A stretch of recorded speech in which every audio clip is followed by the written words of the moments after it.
What's up, everybody? It's almost 4:30 on this Friday right now. It's kind of hot in Arizona. It says 109 on my laptop, so I'm not going outside yet. I got some stuff I got to do to the truck, and I'm like, you know what? Before I even get out there, I'm gonna let it cool down some. So I'm like, well, while it's cooling down, let's get on a live stream. Let's cover some topics today. So hopefully you guys are out there making money in whatever way you are: private rides, app rides, delivery, catering, whatever you're doing. I hope you out there making money, stacking money, because the war is getting serious. And like the title of the ride says, what up, NGB? My man out there doing delivery. Triple E, what up, Eric? The rideshare war gets deeper. Uber chooses democratic policies. And I'm going to tell you why I said that. Black Wolf, you're third. They move quick around here, Black Wolf. What up, Bubba Sue? What's good? Yeah, but and I got sent some stuff today. And I know, and I, like I said, y'all know me. I keep it 100. I keep it 100. I know a lot of people don't appreciate Sergio from the Rideshare guy, like what he says, I know that. I mean, a lot of people don't like me, and y'all see it in my comments. People don't like me. I'm cool with that. When you become a podcaster or a YouTuber, you're going to have people that don't like you. But even though we know that undercurrent is there, Sergio still sends me things. And I still try to, do what I can to pitch on their channel. I'll put little comments here and there to help drivers out. But we know that we may not always agree on everything. We may not be standing side to side on everything. But he sent me something very important today of what he has on his X account. And what up, AP? What up, Tiger Meg, Miss Meg? Yeah, so he sent me something, and it's about Tony West. Everybody knows who Tony West is. Everybody knows Tony West is Kamala Harris's brother-in-law. He married her sister. Everybody knows that. And I love when people get in the comments, hey, Jeff, you ever heard of Tony West? I'm like, bruh, I've done videos on Tony West, last year. It's like, but what he chose to do starting on August the 17th, on August the 17th, this man, Uber already has it lined up. Because I told y'all when we saw that guy, Eric Cartwright, make that comment saying that he wishes Trump would have got shot. I told y'all at that point, the corporate culture at Uber is about Democratic support. I told you that. I said that in the whole live stream. I said, it's all about Democratic support. They don't care about Republican support. So once I saw that they never got rid of that guy, even Sergio put it on his X. Everybody put it out there saying this guy's basically a domestic terrorist, saying he wishes President Trump would have got shot. Uber was like, so what? We don't care. We probably wish it too. That's what Uber basically was saying. So Tony West decides, and Uber decides, they got everything set up. What up, King James? They got everything set up right now for Tony West to leave and to go on a campaign trail with Kamala Harris. We've never seen an executive leave a company. And this is pretty much a public company because Uber is everywhere. It's worldwide. Leave their position to go campaign with the party's nominee. We've never seen that before. So now that we're seeing, and we know how Uber is. What up, Duado? Uber uses illegal immigration. We know that. Everybody's hip to it. Anybody who's not hip to it, you on a short bus, get off. Come get on our bus. Everybody knows Uber uses illegal immigrants. They know that. So for Kamala to not be in charge of the border, let's say she's not in charge of the border. She was given the job and she said, I don't want the job. Because, Democrats, she was never the border czar. Really, she wasn't. That's like a bunch of absent fathers claiming that they're dads. You're not a dad. Really, you're not. You got kids, but that don't make you a dad. They gave her the position, but she really wasn't the border czar. It's like a dad with no kids that don't even act like he got kids. Don't pay no child support. Don't visit his kid. You got kids, but you're really not a dad. We gave you the job, but you're really not a border czar. I'll give you that. You aren't the border czar. Because if you were, just like if you were a dad, your kids would know you. You'd be taking care of your kids. If you were a border czar, you'd be taking care of the border. You went down there. You didn't want the job. Cool. We get it now. We're past that point. We can't go backwards. Some shit you didn't do. Even though Biden said she's the most qualified person for the position. That's why I chose her. She didn't do it. Whatever. We're over that. Yeah. What up, OC? My man, Rick. And so when we see a major corporate player like Tony West, who was also the leader, he was also the director of the Justice Department, the civil division. Now, the civil division of the Justice Department is the largest division in the Justice Department. He ran that. He was top legal, head legal. He was the guy who ran it before he went to Uber. So he was helping out Uber. Uber do all this worldwide policies, all this crazy shit. Now he's leaving Uber for a few weeks, leave of absence, unpaid, bouncing over to the Democratic Party to go help them. We've never seen somebody in public transportation or something like that choose a side and say, we're going to support this candidate. Not only support this candidate, but I'm going to leave my job and I'm going to go campaign with this candidate. We know it's his sister. That's cool. It's your sister. That's cool. We give it. Hedge fund billionaires giving out funding to Kamala campaign to get rid of FTC chairperson and roll back tariffs and fight against mergers and acquisitions. Oh, yeah. Oh, yeah. And you get it, Mr. Gambit. These gig companies want slave labor, so they're importing it now. Yeah, exactly. Bighorn Kev, I got a link, brother, but I'm chatting right now, brother. I'm chatting. I'm on a roll right now, but I got a link for later, though. So what the issue is that we're seeing that there's a publicly traded company. This guy was already involved in government, left government, went to the private sector, public-private sector. Now he's back going to government now. A lot of Republicans don't realize when you're using Uber, Republicans, listen to me when I tell you that when you're using Uber, you are funding Kamala Harris's campaign. Uber just proved it. They just proved it. And I've been saying it the whole time. Even without firing Eric Cartwright, I said these guys are supporting the Democratic Party. They don't care about Republicans. They care about the Democratic Party and winning so they can get the policies they want on the books to open up our borders. Just like Dara said, I'd rather give immigrants this American dream. Dara has said it. I've got videos of Dara saying it. I want to sell the American dream to immigrants. That's my job, to sell this American dream, to get them to come to America and for the government to leave that border open so they can come to America. We don't care about American drivers. We don't care about the families who have went out and bought cars and trucks and moved to cities. And we don't care about them people. We care about immigrants getting here so we can have them working for pennies on the dollar of what an American worked for. And we can build our corporate profits. Tony West agrees. Tony West says, well, I'm going to go over there and help my sister because we need to get her to win. If we need a link to the White House, if Uber needs a direct, Uber already had a direct link to the White House. But if we want a direct link not only to the White House, but we want to go out and pitch and promote other corporations to the White House, everybody link with me now.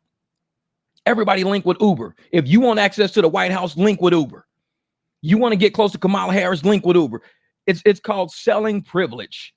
They sell connections and they sell influence. When you peddle influence, you're kind of just like how, what was that guy named? Hunter Biden.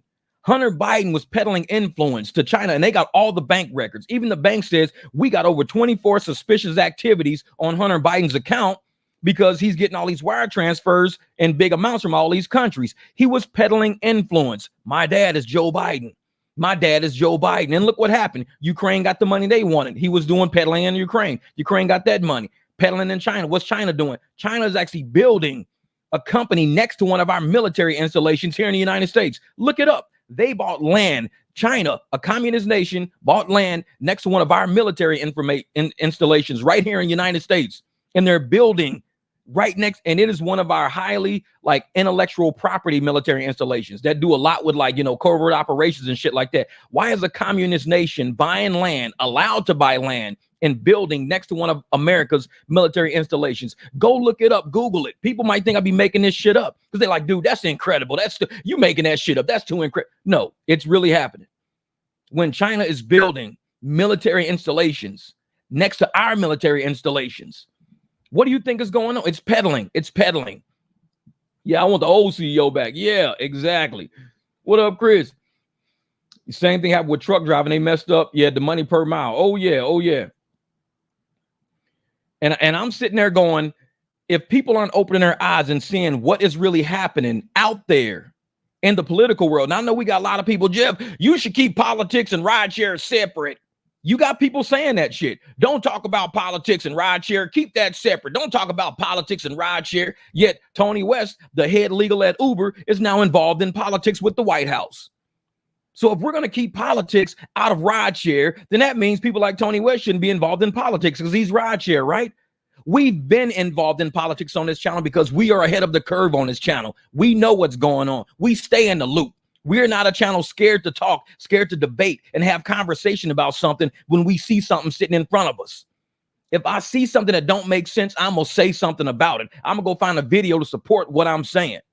That's just how I am. I'm a researcher. I'm an accountant, an auditor. I'm a researcher is what I do. So when I see other people say, oh, man, we shouldn't be talking about this. We shouldn't be. No, maybe you shouldn't. Maybe you're in the wrong room. Get off my channel. Maybe you're in the wrong room. Because this is things that we discuss over here. We discuss reality in real life. Exactly. And the politics affects the ride share. That's what it is. That's what it is, man.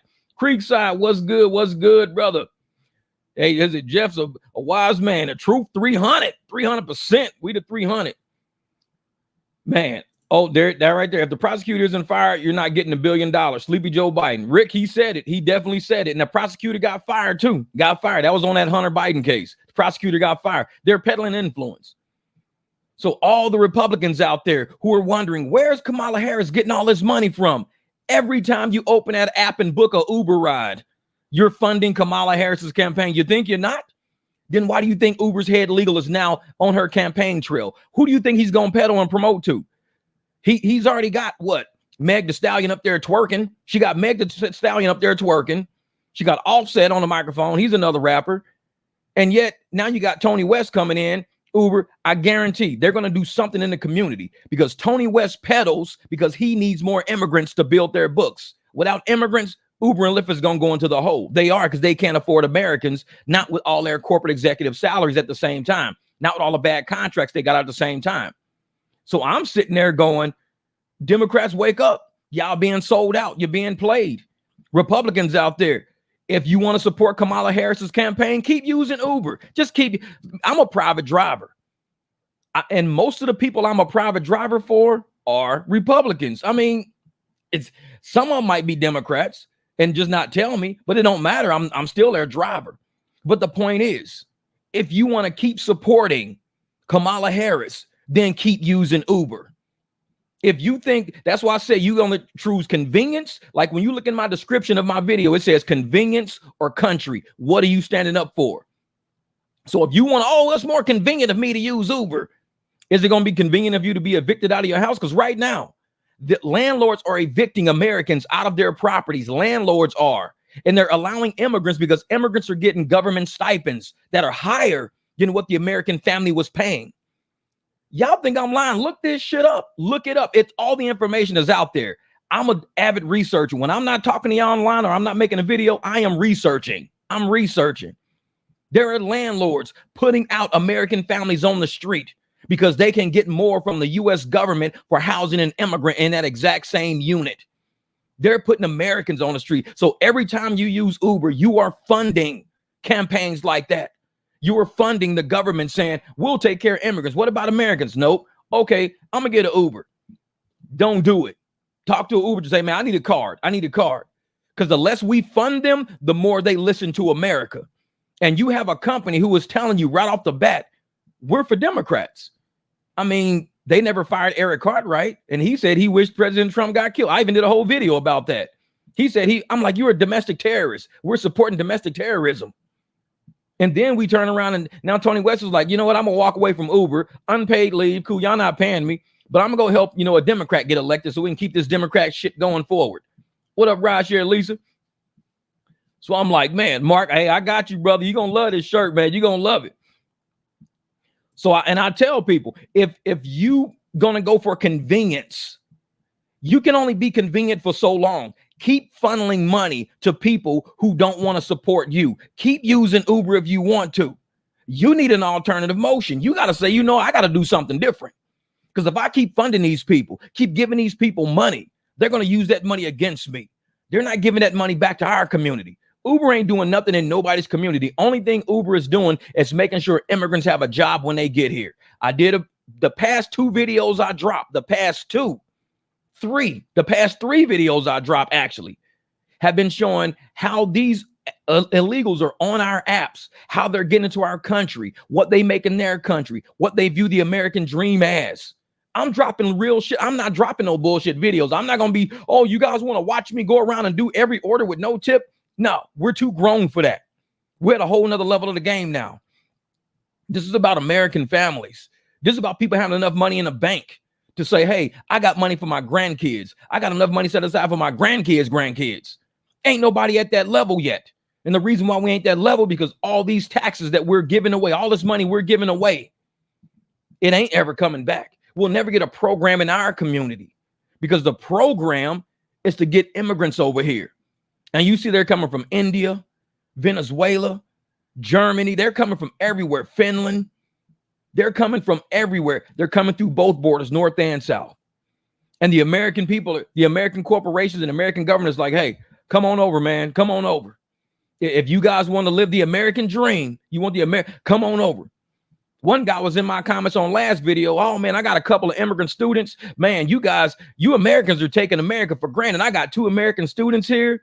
They work 80 hours a week. They work 2 jobs. They work all this money. They sending money back. I said, for one thing, let me tell you something. You said you got 2 students. So that must mean they're living in student housing, which is usually paid for. I don't live in student housing. I bought my house. 2 students don't own a house. 2 students don't have 2 kids, 122, 116 with money. 2 students don't have that. So for you to say 2 students, I already know you fucked up. You done lost the argument already. You said 2 students. I used to be a student in college. As a student in college, I can live without working for months as a student in college because I live in the dorms. All my stuff is on my student account. I eat on the student card. So you to say, oh, well, these 2 students, they work 2 jobs. They make a lot of money. They always sending money back to their family overseas. You said 2 students, not 2 grown-ass men with families. So get it right. Understand the perspective we're coming from when we speak. We're not speaking from a child perspective. We're speaking from a grown folks perspective. So when we got families to take care of, we can't make $50,000 a year, send it overseas and watch it grow from 50,000 USD to, whatever, $500,000-$600,000 in their currency just because we transferred it. That's currency exchange. So if I'm sitting here and I got 50,000 USD, but I got to spend it in USD, guess what? It's still 50,000 USD, but now it's worth less because we go to the store now, everything's priced higher, rents are more, interest rates is higher. So 50,000 USD is always going to be less than what I can if I transferred it overseas, but I don't live overseas. So to come at me, telling me, oh, 2 students. No, Bighorn Kev, thanks for the super chat, brother. I tell you what, here in Puerto Vallarta, I see where their horrible driving habits come from. I do. They're coming from the Middle East and Africa. Oh, yeah. And that's the thing, man. So when I'm hearing comments from certain people, I can see the level of thought they have, and I can see the level that they're on mentally. It ain't on the same, like I say, man, this is senior level class shit here. We're in 402, 404. I'm talking about grad level classes around here. We got freshman level thinkers around here. When you come to my channel, understand, look around, read some of the comments, understand the direction we coming from. No, yeah, man, I know 2 students you guys just take America for granted. I know 2 students. It's like, no, bro, at least know 2 grownups. And we know that American right now, because I did videos on it, they're giving all these immigrants cash every month. They get cash. They get prepaid debit cards. They get cash up front. They get EBT. They get free phones. They get lodging paid for. That's the same shit going on in Venezuela. I just dropped a video about Venezuela. So if the government is paying for all my food, paying for my lodging, giving me money every month, then I don't really need extra money because you're covering everything that my extra money would be covering if you weren't covering it. Because I don't have nobody to pay my mortgage. I don't have EBT. I don't have a free cell phone, which means I got to work in an American dollar per hour to make that. But if America gave me all that money, just like how Venezuela gives all their people that money, and what do they pay? The one lady worked for the Ministry of Health. She made $7.50 a month, USD. She made $7.50 a month working for the Ministry of Health, the government in Venezuela. So if she's making $7.50 a month, a whole month, 30 days, she gets $7.50 a month. That's because the government pays for her housing, covers her food, covers other things, her health. It covers all that for her. So she only needs $7.50. That's it. Because it converts into other, bolivares or whatever that money is they got. So it converts over to that. Do you come to America, you can make $7.50 in one Uber Eats order. $7.50, for 27, 30 minutes. So you're making $15 an hour. You're making twice in 1 hour than what that the Ministry of Health lady makes in one whole month. So for every hour you work, you're giving her 2 months of life. You do 6 hours of work in a day, 6 hours of work in one day in America. 6 hours of work is equivalent to 1 year of what she would make USD working for the Ministry of Health. 1 year, and you've only done 6 hours. You're like, dude, I just did 6 hours of Uber Eats. Damn, I don't make that much in a whole year working for the Ministry of Health because they paying for all her shit and everything. This is how those countries work. So I compare everything in America to America. That's just how I am. If you want to compare it to another country, go get what their currency is, because it's going to multiply. And that's what are going to Western Union. Like when I did that video talking about, oh yeah, look at the viral receipt left behind, 13 canned food stamps, 550 cash. Oh, I saw that. I saw that on the Nez's channel. On Nez, I think Nez is either an attorney or something like that. But I saw that receipt. This lady, this immigrant, she made a mistake and left her, not made a mistake. She just probably didn't want the receipt. She left the receipt on the counter, left her EBT had a balance of $13,000 on it. Her EBT card had a balance of $13,000. Her cash was $5,500 cash on her EBT card. They didn't give her all that at once. These people live very minimal. So when they come here, they eat at home. Because like on that video, it said, the lady was like, we just cook at home. We don't eat out. We cook at home. So most of the immigrants are eating at home. They're all living in one house. They're all sleeping in cars at the airport and shit like that. $13,000 in food stamps is what her balance. And she just went grocery shopping. $5,500 in cash sitting on a card. This is what no American I know has an EBT balance of 13 grand right now. No American I know has a $5,500 EBT cash balance right now. No American I know has that. But how many immigrants out there got this? What do you think our money is going to? You think they're putting this money into our communities, into our neighborhoods? No. Go to the hood today. Ask anybody there, hey, man, you got EBT? Hey, you got EBT? Ask somebody. Keep the shit real. Keep it 100. Walk up to somebody. Ask somebody. Don't be fake about it. Ask them, hey, what's your EBT balance? How much is your cash? Ask them. Don't be scared when a motherfucker say, I got $119 left. What's your cash? $66? Bruh, this lady got $13,000 on her EBT and $5,500 on her cash balance. She's an immigrant. What? Yeah, it's real shit, ain't it? Ask an American. All this rhetoric we throwing around because motherfuckers are scared to keep it real. Go talk to people. Like I tell you in the car, talk to your rider. I've been saying that for over a year and a half. Talk to your rider. Ain't nothing wrong with talking to them. Keep it real with them. Talk to them. Hey, man, I'm only getting $11 for this ride, man. That's it. Damn, I paid fucking $32 for this. You getting 11? Talk to your people. See, but how is that they get in these programs? How do they get EBT? They get into these programs because they're already set up for them when they get here. If you look at the last video I dropped, Jesse Rico, look at the last video I dropped this morning. And it shows these immigrants are getting dropped off at the border with paperwork already. The paperwork has federal U.S. government letterhead on it. They haven't even been in America yet. So, Jesse, think about it. If you have never set foot in America, this is the first time you ever set foot in America. This dude is taking his first step out of the bus, first step, and he's already got U.S. federal government documents in his hand. You tell me how they getting this shit. You tell me. World Economic Forum. You tell me. Recruits all over the world. You tell me. If people are already getting this is their first breath of air, of American air, and they got a whole binder full of American documents already. Where you think this shit's coming from? There's other people in cahoots. This shit's already set up when they get here. It even says there's Uber drivers already up there, taxi drivers already waiting at the border because they charge $135, $150 a head just to get them to New York City. It's all set up already. If this was like something that the government wanted to stop, the government just put a roadblock. They got DUI checkpoints everywhere. Why wouldn't you just set up a DUI checkpoint? We're here to stop Uber drivers from bringing illegals down into New York. They don't do that shit. They just let it happen because they're told these are asylum seekers. We have to stand down international law. That's the loophole. All you gotta say is I'm an asylum seeker. Now you're under international law. You're not under U.S. law no more. I'm an asylum seeker. Asylum seekers can go to any country that allows you to seek asylum there. It's international law. So once they say that, local police can't fuck with them. Okay, whatever. Yeah, American run a red light, traffic tickets. Real shit. You run a red light, traffic ticket. No, man.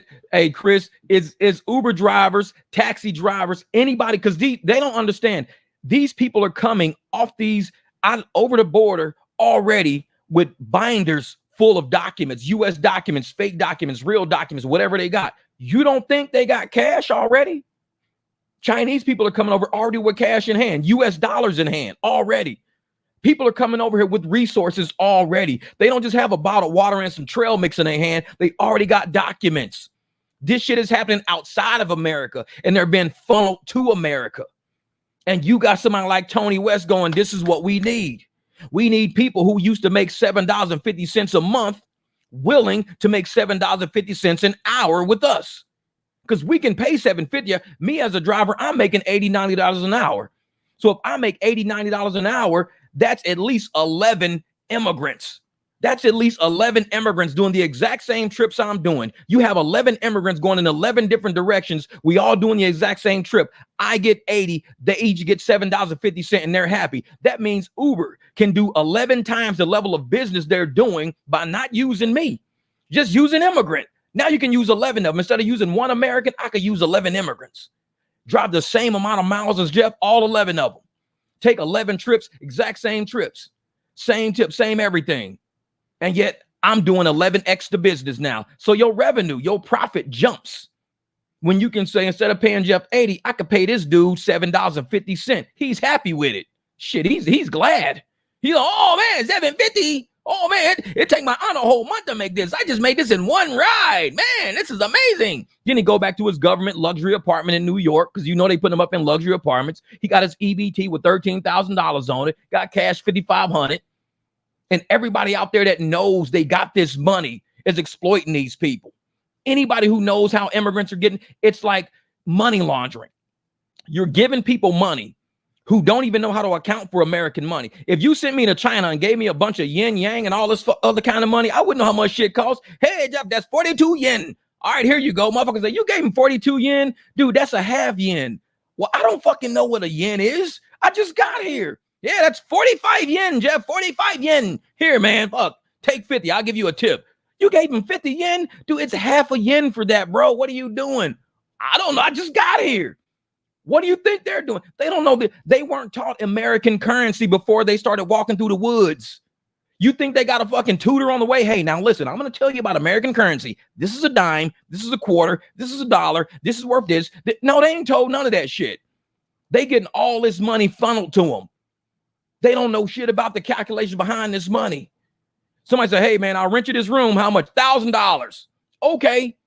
And look, all these, I'm telling you, look at the videos. All these landlords are going, so these people don't know how much money they're getting? Nope. Oh, shit. Kick these Americans out. I got people paying $750 a month for this place. Kick them the fuck out. Charge them $1,100. And they're doing it.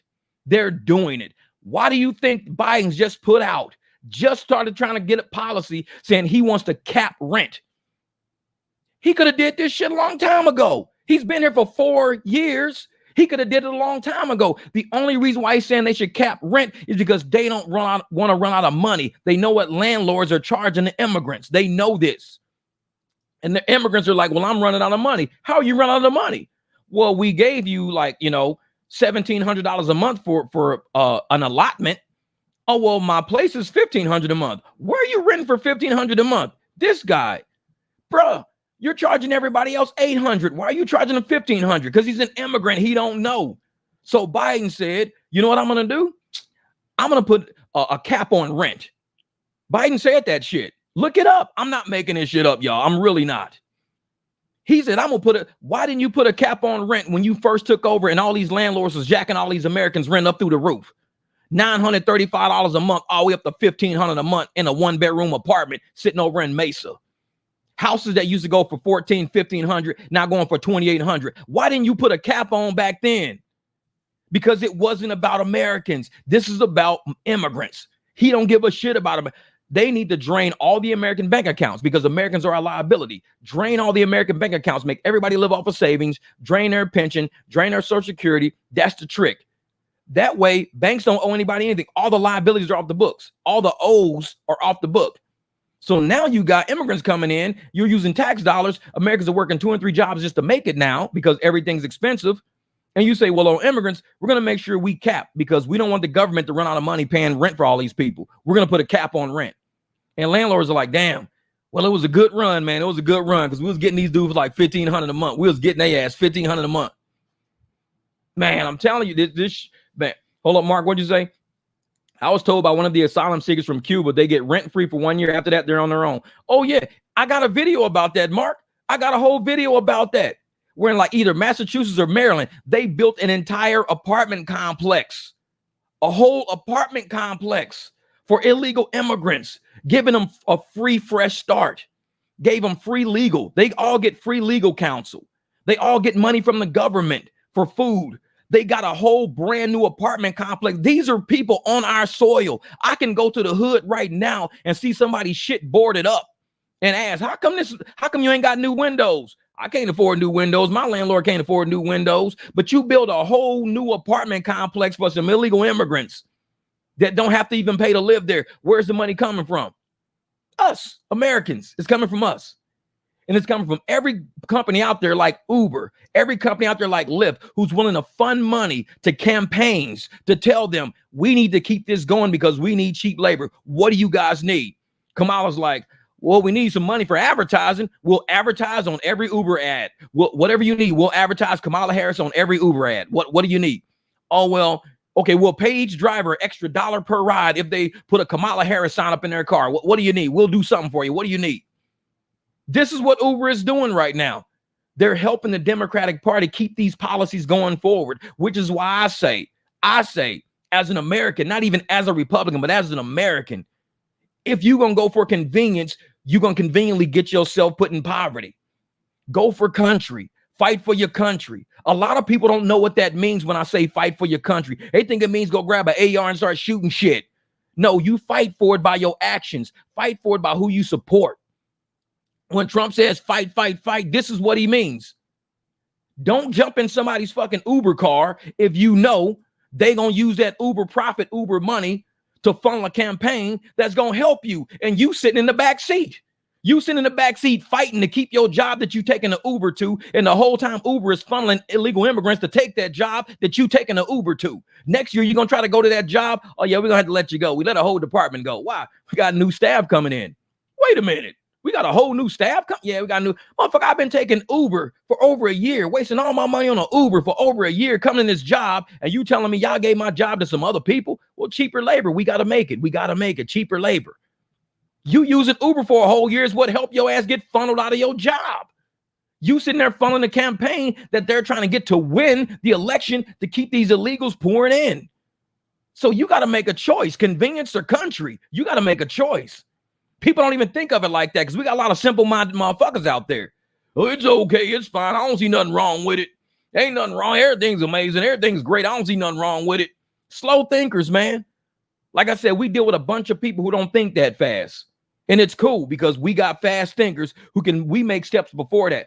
Like today, my cousin, he was like, because I was saying, man, we should just boycott Uber, be done with Uber. Everybody out there, be done with them. Once Tony West made that statement, we should just be done with Uber, man. If you're a Republican, you fighting for country, just don't even get an Uber ride. Find you a private driver. Everybody today, post this. Let me go find this Tony West thing real quick. I'm going to find something for y'all ass. I'm going to find some shit for y'all, and I want y'all to screenshot this shit, and I want y'all to post this shit on your channel. Wait a minute. Where are we at? Come on, open up thing. And okay, I'm gonna share a screen with y'all. I don't know why that's even open right there. I'm gonna share a screen with y'all real quick. And I want y'all to share screen. Share. Okay, everybody screenshot this right now. On August the 2nd, 2024, which is today, Uber Technologies announced that Tony West, the company's senior vice president, chief legal officer, and corporate secretary, plans to take a temporary unpaid leave of absence commencing August the 17th, 2024, to volunteer on a political campaign in his personal capacity. Katie Weitzman, the company's chief deputy general counsel, will assume Mr. West's duty as general counsel, and Elizabeth Coleman, the company's deputy general counsel and deputy corporate secretary, will assume Mr. West's duties as corporate secretary during such leave of absence. So Uber, I'm telling you, Uber is in bed with the Democrats. Screenshot this right now. Screenshot it. Because if you don't screenshot that, you're going to miss it. Screenshot it, get it, pull it out there, man. They repossessed a whole bunch of vehicles in Randolph's Island, and that was their shooting there. There used to be a nice park in NYC. And so if you want to know on your channel, you get this, yeah, too many titles. This motherfucker, he's like the chief bathroom operator, chief rocka, chief rocka, whatever. This motherfucker, he got 80,000 titles and shit. But I want you to screenshot that. Stop Uber baiting. I know it. So what you do is you screenshot this. You put this on your Instagram and say, if you support President Trump, then there should be no reason why you're funding Uber vehicles out there, why you're funding a campaign for Kamala Harris by using Uber. Put this shit on your Facebook. Put it on your IG. Put it on TikTok. Do whatever it takes, because if you're going to fight for convenience or you're going to fight for country, you got to make a choice at some point. And if you're not making that choice, you can't say shit when shit goes sideways. Because I'm going to ask you, did you ever copy this and put this on your channel? No, I never did. Yo bad.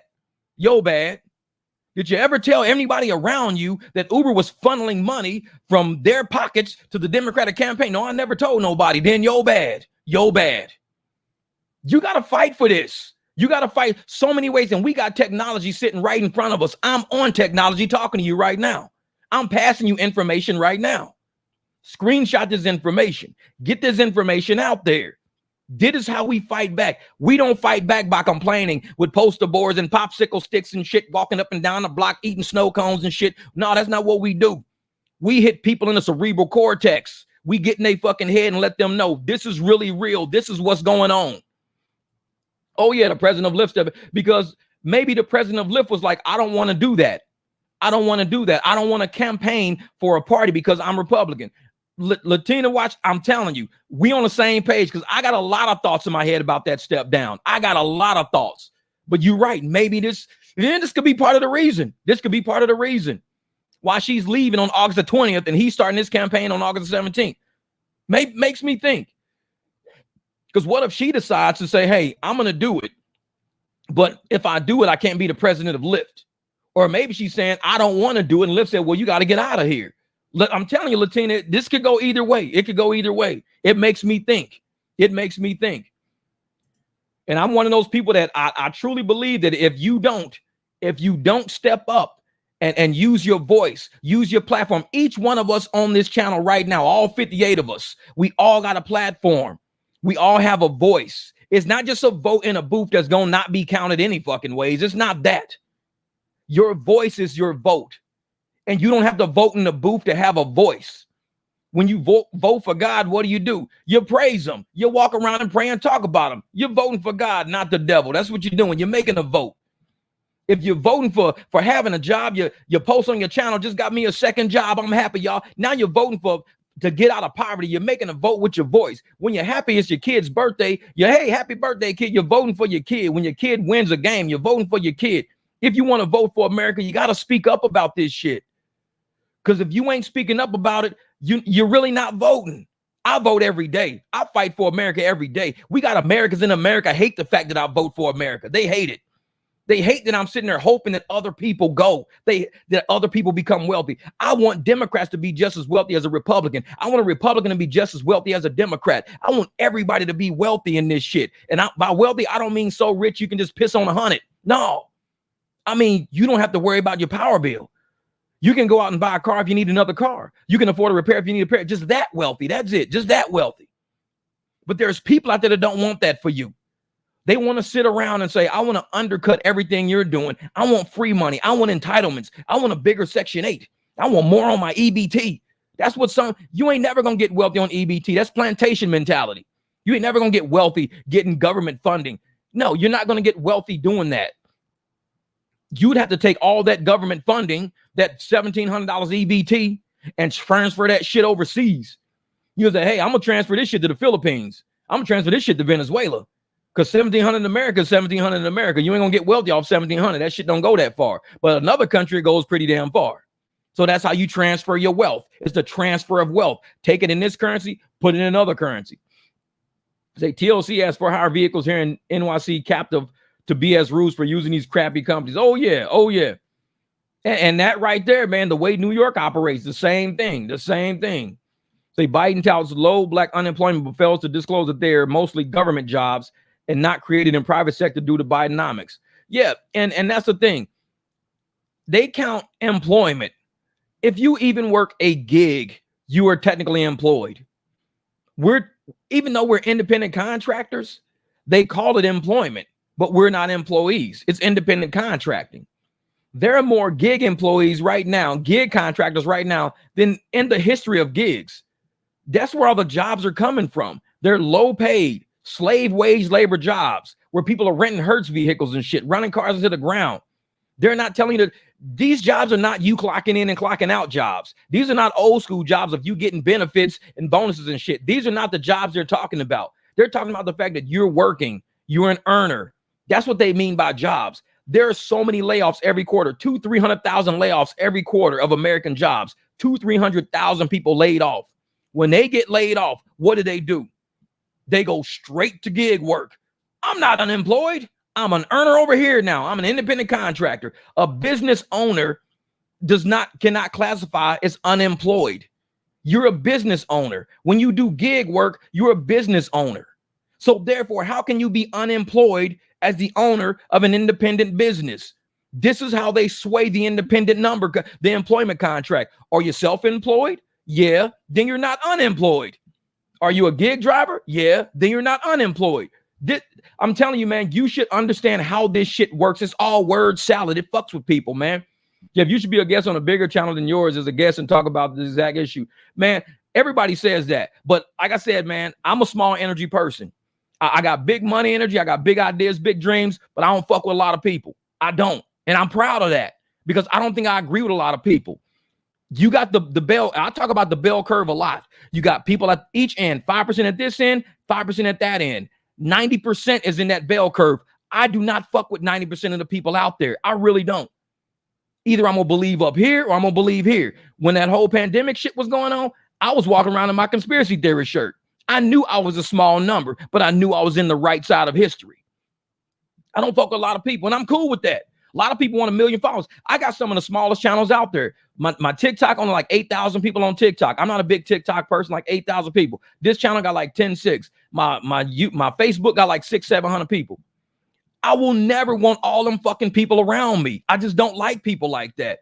I like intelligence. So if you embody intelligence, I'm going to chat with you. I'm going to kick it with you. We're going to hang out. That's how I roll. I'm not one of the people that need 1,000 idiots around me to feel important. I don't need all that around me. It's too much stupidity. I can't deal with it. It frustrates me to see that many stupid people gathered in one place. I can't do it. You don't see me in no nightclubs. I'm not getting shot. I don't want somebody to bump into me knowing it was a issue or an excuse. Oh, shit. I'm sorry. It was a mistake. My bad bumping. They don't even look at that shit as a mistake. You bump me, motherfucker. You trying to fight me? You want to get down? You want to go? I'm like, dude, I'm just walking through the crowd. God damn, man. You bump my arm, motherfucker. Man, there's like 2 inches of space clearance between everybody around it. I can't deal with idiots. People have bumped into me before in casinos. They've bumped into me before in clubs, this and that. I view it as a mistake. I'm like, oh, oops, scar, dude. No problem, man. No problem. You good. That's me. Oops, sorry, man. Oh, man, you good. No problem. Oh, man, I ain't mean to step on your shoe. I know you did. No problem. I'll clean that shit up later. This is a fucking shoe. I got 2 pair of them. You good. Because my level of intelligence is too high for that petty shit. I'm way too fucking smart to be in crowds like that. Because I bump into somebody, oh, what the fuck is your problem, dog? You got a fucking problem? You got beef with me? I'm like, what? Motherfucker, I'm trying to go to the bathroom to take a piss, but you still bumped into me. I felt you bump into me. You got beef with me? I'm like, I can't fuck with stupid people, man. So I stay to myself a lot. And therefore, I don't mind having small channels. I don't mind being around, small, a few people and us having a small conglomerate. When you think about the elites on this planet don't hang around a lot of people. They don't. They're elites. It's only a few of them. To me, we're elite in mentality. We're elites. We think at a whole nother fucking level. So we can't hang with these slow, short bus motherfuckers. We can't do that. Because if you sit around and you like, oh man, I'm going to go try to hang with this crowd. No, I'm not. Because I know how I get. I'm going to say some real shit and somebody going to get irritated because they think slow. And they're like, man, what's wrong with your boy over there? Nothing. That's just Jeff. He just call it like it is, man. If your motherfucking car stink, he gonna tell you, man, you need to start using spray and put some ammonia shit in your seats because your carpet's starting to stink. Fuck wrong with your boy, man? That's just Jeff. He gonna tell you like it is, man. He trying to help you make more money. He telling your fucking car stink and clean that shit up. He trying to help you make more money. Well, I don't like the way he said it. That's not his fucking problem, is it? it's just you should have had your shit clean. He wouldn't have said nothing. I help people out, man. I help fucking people out.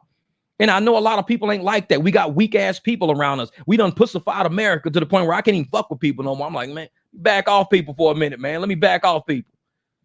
Why don't you want to come hang out, Jeff? Come to the bonfire. Come hang with us. I'm like, man, you motherfuckers ain't smart enough. And it's not that I'm highly intelligent. It's just you just not smart enough. I can't fuck with you. I can't hang with you, man. And it's like when people say, dude, I'm done. I mean, I've had people tell me on my channels, I'm done with you. Bye. I'm going to unsub you. Bro, all you doing is making my day a little bit easier. Because to sit around and hang with idiots is not an easy day for me. It's really not an easy day. So when you unsub me and you go about your business, you don't comment, you don't view my shit, it makes my day a lot easier. I have a real life. I can get outside, adjust my fucking ball joints, adjust the camber on the fucking car. I can put a new exhaust pipe on. Not fucking with you opens my day up to reality. So I don't care about fucking with a lot of people. I got a lot of stuff to do, man. Exactly. That's why I keep my circle small too. And I believe that if everybody had small circles and we are all representatives of our small circle, that's Republican mentality.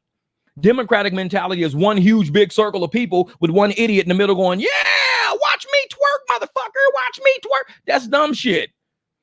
Republicans, we don't like big governments. We don't like big shit. We like little small pods because you can maneuver and move a lot better with a small pod. You got a big ass school of fish. You got to move all them fish at once. You got small pods. There's only like 5 or 6 of us, man. Let's move. Let's move. Oh, yeah. This is Jeff come hang with us. Yo, nah, I'm busy cooking hot dogs. Exactly. I'm busy out here frying me up some hot dogs, motherfucker. Oh, I saw that. Sergio had a clip where he reported the CEO of Uber sold 500,000 shares of his stock. I wonder if it's related to the executive order 13848. Interesting. Nobody knows that. So Jeff, you mimic Dara. I don't mimic Dara. I don't even know how Dara talks. I'm gonna see what Uber and Lyft stock is today. Let's see something. Lyft stock. Ooh, I think we're onto something. Oh, thank you, my brother Jesse. I appreciate that, my man. This is Jeff come from a difficult man. Hey, brother, I try to make sure we all out there, we small pods and we move easy, man. Chrome tab. Oh, here we go. Remember when I said I think Lyft stock is going to be worth $10 a share? Anybody who's been watching my videos over the past week, for at least 6 or 7 days, a past week, I have said from day one, Lyft stock is going to be about $10 a share. I've been saying that shit. Today it's down 50 cents a share. It's been dropping. Here, this is it in the last 5 days. 5 days ago, it was sitting around 12.42. It was 12.38. It was $12.38. I remember that video because it says 12.38 on the thumbnail. I said Lyft is going to drop down to $10 before it climbs back up. Today it got all the way down to 10.65 before it started climbing back up. It was 12.38 when I made that statement. It was $12.38 when I said Lyft stock is going to drop to $10 a share. Did I not say that shit? It didn't go up. Lyft stock didn't go up. It went down. Exactly like I said, it was going down. If you wanted to short that stock, you should have listened to me. If I was a stockbroker or I would have did exactly what I said because I believed it. I know we are drivers. We are not stock investors. We know how this cash is flowing because we control the cash. We are the earners. If stock investors want to know what's going on, sub this channel. If you're a shareholder in Lyft, anybody from BlackRock, anybody from Vanguard, you need to sub this channel because if you want to know how this company is going to perform, talk to the drivers who are in charge of its performance. We are in charge of the money Lyft makes. Lyft is not in charge. Lyft is not in charge. Lyft wants to be in charge, but as long as we sit and we could talk to the person in the back seat, we got the car keys. I told y'all, BlackRock and Vanguard should have had my mama as your board CEO because my mom used to tell me all the time, Jeff, follow the person with the car keys. My mom, I told you she was not college educated. I was, but I listen to everything she says. My mom was so fucking smart without a college degree, and she would tell you the most basic shit. I would have my mom walk into the BlackRock Vanguard meeting and say, Mom, tell them what you tell me. She would be like, you guys better follow the person with the car keys. There you go. You guys got your stock advice of the fucking day. It's like, yeah. As they talk to an intelligent driver, they will change your stock overnight. Exactly. So I heard you say it here on live. Man, and I told people, hey, Jeff, where can I find out when you're going live? I don't want to miss out on anything. You got to subscribe you got to click the notification bell on some of my videos, but not only click that notification bell, that you have to allow your phone to allow YouTube notifications. Because my phone, I got an Android. You got to go into it and say, allow YouTube notifications. Because if you don't do that, you're going to get notified, but they won't push a notification to your phone to notify you. So you got 2 steps, notification bell, and then on your phone itself, you got to go through YouTube to say, I need to allow notifications. So that's how, then you'll know if I'm going live or not. But I am going live on August the 2nd, early in the morning, early. So I got to go to sleep the night before, get up early. When that earnings call come out, let's watch Lyft's fucking tank, Lyft stock tank. Let's watch it together. Let's watch a fireworks show. So how about Lyft stock when it hits 99 cents? Exactly. Shit, that's what's going to happen, man. On that earnings call is about to drop. This is Android equal Obama phone. Man, bro, you know what I paid? I paid $200 for this phone years ago. $200 just the other night. Now, I hit eBay up last year when I cracked my phone. I had the BMW. I ain't had a car yet. I was shutting my trunk and it cracked my phone screen at the bottom. So after it cracked my phone screen, I was pissed. I was like, oh shit, my whole screen cracked, like the whole thing cracked. So I hit up eBay. I ordered a new phone screen. This is my new phone screen. It took me like 2.5 hours to put this fucking phone screen on, man. This is a brand new phone screen. It's like all kind of cables and connections, and you got to get like tweezers. Let me see, where are my tweezers at? Yeah, it was a whole kit of shit. I had a whole kit, tweezers. I had super glue. I had so much shit going, man. 2.5 hours to get that old crack case off. And now I got a brand new, fresh, non-crack case. It's like a brand new phone all over again. I'm like, hey. But if you got a Samsung A32, there are videos out there that will tell you how to change the screen on this. The phone place will tell you it's not worth it. The phone place is right. But my phone case cost me like $20. The new screen cost me like $20. If you take this to a phone place, it's going to take them 2.5 hours to fix it. They're going to charge you like $400. Because it's going to be, and these phones only cost maybe $100. So it's better for you just to buy a new phone. But because I had already bought the phone case a long time ago, I was like, fuck it, I'll just change up my phone case. I had no idea it would take me so long to do it. I'll never do another A32 phone case again. Say, Jeff, I see why a lot of these immigrants driving cars with expired paper plates. What's going on? Oh, yeah, because they don't care. They don't care. And I'm going to tell you why. And I'm going to tell you exactly, like everybody knows my Jeep right now. I've been driving this Jeep for over 2 years with bad tags on it because when I put the supercharger on, I have to go back to the charger place because I changed my pulley to a smaller pulley. When I changed the pulley, the ECU thinks the same pulley is on there. So it throws up that run rich, run lean code all the time. Jeep runs fine.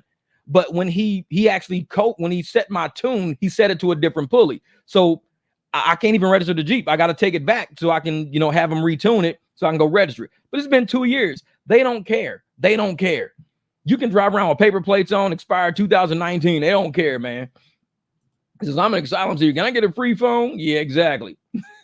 So Jeff is like Bob the Builder. He could do it all. Man, I tell you, if a man can do it, you should probably take a chance to see if you can too. Like I never knew I could build a supercharger. I had never built a supercharger before, but I kind of understood the premise of it. I knew you needed an intercooler, you needed hosing, you needed a tuner kit, you needed new injectors, you needed a different belt. That's all I knew.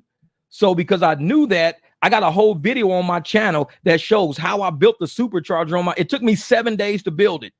If I would have bought a supercharger kit, it would have took me about 8 hours. That's it. I could have put the kit on in like 8 hours. But the fact that I built my own kit, it took me 7 days because I had to keep putting it on, testing it, thinking about it, cutting, welding. It was crazy. It was crazy. So I could bring my Tesla over and charge at your house. It's like, I need a Tesla station over here, man. This is Jeff's an independent man. Hey, I'm going to try to do everything once. If I fuck it up, it's just a phone. And it's got a SIM card. So I can just go get a whole new phone and figure out how to get everything off. And I was like, what? But I'm going to figure it out. So I sat here for over 2.5 hours one night. And because it was cracked, anybody who's ever fixed a phone screen, you have to either wear gloves or you got to be very, very careful. When a phone screen is cracked, there are diamond-sized, splinter-sized crystals in there. Never brush anything off. I had to use a sheet of paper into my hand and just dump my hand in the trash can. They're like crystal-sized splinters. If one gets in your hand, it's never coming out. It's never coming out. So you got to be very careful with a cracked screen. If the screen is not cracked, you can do whatever you want to do. But a cracked screen, it takes because you got to get every little. I mean, I'm sitting here with this pick, and I'm picking out every little crystal all the way around the border. I'll never do another cracked phone screen ever in my life, man. But once I got started, I couldn't turn back. This is, wait a minute. See, I'll be the first Tesla I'm getting Jeff to install a dual muffler. Exactly. I'm gonna put 2 muffler tips right in the back. People gonna say, damn, dude, I just saw a fucking Model 3 with tailpipes. Bullshit. Setting up cash rides for tomorrow feels awesome to be a true business owner. And that's what it is, Matthew, man. Set it up, brother. Set it up. Jen from Denver, my brother, thank you for the super chat. Major decline for airport fares here in Denver. Used to get $220 for about 6 rides. Now $150 for 6 rides. An update went out this week to the drivers, detrimental as usual. Up to 7 private clients, though, 4 airport. There you go, brother. There you go. And Matthew was just talking about that, man, setting up private rides. And I'm telling everybody out there, if you drive Uber, if you're driving Uber or you're an Uber rider, because y'all can share this video. I don't care if y'all can share this video, because what I say, I stand by. When people putting these videos on their Facebook channel, I'm totally cool with that. But if you support drivers, you support American workers, you support the American economy, you support keeping the economy here in our country and not transferred out, do what Jim is doing. If you got to get to the airport, look on your Facebook page to make sure you don't got a driver on your Facebook page. Say, hey, Jim, bruh, I just saw you were a driver. Man, me and my wife, we go to the airport like twice a month. Is there any way we can book with you? This is the type of people that would do that. Jim would do that. You don't got to use Uber. Because if you use an Uber, you're just funneling money to the Democratic campaign. Trust me. And I know a lot of Democrats out there like, ooh, if I use Uber, then I can just fund the Democrats? Shit, let's do it then. I'm not giving no driver no money. I'm giving all my money to Uber. Yeah. And then when ain't no drivers in their area in about fucking 6-7 months, I can't catch an Uber for nothing because we got the car keys. Drivers got the car keys. If you don't follow the drivers, if you don't follow Jim, you don't follow Matthew, you don't follow Jesse, Melvin, if you don't follow all these people, they got the car keys. You need to be on their channels talking to them, on their Facebook channel. Hey, man, I got to actually be picked up from the airport. I got a 6 o'clock flight. Can you pick me up by like 3 in the morning? Got you. No problem. I got you. Relying on Uber and Lyft, we're pricing ourselves out of American lifestyle. And it's only a matter of time, before people actually catch on to figure out what's really going on. And that's why I love the way our channel, what up, Black Thought? And that's why I love being on this channel with a bunch of drivers who actually see the big picture. A bunch of drivers who say, man, the prices are changing. The rider don't see no price change. The rider is like, it's more expensive for us because they're trying to make up the stagger. People doing private rides and cash rides, these apps are trying to make up the stagger. So they're lowering driver pay, knowing an immigrant is going to pick it up. An immigrant is going to pick it up. But why would you give all that money? Give the immigrant $70 out of the ride, but you paid $160 for the ride. So you like, dude, you just lost $90 in fees. That's $90 in fees. What is that $90 going to? Democratic campaigns. It's going to, investors' pockets. It ain't going back to your community. So you got to talk directly to drivers, man. Talk directly to drivers out there. You're funding Uber's demise via cash rides. You don't need these apps for rides. Take it from me. I got the car keys. Oh, nice boy Win. He already knows already. They got rid of him saying his insurance was phony. They deactivate. That's why I tell people it's not what you do on the apps that's going to get you deactivated. It's how they feel for the day is going to get you deactivated. When they want to take drivers offline, what did they do in New York? They just took you offline. You all had temporary deactivations. You couldn't go online. You couldn't do a ride. Just had to sit around and wait. You all were temporarily deactivated. For Nice Boys Win, oh, your insurance looks funny. They will deactivate you for no reason at all. You could be having a great day, wide open, making money, can't wait to make money, and all of a sudden, you're deactivated. You didn't do nothing. The reason why I don't turn my apps on all the time is because they're sketchy. I don't use them that often. I have my apps on Lyft. This week, Lyft, 20 hours online. One ride, $33. It was 10 miles. I did one ride out of 20 hours of being online. Oh, they've been sending rides, but all the rides are $1.11 from a concert. $1.60 from a concert. I get $3 without concert. So if I'm getting $3 a mile without it was a ride. I just had to go to Tempe, take somebody to the airport. Because usually I sit here at night and I tell everybody I only drive nights. I don't drive days. I don't deal with traffic and heat. So I will sit here with my app on at about midnight and I'll start getting pings. Most of them are black rides. Some of them will be one. I sent one to one. It was $15. I think I deleted it. It was $15 from my house to downtown Phoenix, which is about almost 10 miles. It's about 10 miles from my house to downtown Phoenix, about 10 miles. Then from down, that was to pick somebody up. Pick them up, take them all the way to Scottsdale, which is about 13 miles. So it was 23 miles total, almost 35 minutes, 40 minutes total, almost 35 for $15 Excel in my truck, $15. I'm like, that wasn't even it was like $1.11 a mile or $1.06 a mile or something like that. And they were leaving a concert. I'm like, bro, I'm not about to leave my house to pick up somebody from downtown Phoenix, go through all this traffic and shit, take them for $15 when I could just sit here, drive 5 miles this way to pick up somebody from the Omni Hotel and then drop them off at Terminal 3 because they got to fly to Nigeria. It was a Nigerian guy. He's a businessman, just came out, flying back to Nigeria. $33. He paid $50 for the ride. He paid $50. I got $33. And it was 5 miles this way, 5 miles that way. I was like, okay, cool, I'll do that. But you're going to give me $15 to go like 23 miles and almost 40 minutes? I was like, no, I'm cool on that shit. I'm cool. And this was the ride I did right here. Let me see. Wait a minute. Where is that at? See activity. Bam. And he still ain't tip anyways. But it was black SUV. And it was 28 minutes total, 10.38 miles total. And it was for $3.18 a mile. And it was just, all I did was I just did that. I just went over to the Omni, picked up somebody from the Omni. Then I just dropped them off at the airport. It was easy. 28 minutes. It probably took me 10 minutes, 15 minutes to get to him. I had to wait for him because he had luggage coming down. So when he brought all the luggage and everything down, we loaded all the luggage up and everything like that. And then I got him to the airport. So really maybe actual driving probably took me about 20 minutes. It was a 28-minute ride though. Because I was like, man, forget that. I'm not about to sit up there and play this. No, I'm not playing this game with these people. Have me drive all the way downtown, then all the way up to Scottsdale to drop somebody off for $15, 23. It was almost 40 minutes for $15. I'm guaranteeing some immigrant took that because I was like, I'm not taking that. Hell no. You drive a Nigerian prince. I know it for real. That was what Eddie Murphy from Coming to America. Exact. All attended. I should have gotten at least in an Excel to drive from here all the way to downtown, then all the way from downtown all the way to Scottsdale. They should at least give me 25 minimum. 25 minimum. I would have took for the ride. I would have probably took 40, 45. I would have said I'll do it for $45. But they offered me $15. I'm like, no, I'm not. I was just sitting here. I saw that shit. I think I screenshot it, sent it to Juan Vargas. I started laughing at that shit.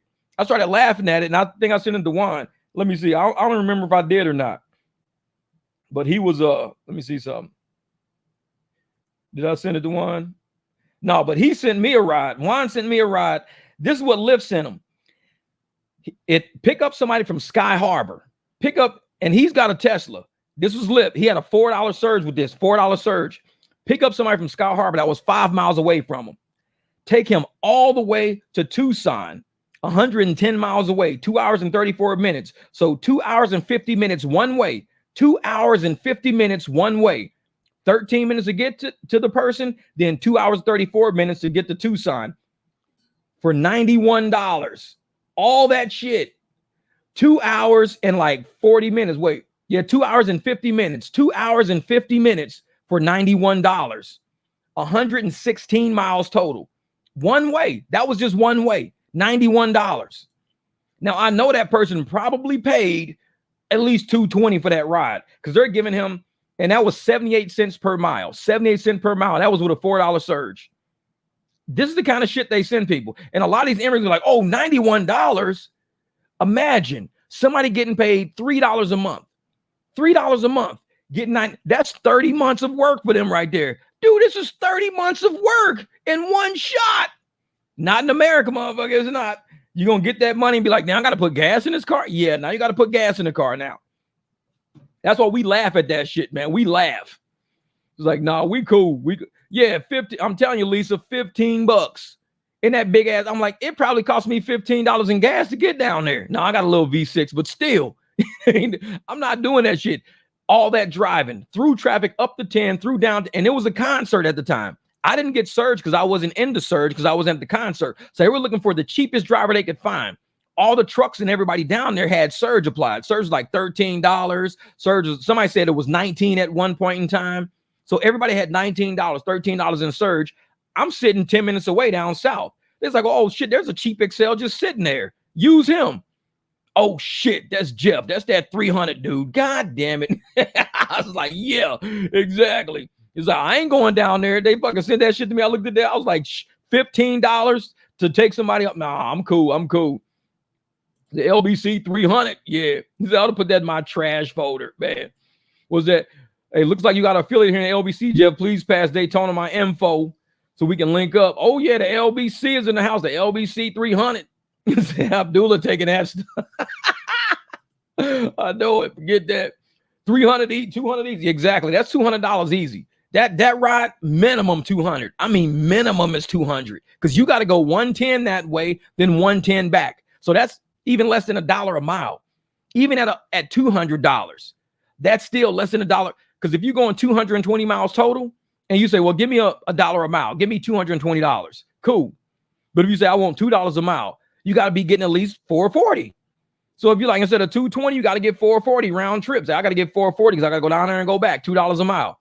Or just say, I don't want to touch that shit. I'm just going to stay in my city.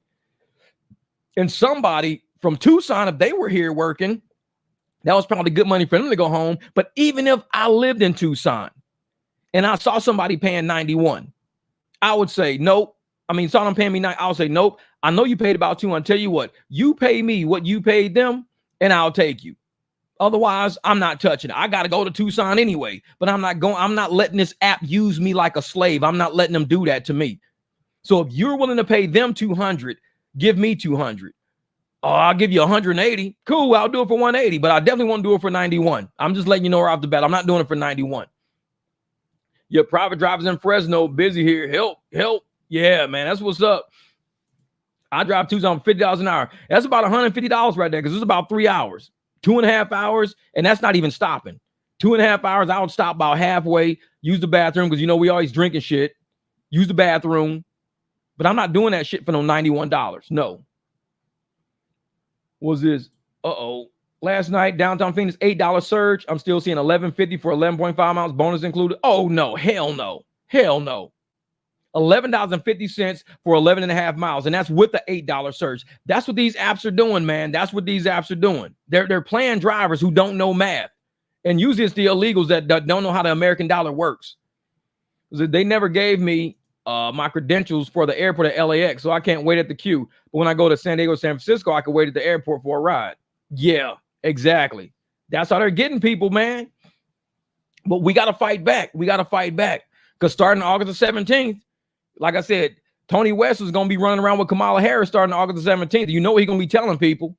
With every Uber ride, it will take you straight to the voting election. If you're going to go vote, just let Uber know, and we'll get you there for free. We'll give you a free ride. They'll probably have an immigrant take you because an American ain't going to do that shit for dirt cheap. And people like, oh, yeah, well, this is a free ride to vote. They told me I was getting a free ride to vote if I vote Democrat. I was getting a free ride. Okay. I'm not doing it for $7. I mean, it's like, 16 miles away. They're trying to pay me $7. Oh, well, I didn't pay anything. It's free. Well, you have to find a way to get the vote.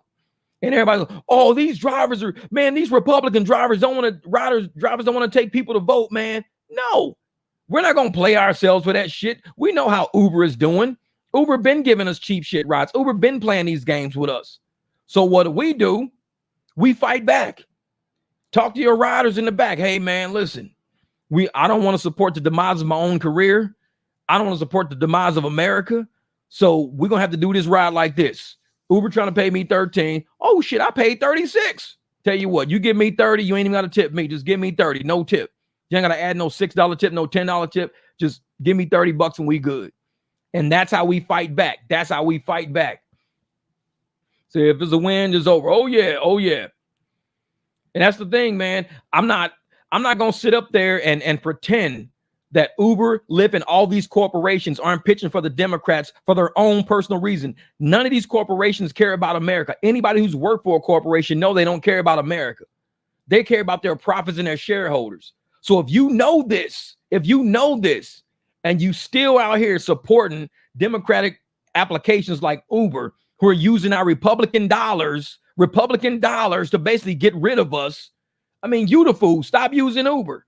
Use Uber to get a driver to you. That's what you do. Use Uber to get a driver to you. When a driver gets there, say, hey, I'm actually cancel this ride and give you cash because I don't support Uber. I know Uber's supporting Kamala Harris, so can I just cancel this and you take me? Sure, I guess so. I do that shit all day. Motherfucker, I be on Uber all damn day. As soon as I pull up, hey, how you doing? Hey, you know what? I'm going to cancel this ride because I don't support Uber supporting Kamala Harris. So is there any way you could just do this for cash? Sure, I could do it for cash. $25 is fair. They were charging me $35. Oh, they were trying to give me $11. $25 is fair. And Americans helping Americans. So that, what up, Dom? Out there working. So what do? You let rioters tell you, I'm supporting America right now. I'm fighting for the American worker right now. I'm not dealing with Kamala Harris. I'm not dealing with Tony West. I'm not dealing with Uber. We're going to keep that money right here and do it this way. This is how we do it, y'all. If y'all want to be 300, y'all want to learn how to fight, this is how you get out there and do it. You don't got to sit up there and be like, oh, Uber, you should be paying us more. Uber's laughing at these people, laughing at these protesters. You should be paying us more. They're laughing at them. Like, dude, look at these people out there asking for more. Oh, yeah. Or should we just got a whole another allotment of illegal immigrants came online yesterday. Yeah, these Americans are still out on the front curb with their little poster boards. Yeah, pay us more. Pay us more. We deserve benefits. It's like, come on, man. And I'm sitting there. Yeah, I work nights and weekends. Yeah, and I'm sitting there looking at how if Uber has their way, think about it. What they just went through in Massachusetts, what they went through in New York, Minneapolis, Prop 22. If Uber has their way with the White House, with Kamala Harris, with the Justice Department, if Uber has their way inside of all of that, everybody will be an independent contractor. Thank you, Yogi. I appreciate you. I appreciate the super chat. Appreciate your intelligent conversation. Thank you. Thank you. So every state out there is not going to be able to fight Uber. Because if Uber is embedded in the White House, supported the White House, doing everything with the White House, all the administration for the White House. Hey, I got all you guys elected. Uber got all you people elected. Therefore, you guys need to give us the laws that we need to keep these people as independent contractors. Don't let these people get benefits out of us. We got all you guys elected. We put all that money into your campaigns, into your states. We gave you all this money as Uber giving politicians money. And now you're going to turn around and let these people sue us? You're going to turn around and let these people become employees? We help y'all get in office. So y'all owe us this. Make all these people independent contractors and we don't owe them shit. Uber's playing that game right now. Uber's like, we taking it to the top. Uber's like, I'm not playing with these little attorney generals of this state. I'm not playing with this and that of this. No, we going to the White House. I'm Tony West. I got pulled. That's my sister. We going to the White House. These drivers ain't never going to win another case against us ever. We going straight to the White House. Next thing you know, there's a policy on the books. If you're an independent contractor, we're going to overthrow the FTC about the non-compete agreement. We're going to overthrow that. So now independent contractors on apps don't have a right to do cash rides and we're going to make that illegal. We're going to make it illegal for you to be an additional service onto whatever's on the. I mean, trust me, they working on something right now. They ain't doing this shit for free. They ain't doing this just because I ain't got nothing else to do. Hey, I'm going to go hang out with my sister and go around and campaign with her. Something's going on. Something's going on. Yeah, support 1099 contractors who support hardworking citizens. That's what I'm saying, Don. That's what I'm saying. If you're a driver, if you're a rider out there, be willing to help out a fellow American. Be willing to. Because if you're not willing and you sitting around bitching about the election, what happened in the election is because you kept using Uber. You kept funneling money to Uber, knowing exactly where Uber's money was going to. Be that rider that says, hey, you know what? I'm willing to cancel and take the cancellation fee. I'll take the hit for America. They're going to charge me $5 to cancel with you, man. They're going to charge me $5 to cancel this ride. But I'd rather give you the money straight up. I just paid them $45. Tell you what, $45, they're going to charge me $5. So how about I just give you $30, $40? That way it's the same amount. Cool, man, cool. Negotiate with your driver. Fight for America like that. Negotiate with your driver. Talk to him. Let him know. Oh, man, we've been saying that, Boba. We've been saying that, Boba. Man. And I'm sitting there going, if there's anybody out there who understands how politics really works, it's a set of policies to where you can get over on people. I mean, we look at how this country is right now. We got people who claim, oh, yeah, well, Biden's hard on crime. He had the Biden crime bill. He's hard on crime. We got criminals crossing the border every day. Kamala, she's a prosecutor. Yeah, she's a prosecutor. There's more crime going on in this country with Americans right now than ever before. Tell me we don't have crime waves going around. In the last 4 years, have you not seen crime waves going around in the last 4 years? But oh, it's always been crime. That's what they say. It's always been crime. Of course it has. Of course it has. There's always been murder. But when you start looking at the numbers, looking at the true percentage of what's going on around here, what's actually reported, a lot of crimes don't even get reported. Think about what you're saying that's even reported and think about what's not reported. Because there's shit been stolen off my property at my house that I've told y'all about on these live streams. I never reported that shit. When they stole them tires from the side of my house, I never reported that shit. It was old ass Jeep tires. They came from my yard and stole them. Cool, you can have them. Give a fuck. When they stole a cover off my Escalade, them covers are 60, 70 bucks a pop. They stole my cover off my Escalade. I never reported that, but they stole it. So imagine all the shit going on that people don't report. Not just, oh, well, the reports are showing that crime is really low. People are just so sick of this shit, we ain't reporting nothing no more. We're just like, man, I got to report every other week. I'm doing a new police report. I ain't got time for this shit. I got to work. Somebody stole a car jack, a little blue car jack from under a car I had on the side of the house. And they left it on his own fucking tire. So I had the tire off and everything. Had the jack up under there. They took the fucking little hydraulic jack, let the car down on its own tire and took off. I didn't report that shit because I ain't got time for that. I'll just buy another jack. I ain't worried about that shit. Crime, nobody's scared of crime right now because people are getting away with anything. They just doing whatever they want to do. Getting away with it. Oh, man, I'm always doing something. I never get away. I get away with everything. I never get caught. This is cool. I can get away with anything. We living in the era right now where people are so sick and tired of shit. We just let shit go. We don't even care no more. We so sick and tired of trying to complain to the police. Yeah, well, I'll take a report. You ain't gonna do nothing? Nah, we really can't. But we'll take a report. Okay, next time we'll take a report. Bro, this is the second report. Y'all ain't even trying to do nothing. Well, we could just take a report. Motherfucker, just stop reporting. Man, I ain't even worried about it. And what they say in the news. Oh, reported crime is going down. Oh, my God. Look at crime going. Man, the crime is going down. Look at this shit. The trend is going down. Do you know why? Because people are tired of reporting shit that y'all never do nothing about. That's what real was going on. It ain't got nothing to do with crime. Is rampant right now. People walking out of whole stores with clothes and boxes of shit, taking cell phones out. People doing crazy shit right now. Smashing grabs in cars in front of In-N-Out, taking people's suitcases right out their trunk while they sitting in In-N-Out eating a burger, driving off in another car. Crime is at an all-time high. People just sick of reporting it because ain't nobody doing shit about it.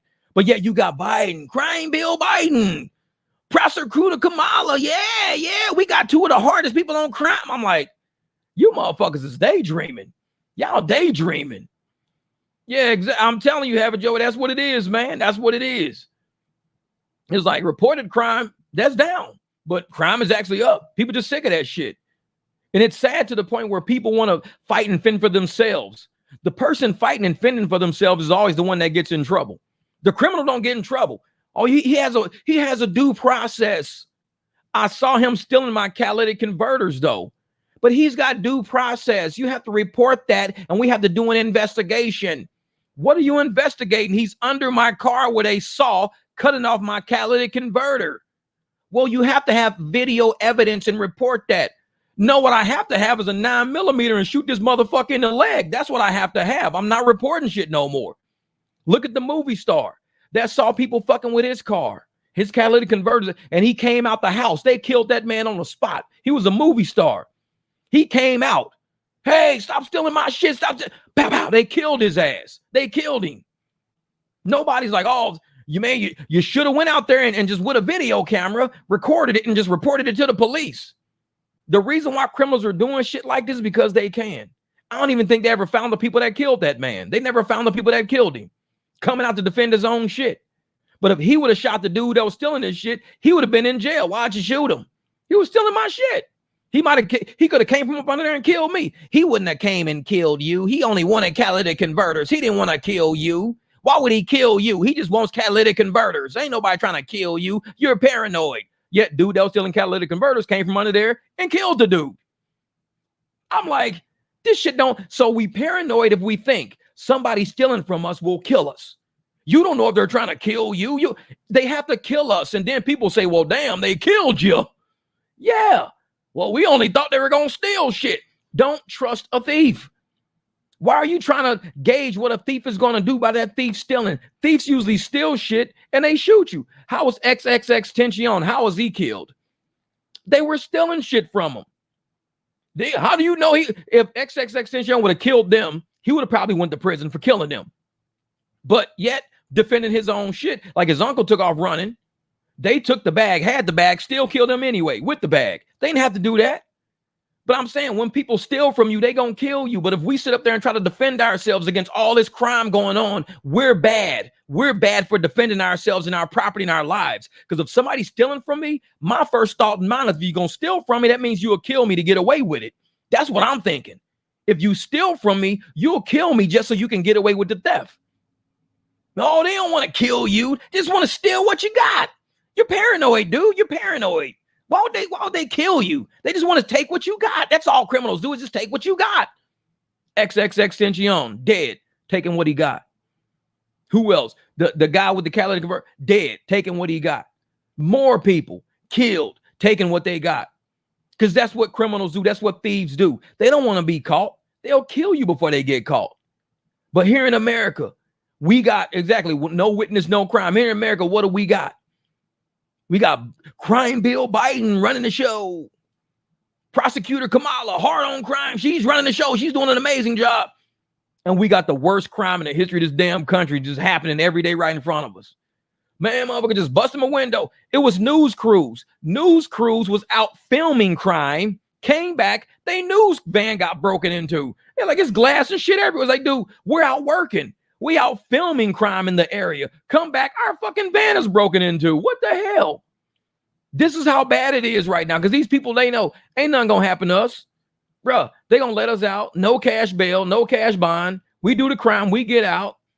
You know, sell whatever we stole. Just hide what you stole, hide it somewhere. So when they let you out later that day, you can go back to the hiding spot, get it, and go sell it.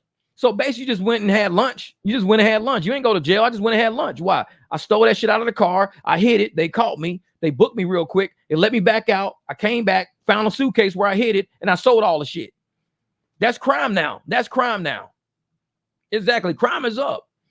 They broke in legendary Bun B crib and held him at gunpoint. Dude ended up with a 30-piece in prison. Dummy. Yeah, exactly. Exactly. All this shit, man. All this. The stash spot. And most of these people, what they're doing is they're stealing shit and they're putting them into storage units. Whenever I get a call, I've had 2 calls in my whole career going to storage units to pick people up from storage units. I don't do storage unit pickups. One of them was actually on Hum and I had it on record and actually did it. I showed people what I was doing. I showed them me waiting and I ended up canceling because I was at the storage unit. I don't do storage unit pickups because I don't know what the fuck's in them places. And I know people say, well, they were just, I'm like, how'd you get to the storage unit? If you got to the storage unit in a car, you need to leave in the same car you came with. Scroll up, they donated. Hold up for a second. They donated $131 million to Kamala in 72 hours. Keep in mind, this is all donated money. Hardworking Americans giving their money is wild. When CNN just reported 80% of Americans don't have $4,000. But I'm going to tell you where the $131 million comes from. I showed y'all the whole Act Blue. See, I don't know if you were here when I did the Act Blue video. I did a live stream and it showed Act Blue. What Act Blue was doing was using somebody, they would use a 70-year-old's name and a 70-year-old's address. This is what Act Blue is doing. I had it all on my last live stream, the whole video. They did a whole expose of it. They are using these 70-year-old people's information and address. And they're saying that these 70 and 80-year-old people donated $870,000. These people are living like destitute, They walk around in fucking Velcro shoes and fucking flannel shirts and shit. They're like, sir, did you donate $872,000 and 7,819 transactions? They're like, no, I never donated. I donated $5 to Act Blue like 5 years ago. Oh, well, it says here you donated $872,000 in over 7,000 transactions. And it's the same dude. And some days they're doing more transactions in a day than there is time. There's only so many hours in a day. They were averaging, some of these dudes was averaging 68 donations per hour. There's only 60 minutes in an hour. These people were averaging 68 donations per hour. One person was averaging 68 donations per hour. Dude was like, I've donated. It takes you at least 3-4 minutes to donate per transaction. So how can you do it for 2 or 3 minutes per transaction it takes you, but you're doing 68 per hour? Act Blue was doing this, and they busted Act Blue doing that. Man, this is Act Blue laundered donations, so the money will go further. Small contributions versus super PAC contributions. It is straight dirty Democratic tactics. Oh yeah. I'm gonna see if I can find it in here. Well, let me see something real quick. I'm gonna F5 this. Oh, so their Lyft ended the day at $10.92. $10.92. Their low for the day was $10.61. But I'm looking up this thing right here. I'm gonna say because Benny Johnson is the one that did it. I'm gonna find this, man. I'm gonna find it. Act Blue Benny Johnson. I'm gonna find this real quick. Because Benny Johnson did a video. Oh, let me just do it like this. Benny Johnson. It'll be easier if I just find his channel. Let me go through here real quick. Oh, where is it? Let me go to his channel real quick. Benny Johnson. All right. I'm going to find this video that I was talking about because I just want to show y'all exactly what I'm talking about because a lot of people missed that live stream, which is cool. It's cool. But wait a minute. Where is it? I don't know where I would find it at. Videos, maybe. Let me click on videos real quick. I'm gonna see if I can find this because when y'all see exactly what I'm talking about, oh, it's too much stuff. Now I'm looking for it right now. I don't see it in here, but it's in one of my last live streams. What I'm gonna do is I'm gonna cut it. I'm gonna cut the that clip out that I did of that video, and I want to actually do a short, not a short of it, but a shorter video so people can actually see where the Democratic's money is actually coming from. So if y'all can see how Act Blue did this, how Act Blue decided to take all these people names, and it was like they did about probably 5-6 people on that video where they would show up at somebody's house and be like, hey, is this Marjorie Jones? Yeah, Marjorie Jones. Hey, we got a sheet here. Do you donate to the Democratic Act Blue campaign? No, I've never donated to them before. Oh, well, here it says you donated 5,316 times to the tune of $172,000. I wish I had $172,000. Yeah, well, it said you donated 5,000 something times at an average of this much per day. I don't have money like that. That's what Act Blue was doing. They did a huge expose on it. So when people say Kamala Harris got this much money, you start looking at where it's coming from. You see videos like this. You're like, of course. Because when you openly cheat in the open and you say, no, we're doing it. We're not cheating. What? Yeah, we're not cheating. We're doing it the legit way. But we caught you cheating. That's not cheating, though. Well, what do you call it? It's fake news. It's not cheating. But it's in these people's names. It's on your documentation. It's public record showing these people's addresses. It's showing how much they donated. And these people don't have $872,000. This is one guy, $870,000 he donated. He's like, I don't have money like that. I never. And it did. Well, it's not cheating. Well, what is it? It's not cheating. Like, you can't win with people like that. When you got people who look you right in the eye, lie to your face, tell you we never said that. Then you play a video of them saying, hey, Kamala's new border czar. Yeah, she's the most qualified for the position. That's why I chose her. She's border czar. She's the most qualified. Yeah. They look you right in the face. We never said that. What? Wait a fucking minute. Y'all remember that video I did when that dude rear-ended my BMW? You remember that video? Dude rear-ended my BMW. I pulled him over. I videoed everything. Everything was on video. Y'all saw the video. He rear-ended my BMW. I finally caught up to him. We was looking over the cars and everything. He wouldn't give me his information, wouldn't give me shit. He said, can I look at the car? I said, yeah, go look at it. So he bent down. He looked at the car. Y'all saw this shit on video. The dude says, I didn't hit you. That's how the Democrats are. That's how that's the dude. Absolutely. That dude. Absolutely. That shit. It's fucking people. It's people. The Democrats are like that. Y'all saw that shit in real life.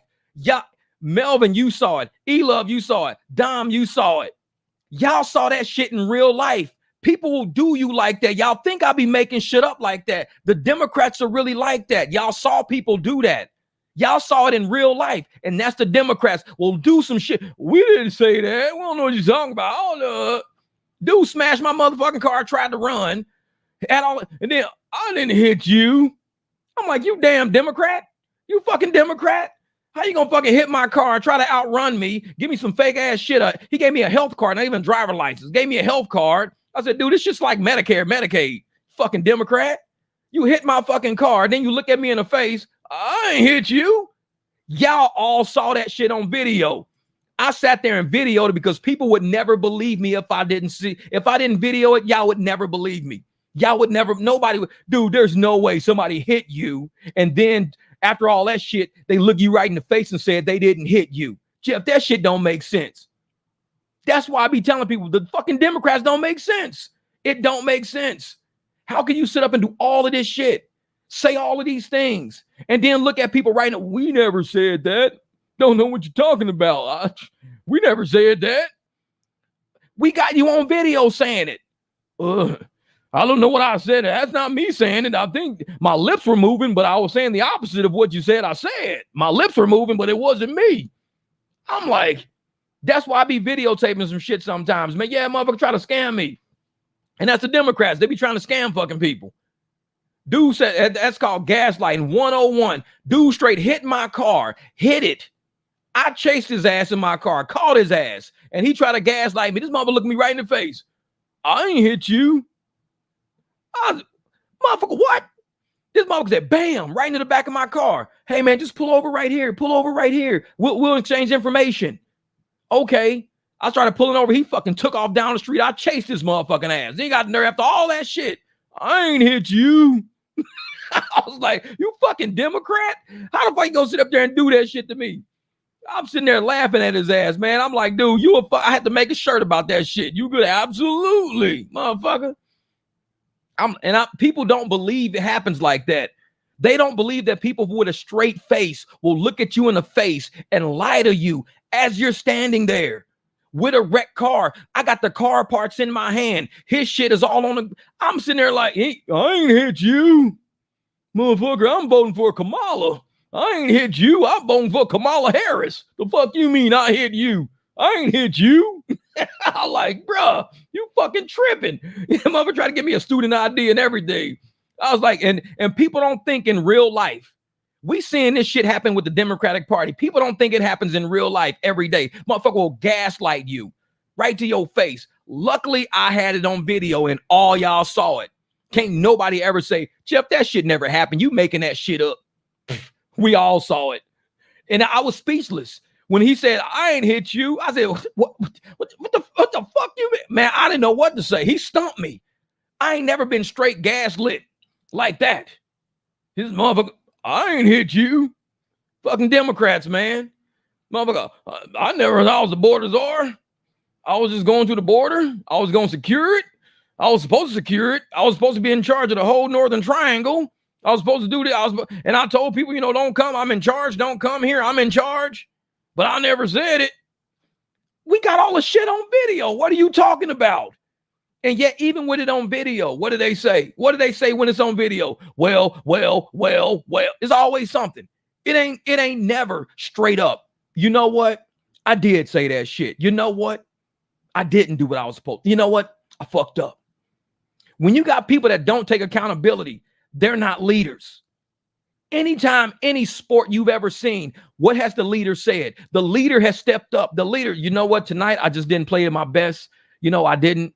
I didn't pass the ball. I didn't shoot. How numbers? I know I put it on me. A leader don't sit in front of the microphone. Steph Curry sitting there going, man, you know what? Draymond fucked up. This motherfucker Clay, he fucked up. Steve Kerr was telling us all the wrong plays. The fans wasn't fucking fanning enough. These motherfuckers wasn't even that loud. I was hitting some crazy threes and shit. That's why we lost. It was all these motherfuckers. They have nothing to do with me. We would be like, who says he's not a leader? We'd be like, Steph Curry, what the fuck are you talking about? Dude, you're a leader. Steph Curry steps up and he becomes a leader. He says, you know what? I didn't play tonight. You know, I could have did this better. I think we could have did this. I could have did this. I know I could have. I'll put this on me. You know this. That's what a leader does. What do the Democrats do? It's a motherfucker today in my comments today, August the 2nd, today, told me the reason why Biden didn't secure the border is because of Trump. I said, what? He said, yeah, Trump. Trump is the reason why, because if Trump would have did this, then he was scared. So he was scared Biden was going to win. So, you know, Trump did. I was like, bro, it is 2024 right now. What the fuck are you talking about? I mean, this is how you talk to people. I'm sitting here like, bro, it is 2024. I was talking about a situation in 2024 on a video. The video I dropped today or yesterday, it was yesterday. It was a 2024 video talking about 2024 issues in 2024. It was August the 1st, 2024 when I dropped that video. This motherfucker, well, Trump.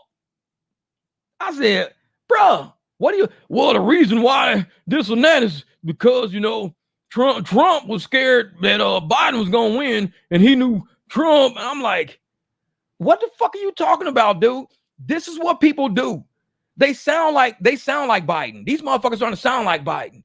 Mid-conversation, they just distance off. Yeah, I remember the time I had a lawnmower. Yeah, it wasn't in Iran. I know Iran's having a war right now. Iran's in a war right now, but I'm talking about this lawnmower I had, right? I had this it wouldn't fucking start for nothing. I was like 11, and I'm cranking on this fucking lawnmower. I'm Biden. We're talking about the war in Iran right now. They just bombed Israel, man. Yeah, but when you crank this fucking lawnmower, right, you're cranking it and it just won't fucking go. That's how these people are starting to sound to me, man. Because the moment they start talking about some shit, it's like they don't have anything to say. They just start digging in the barrel of bullshit. We're talking about something that's going on like right here. And he's like, yeah, well, Trump. I said, bro, Trump he lost the election in 2020. We're talking about 2024. Yeah, well, that's because, you know, Trump, you know, this is why. And I'm like, bro, we're talking about the dates of 2021 to 2024. We're talking about those dates. That's the dates we're talking about. Trump was not in office from 2021 to 24. So all these problems you're talking about happening while somebody else was supposed to be the leader of this country, but you such a fucking whack-ass leader, you got to dig back before your fucking tenure and go, well, the reason why I didn't get shit done over the last 4 years is because of Trump. Is Trump your leader? Is Trump your fucking leader? You had 4 years to get this done. 4. You had your own people around. Trump, his ass been at Mar-a-Lago some fucking where. We don't know where this dude been. He's been all over. He's been in court. Trump's been in court for 4 fucking years. That's where he's been. He's been in court. So how you got some dude in court for the last 4 years and your ass is sitting around, well, Trump's the reason why I ain't get shit done. Man, Trump is sitting in court right now. He ain't got shit to do with you.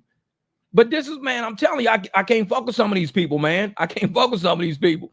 The Democrat will tell you, Jeff, blame your lying eyes and ears. Exactly. Because that's, Jesse, this is how these motherfuckers sound. When they type, this is their brain. When they type, this is how their brain sounds to me when they're typing. I don't even know what these fucking people sound like. I never met them. Never met them.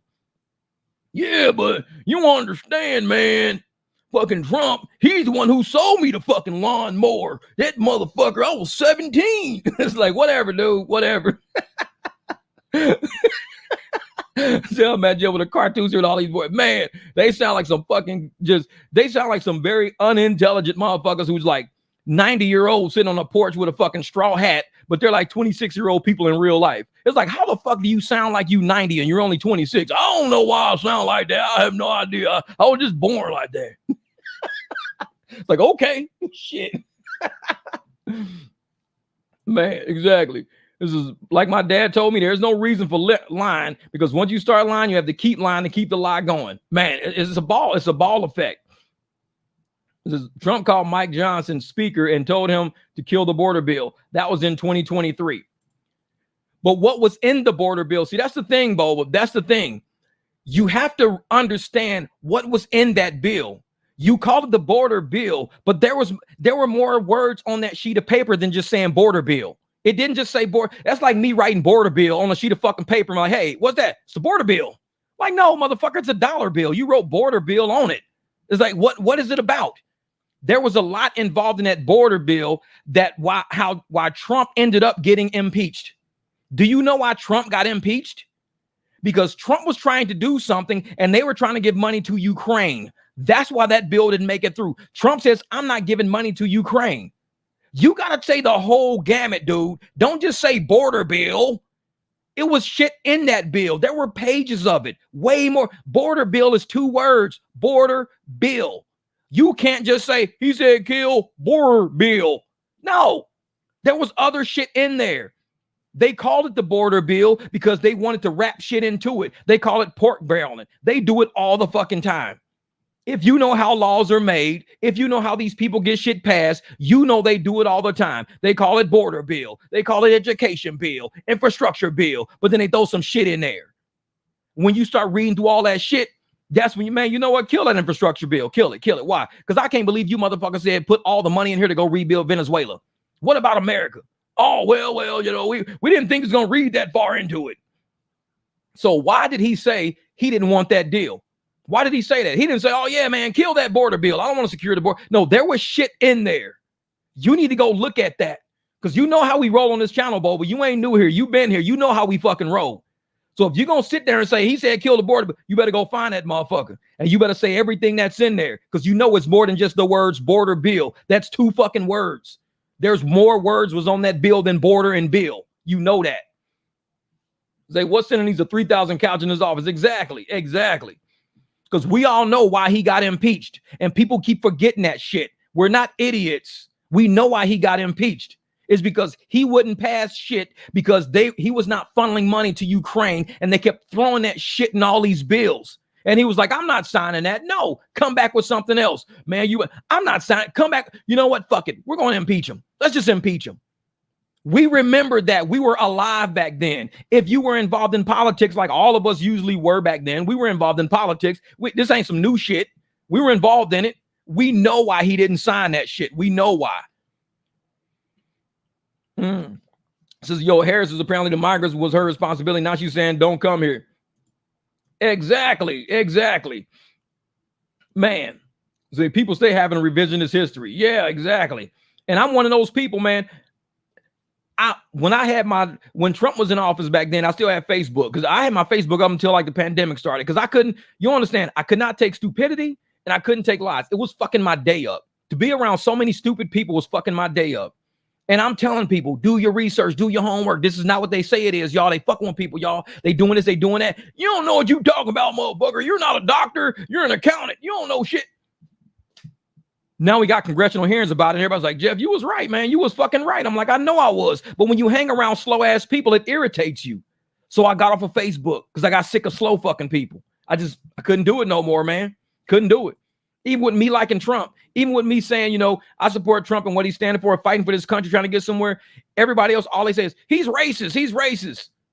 How many times have I sat on my own live streams and said that I'm racist? I don't care. You could be racist.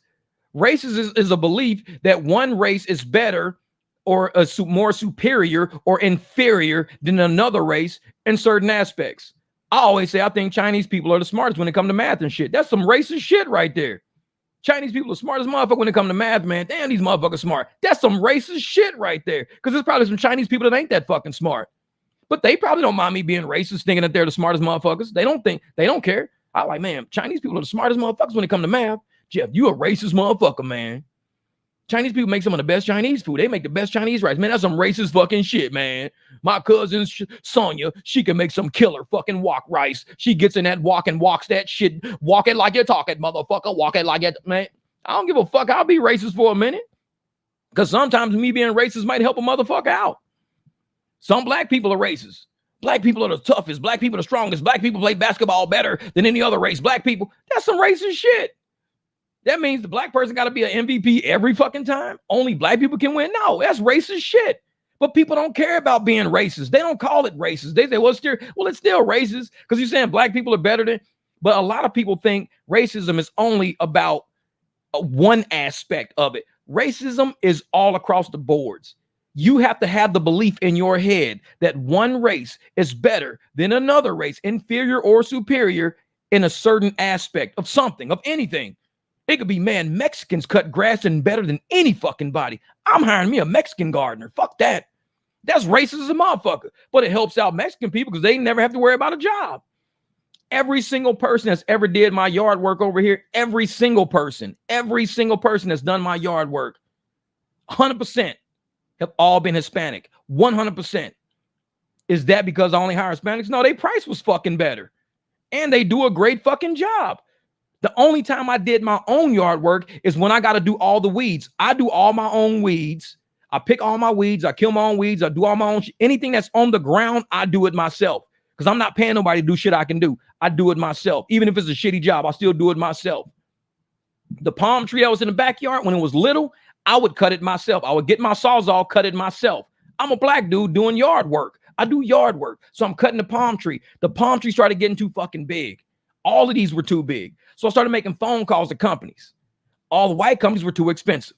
So I said, fuck that. I'm not doing it. The white companies were too expensive. Mexican companies was like, well, we only charge this. I'm like, shit, I could pay you that and give you a tip and still pay less than what I'm paying these motherfuckers. So every year I pay what they ask, plus I give them the tip. So I was like, hey, here's the tip, that we're done. And they do a great job. They do a job like anybody else would fucking do. So why wouldn't I use a Hispanic person? I'm like, that's fine. They got all legal shit. They got business license shit on the side of their truck. They driving around with everybody else. What up, Chris D? And I'm sitting there like, man, my wife won't hire an American accountant. Everyone, when they fuck up the story. I know it. So they fuck it up. Umar Johnson. I'll listen to Umar Johnson. I be making fun of him all the time, man. I be making fun of Umar. He say some funny shit, but he do say some good shit too. He say some pretty solid shit, but he's funny. I mess with him all the time. He said, Edward said, Jeff, you funny. Do comedy, man. I don't know about that, Edward. I don't know, man.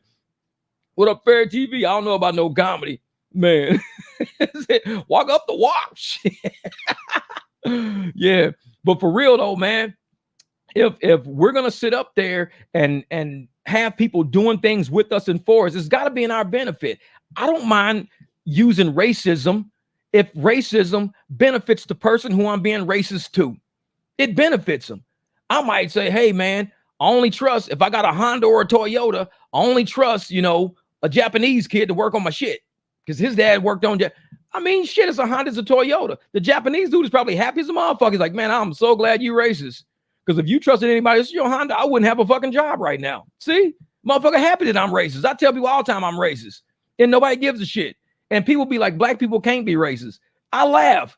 You don't think black people have a brain? You don't think we have brains? Racism is a belief. It's a belief. A belief comes from your brain.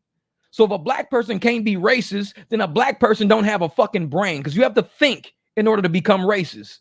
A belief that one race is inferior or superior to another race. I have beliefs, which means I could be racist. Anybody can be fucking racist if you have a brain. If you can believe in anything, you could be racist. Now, the power to use that racism to hurt somebody is a whole nother level of the game. I've never used racism to hurt nobody. I've never said, because I'm black, I'm going to do this to you. Because I'm black, I'm going to. But somebody will say, because I'm white, I can make an accusation about you and they're going to believe me because you're a black man in court. I could lie in court as a white man or a white lady because a white lady taking a black man to court, the black man must have did something wrong. Why? Because the black man's in court. He did something wrong. That's when you start using racism. When you say, I could be a white woman and I can lie on this black man. And we've seen videos of that. We've seen videos of it. Karen's out there lying on black. He said this to me, crying and shit on the phone line. Oh, I can't believe he's hitting me right now. He's in my face. Motherfucker way across the field recording her. But they use that as that's a racism use. If I'm white and I'm crying, he's black. Oh, I got him. I got him. That's when you use racism against somebody. That shit, I wouldn't do that. I could be racist, but I wouldn't be that fucking racist. I just don't see myself doing that. Say men 100 M tomorrow, 1 a.m. Oh, anyone free to talk shit about Uber and Lyft? Hey, we done already went over all that shit in the beginning, man. We went over that all in the beginning. Yeah, they love to play victim. I'm telling you. And that's the thing. When you use racism and you try to create a victim out of using racism, that's when shit starts getting fucked up.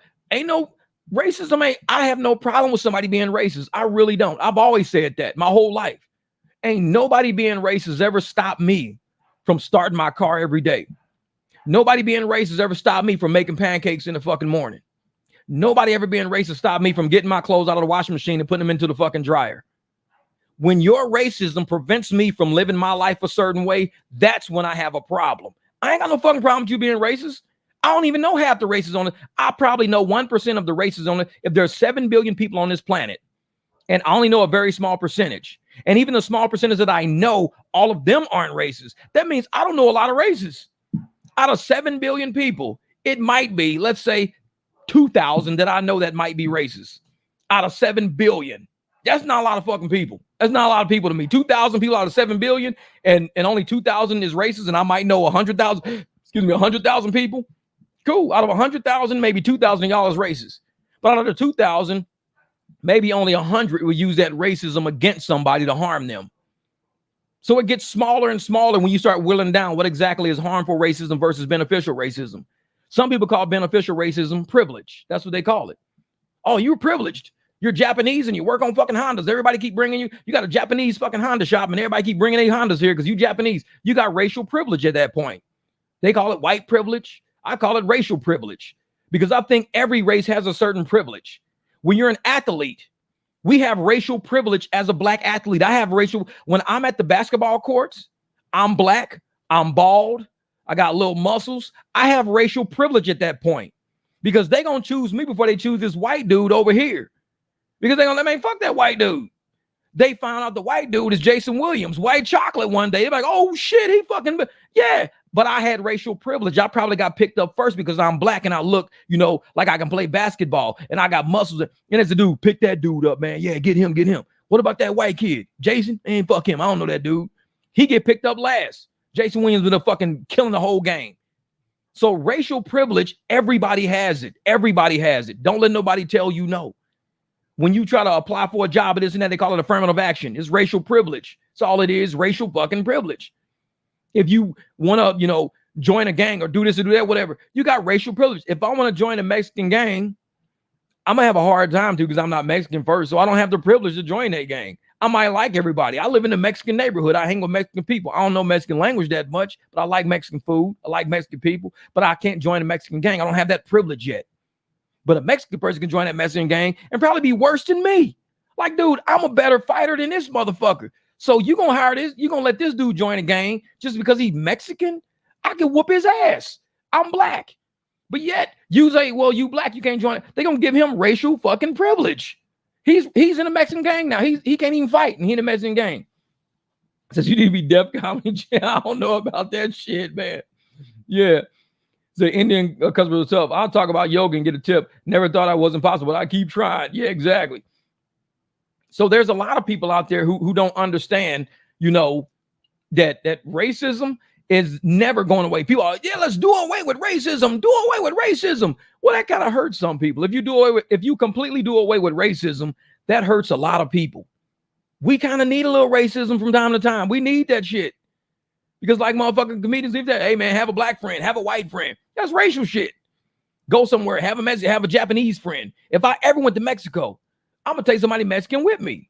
Because if I go to Mexico with no Mexican people with me, they're gonna probably take advantage of me. Like I told you, I can go to fucking China and they be like, hey Jeff, man, this is 40 yen. Okay. Motherfucker, my Japanese friend or Chinese friend, I'm like, dude, you just paid 40 yen for that? Yeah. Bro, that's like a half of a yen. That's why you need fucking friends of other races. Ain't nothing wrong with having fucking friends. Like I need friends of other races. Have a white friend, have a black friend, always. Because they see when you go overseas and they see you as an American. And people always say, if you're an American, Jeff, and you go overseas, they're going to take advantage of you. That's the first thing they try to do. They're going to tell you, hey, we'll do this for you for $10. $10. We do this for $10. And you say, okay, well, that's because they threw you $10 first. The next person might come up and say, hey, man, everybody really does this for $1. Really? Yeah, they always do it for $1. He said $10 because you're American and you speak proper English. He know you don't know what the fuck is going on. They're racist against me as an American. They're nationalists against me. So being nationalist benefits him, but it don't benefit me. Like I said, I'm one of the quickest people that when everybody be like, oh yeah, man, Trump. I'm raised when I put ketchup on my spaghetti. Yeah. This is all shit. Wait a minute. This is Jesse. That happens to me when I throw a curveball at him and bump some Andrea Bocelli. I even sing in Italian too, motherfucker. Yo, spaghettios, motherfucker, ravioli. Like, bro, you singing about ravioli? Motherfucker, that's like some Chef Boyardee shit. That ain't fucking Italian. That's like off the shelf in Walmart. Chef Boyardee, ravioli. Motherfucker, that's not Italian. That's shit off the shelf. I can speak Italian. Chef Boyardee, ravioli. Parmesan cheese, motherfucker. Nope. There's none of that shit's Italian. None of it. You just talking shit now. No, but that's why I don't bother me. People like, man, Trump's racist. To me, the word racism has been watered down so much. I don't even give a fuck about it. It's like crime. When I say people don't give a fuck about crime no more, I do not give a shit when people say he's racist. I don't care.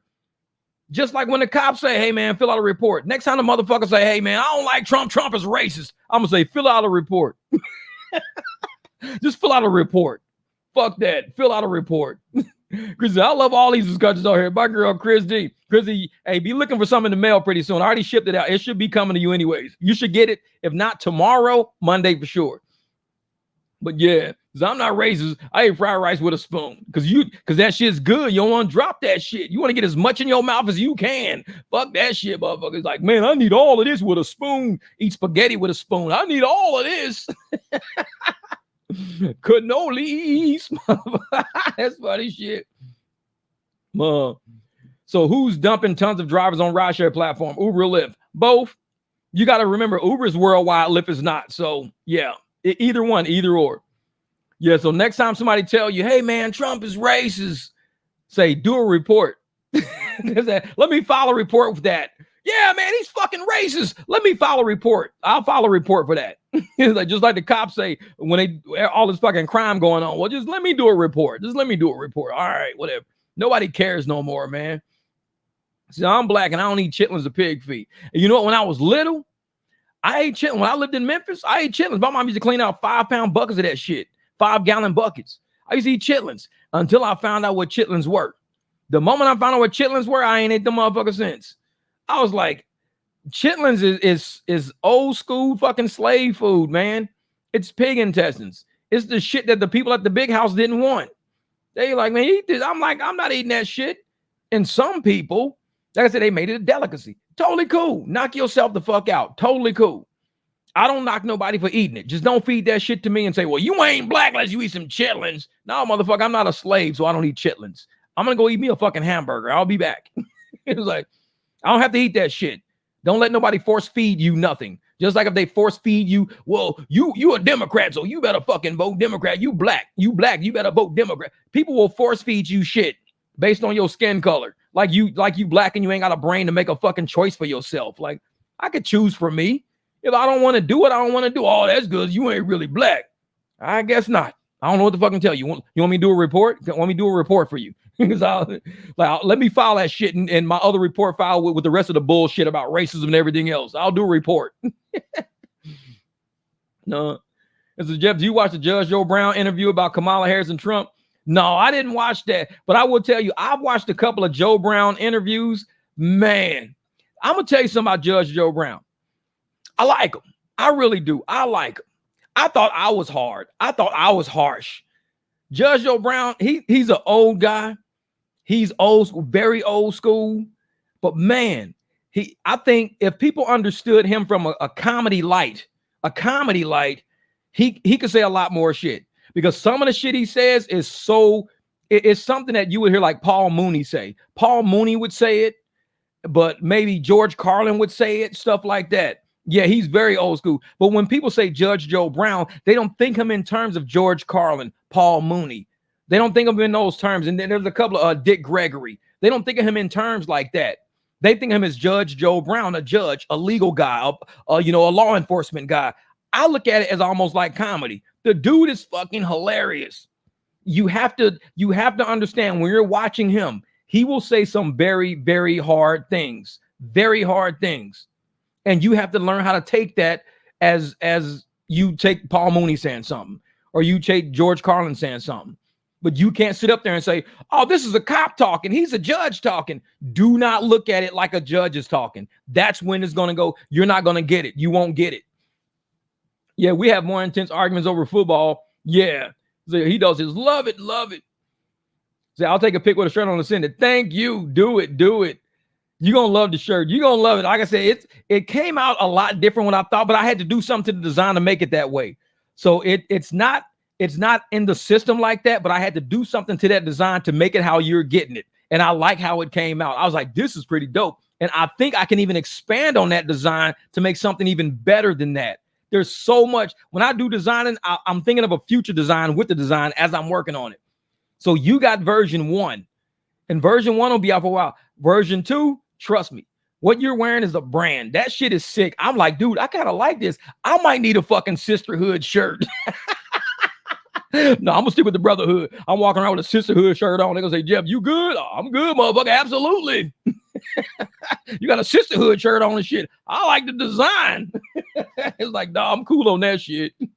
No. This is no giveaways today. No, I got what? I think I got about 2 or 3 shirts. Wait a minute. Let me see something.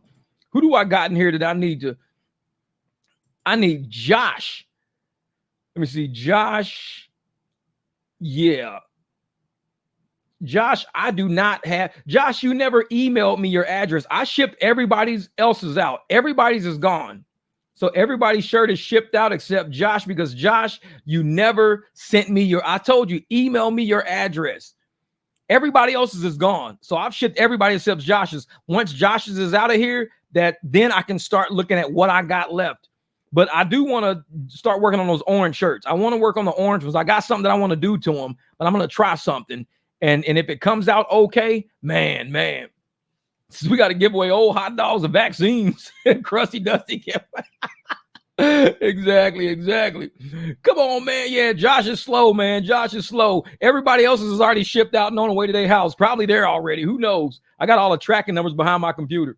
I stopped leaving tracking numbers in the car because I used to leave the post office and throw everything in my console. I started putting it all in my wallet because sometimes people are like, hey, man, where's the shirt? I'm like, oh, shit, let me go out to the car and get the tracking number. Like Eric, he did that shit to me. Eric was like, dude, I don't know where the shirt is. So I had to go and get the tracking number. And I said, dude, they said it was delivered on the 18th. It's been delivered for a couple of days. It was they put it somewhere where he didn't see it. That's what it was. He was like, oh, shit, my bad. I was like, yeah. I'm like, that shit was there days ago. But so I started bringing my tracking numbers in the house. That way, if this shit don't show up, and just hit me up, dude. Where is it? I know Antonio, he one time hit me up. He says, dude, you got tracking for that shit? I said, yeah, I got tracking for it. His next door neighbor had it. His next door neighbor had it because he had on his account, his PayPal account, it gave the wrong apartment number.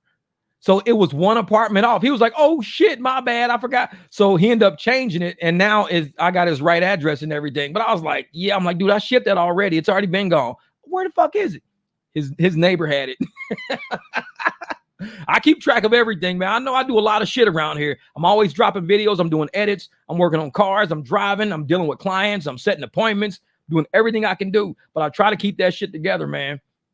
And especially when I got, Facebook back online. I brought Facebook back online in February. I still haven't figured out what to do with that channel yet.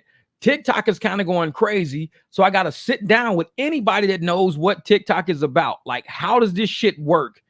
If you're monetized on TikTok, I need to talk to you, because my channel goes crazy every once in a while. And it's like every blue moon, it'll go nuts. But for something like, they'll just throw me in the algorithm. So it's got a lot of subs on there, a lot of views on there, like 140-something thousand likes or whatever the fuck, crazy. But I don't know how that site works. Like, I don't know what's going on. So it kind of does its own thing. It's over in left field by itself. I get on it to answer people and to talk and laugh a little bit, joke around with people. But I've seen people on TikTok make a lot of money, but I don't know how that works. So it's like people probably say, dude, you ain't making no money on this shit. Look at all the dude. I have no idea how this shit works. My son told me a long time ago, Dad, started TikTok. So I started one, but I never looked into how it even works. So it's kind of like it's like 8,000 something people on there. People sub it all the time and always laughing and joking and cracking up. But I don't know how TikTok works. So, and Facebook is something I'll probably never get paid on. Instagram, I'll never get paid on. I'll never do anything. So with the money that I can make, that I could potentially even make even more, I've been talking to YouTube lately, and YouTube is really starting to be, I think we're coming to an agreement. Right now, they don't like me because I talk a lot of shit about Kamala Harris. They don't like me, and it's cool. I mean, just like Uber, people don't like me because I talk shit about Kamala Harris. It's cool. And they run tech. I just run my mouth. They don't throw me into the algorithm like I should be thrown into. And that's cool because there's somebody sitting at Uber right now that don't like me. Somebody sitting at YouTube that don't like me. Fuck them. I don't care. You ain't got to like me. They're like, yeah, don't put his stuff in the algorithm. I don't like him. Cool. Whatever, motherfucker. It's not just me. It's YouTube. But when I'm starting to do real major things with these channels, there's major things that I want to do. Major things. Because I found out, yeah, YouTube is pretty cool, man. It does okay. It actually does okay. You say OnlyFans? Shit. OnlyFans for the dogs. And then, but I saw one YouTuber. This, and it threw me because I do a lot of research. This motherfucker hired 400 people to help him run his YouTube shit. He hired 400 people. When you can hire 400 fucking people because your YouTube channel is doing that well, that's fucking crazy. That's crazy. If my YouTube channel was doing well enough for me to hire 10 fucking people, I say, bro, listen, you can drive in your spare time, get private clients, whatever the fuck it is you want to do. But YouTube just did this for me. So I would like to hire you. And that could be something, man, because you can't be, one person can't do all this shit. Right now, everything I got is small. So it's very manageable. My cars, my house, my social media, everything's manageable right now. But at some point, the shit's going to go nuts to where I'm going to lose more money trying to hold everything in my hands. I'm going to lose more money than saying, okay, I'm going to do this today and I'll pay you to do this today. And even with the profit margin I make on that, I can still afford to pay you while I'm, because it could be a day where I say, you know what? I got to go do a fucking transmission in the truck. I got to do a whole transmission. It's going to take me 2-3 days to do this transmission. So I'm going to work on that. If you just go to my YouTube channel, upload a few videos, this and that, I'll answer shit later, edit this, copy this, cut this. And if somebody was to do that, they can actually get profits off of that because I'm going to make more money working that transmission that day. And 2 days working on transmission, I can make like $1,000. I'm not making $1,000 in 2-3 days on YouTube. So YouTube would slow me down from making that 1,000 in 2 or 3 days. Because working on YouTube in 2 or 3 days, I might make $180 in 3 days on YouTube, like $180. And that's all like if a video really goes nuts. A video has to go nuts for me to really make money, unless you guys are supporting it. If you guys are supporting it, then I'm dropping more videos and I'm doing more live streams. That's why last month I did way more live streams than any other month I've ever done. It still wasn't my best month, but it was like my third best month ever. My best month was in like January of like last year, maybe. I don't remember when it was. January of last year, I think it was. Maybe it was January this year. I can't remember. But that was, I had one video that went nuts. It went like through the fucking roof, went crazy. And it was a lot of, AdSense was on it. A lot of advertisers wanted to be on that because it kept getting views all the time. And as it's getting views, AdSense is getting paid for any commercials it's putting on there. And for everybody who's getting YouTube Premium, like I got Premium, we all get YouTube Premium. I get a very, very small part of YouTube Premium when people with Premium watch my videos. And so some months are way better than others. So yeah, people are sharing it. And that's what it is to me. It's about the video. It's about, sharing it on social media. I started sharing it more on my Facebook channel, things like that. And what it does, even if somebody doesn't watch it, let's say you just leave it playing in the background, it's still doing whatever it does in the background as it's playing. Like me, I watch a lot of content on my laptop, but I got it hooked to my speakers in my house. So as I'm walking through the house, I'm listening to it. If something's funny, I'll go back and rewind it and see what the fuck it was so funny or whatever. But usually I just let shit play as I'm cooking, as I'm doing stuff. It's on my phone playing sometimes because I want to get information. And when I find information, I present information to you guys, like in video clips and stuff like that. Who cares? I like you. Exactly. I know it. Oh yeah, Jesse. And Jesse says, he says, hey, I'm learning that picture and audio editing soon. I'll be available for advertising. Yeah, he's doing a lot on social. Jesse's doing a lot on social media with picture and audio editing. And me, when I do my advertisements on social media, I just put a picture on there, then I type it. Jesse's got it to where you can play it in your car, you can play it in your headset or whatever, and you can hear stuff. I mean, this dude, he's already thinking ahead, because as drivers, we can't read everything in front of us. We're driving, so we have to be able to hear stuff. So if we're driving and we can hear advertisements, hear things playing, we got to think about other people out there. Somebody's driving to work. Oh man, this dude Jesse, he's a driver, man. We got to go out to dinner tonight. Get his number, because he's driving and listening, not driving and trying to read. All my shit you have to read. Jesse stuff, you can hear it now. People can drive. It's like a commercial. Oh shit, this guy Jesse, he's advertising in Phoenix right now. You know, he actually he's a driver, a rideshare driver, and he does clubs, weekends, dinners, parties. It's our anniversary night. Call him. Let's see if he can take us out for dinner tonight. Stuff like that, man. So Jesse, he's already on that front edge, man. I like that. I like he's on the front edge of what's coming down the pipe. And with Uber and Lyft, with us kind of, shying away from those apps because we know the direction they're moving into with their labor force and with how they're treating us, we need to start stacking up more private clients. Riders out there need to realize who we are as workers, whether American or not, who we are as workers, and that we can do the same work that these apps are doing, but the apps are using this money to push policy that ain't even good for America. These apps are using their money they're taking money out of your pocket, pushing policies that'll hurt you in some capacity.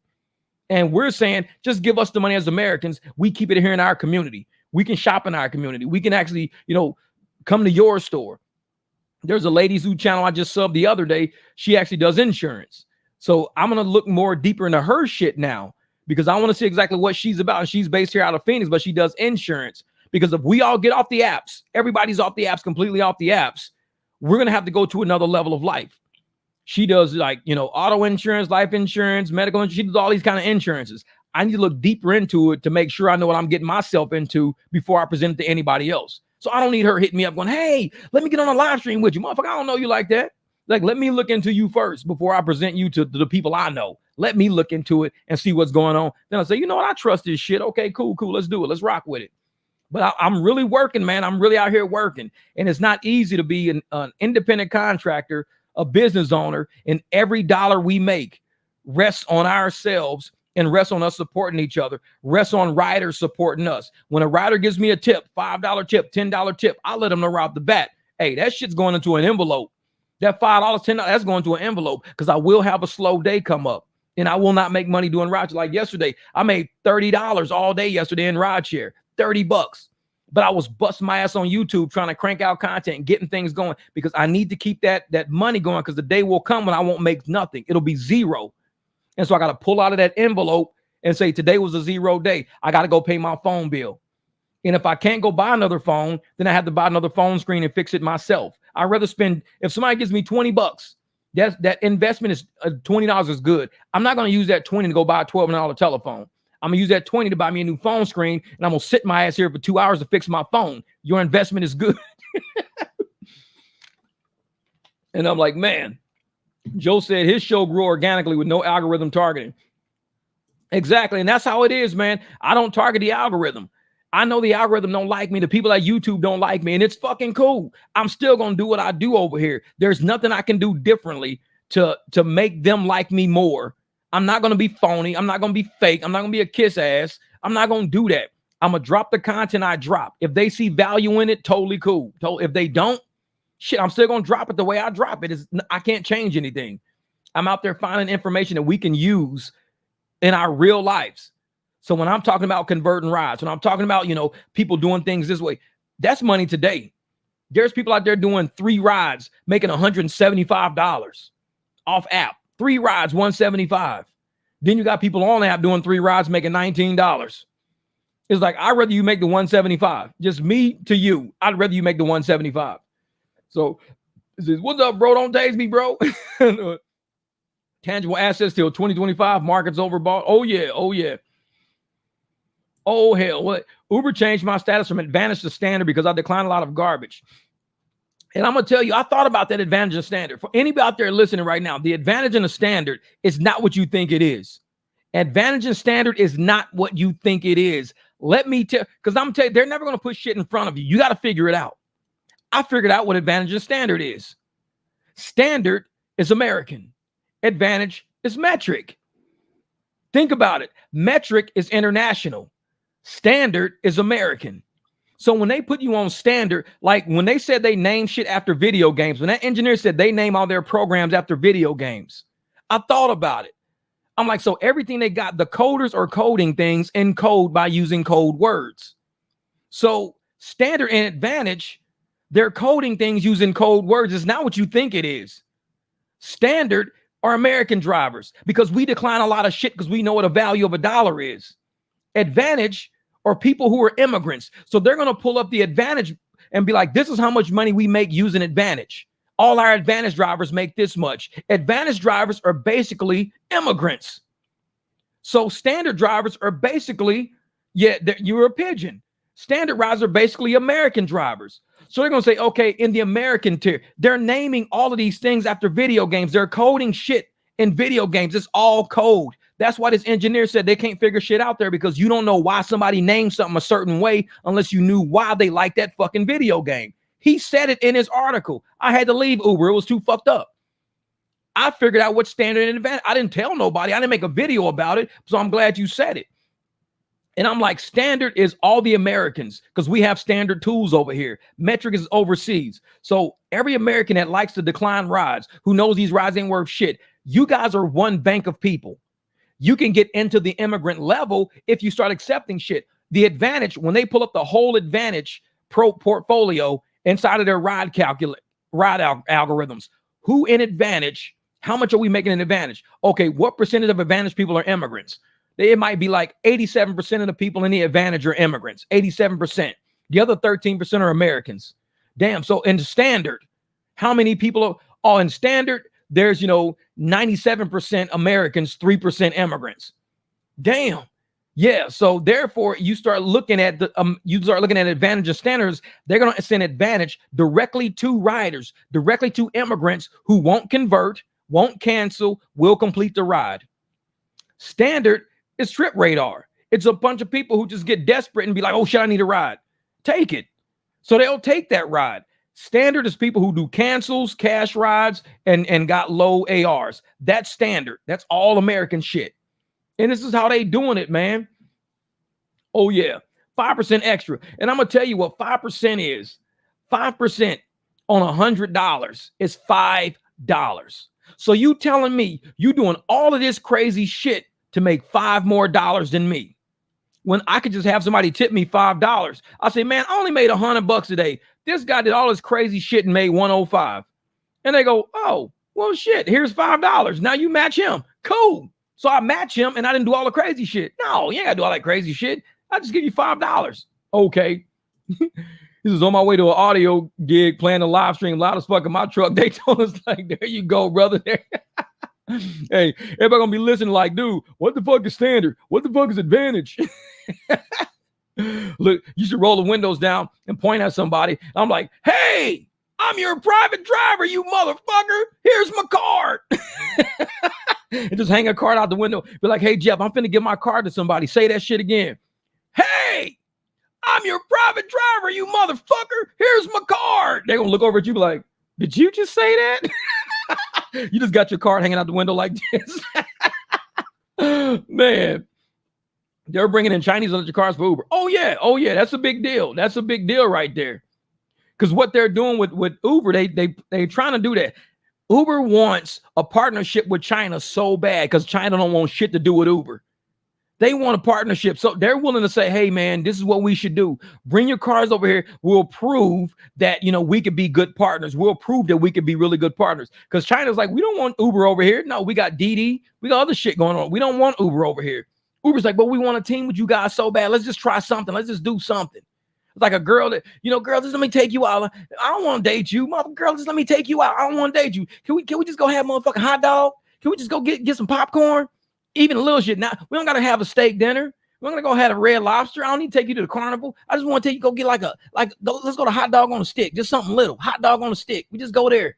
Okay, fine, fuck it. I'll go to hot dog on a stick with you.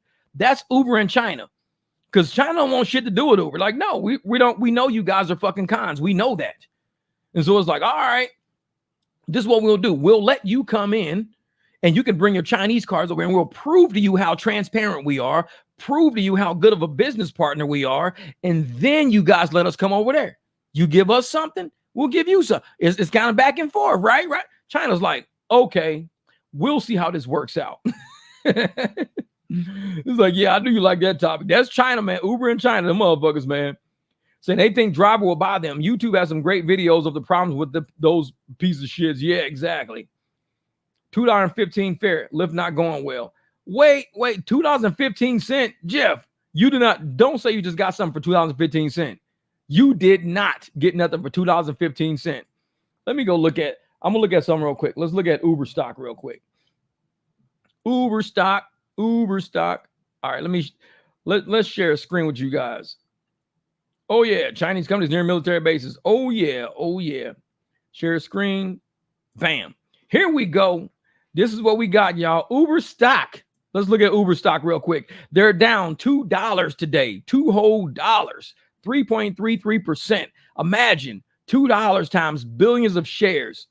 Market cap 130 billion. I wonder how many shares they got outstanding. How many shares does Uber have outstanding? Can I see that anywhere on this? Nope, I'm gonna have to go look it up. This is their ride-hailing giant Uber strikes EV deal with China Tesla rival BYD. So I'm trying to find out. I'm cool with that. Let me go see how many shares they got. Uber shares. Uber outstanding shares. Here we go. Uber outstanding shares. They have 2 billion. Listen to this. 2,078 million. So 2 billion. So if today Uber dropped $2, that means they lost $4 billion today. They lost $4 billion. For the week, they started out way back here. They were up at $64, $64.91. Let's say 65. So 65, this is where they were way up here. Look at this big drop right here. From August the 1st to August the 2nd. August the 1st, August the 2nd. They went August the 1st, they were at 61.56, August the 1st. Dara sold all of his fucking shares, and look what happened. Whoop, that shit dropped all the way to 58. So it just lost from 61 to like 58. Lost almost $2 in like a single day. Dropped $2 a day. But back here it was at 64.58. So let's say, 65.20. So 65.59, $6. So $6. If they lost $6 a share and they have 2 billion shares outstanding. Think about it. They have 2 billion shares outstanding, 2 billion, and they lost $6 a share. That's $12 billion. $12 billion they lost in 5 days. They went from $65 on Monday, 65 on Monday to 59 today. 2 billion shares, 2 billion shares, $6 a share. $12 billion they dropped. 12 billion. Who loses 12 billion in a matter of 5 days? $12 billion in 5 days. They dropped $5.92 in the past 5 days. 9% of their company is gone. Almost 10% of their company is gone in 5 days. You lose 10% of your equity in 5 days. Cash rides is kicking their ass. They brought all these immigrants in. We've been taking all the fucking rides. We've been taking all the cash. I haven't driven since May. So they ain't counting none of my money in here. I haven't driven since May. In the past month. Holy shit. They're down $11 in the past month alone. 11 in the past month. 11%. Because if you go from $70, 70, all the way to 59, that's $11.68. $11 times 2 billion shares. $22 billion month. A $22 billion month you just fucking hit. $22 billion. This is not up. This is not up. This is down. If it was up 22 billion, if it was even up 1 billion, that'll be a $12 billion flip. But or $23 billion flip. This is $22 billion this company lost in a month. Tony West says, let me get the fuck up out of here. Go hang out with my sister for a while. See if I can't get something done. We need more immigrants fast. We need immigrants fast. We just lost $22 billion in the past month. Let me see what they lost in a year. In a year, though, they're up 0.61. Because last year, this day last year, they were at $58.38. Now they're at $58.99. So a year, they've only went up 1% in a whole year. They've only went up 1%. But they'd be up way high because they were up at $81 a share at their height. They were all the way up to $81 a share. So they're basically down $21 a share. $21 a share times 2 billion shares is $42 billion you've lost this year. $42 billion you've lost in a year. Man, that's crazy. They've been as low. August of 2023, they were down to $46. It's $46. August 2023, they were 46. So they're up 12% from last year. Up 12% from last year. Last year, they were sitting at $46.96. Let's say 47. 47 to 59, almost, $12. Man, they getting their asses handed to them, man. Asses getting handed to them. Lyft is done. That's Uber right there. Let's go look at Lyft real quick. Let's look at Lyft. Yep, Lyft closed at 1092 today. Let's go look at Lyft real quick. Let's see something. LYFT. Boop. Let's see this. 1092. Let's see what they've done in the past month. Let's go 1 month. They're down 2%, $2. So they're down $2 in the past month. So let's go Lyft outstanding. Lyft outstanding shares. And Lyft only has 394 million. So let's just say 394 million. Let's say 400 million. So let's say they got 400 million just for shits. They got 400 million. So if they got 400 million shares and they drop down $2, they have lost $800 million. They've almost lost $1 billion in the past month. That's just the past month. They've almost lost $1 billion in the past month. Lost basically $800 million. And all of the fucking executives are cashing out. Dara's cashing out. Kristen's cashing out. Tony's going to hang out with Kamala for a little bit. Trust me. Cash Rides is kicking their ass right now. Y'all think I'm joking, man. Cash Rides is kicking their ass right now. Calls got wrecked. Yeah, real inflation right here. Billions with a B. Billions with a B. You know how much fucking... They can't get enough immigrants in here to do that. Right now, like I told y'all, they really thought that Cash Rides were going to, not be a major factor. They really thought all these people out there thought that, Cash Rides, there's not enough to put a dent in them. It's not enough. But you don't understand what they're doing with this money. We're not the what's on the YouTube channel aren't the only people talking about it. There's people off YouTube doing Cash Rides. There are people who don't have YouTube doing Cash Rides. Cash Rides have been around since even when I first started 5 years ago. So Cash Rides were around before that. Because if I started doing it 5 years ago when I first started with the Jeep, it's been around before that. It's just more rampant now because people are realizing that they make a whole lot more now. People were scared to get deactivated at first. Now people are getting deactivated and not giving a shit because we got private client lists. We got ways to go out there and market. We're marketing on Facebook, Instagram, YouTube. We're everywhere. So for them to sit there and think we're going to just bring in immigrants and it's going to boost us through the roof, and they're losing billions of dollars messing with Americans like that. Man, let's short Uber when Jeff's channel reaches 10,000 subscribers. No. Well, see, that's the thing. I'm already at 10,000. I'm at 10,600 by now. Shit, I'm at 10,700 by now. I don't even know. So it's like, man, when I sit there and I think about how these apps, he says, you sound like Austin Powers right now. It's pretty funny. $1 million. Yeah, people are getting deactivated for fake reporting. But see, that's the thing. Nobody cares about it because riders, what Lyft and Uber tried to sell, and I'm going to tell y'all about bullshit. Let me tell y'all about bullshit narratives. They had this media blast. Remember when we started about probably last year, right after Halloween, they started putting out all these reports about don't do cash airport rides. People said, it's unsafe. It's unsafe. Oh, 10 points. Thanks you, Christy. I'm at 10.6K. Woo, we're up there. So don't do airport rides. It's not safe. Then all of a sudden, don't do rides off the app. It's not safe. All these riders are getting places safely. Like the narrative's not selling. Riders are getting places safely, using private drivers, using people who are doing off-app rides. They're still getting to work safely. They're still getting everywhere safely.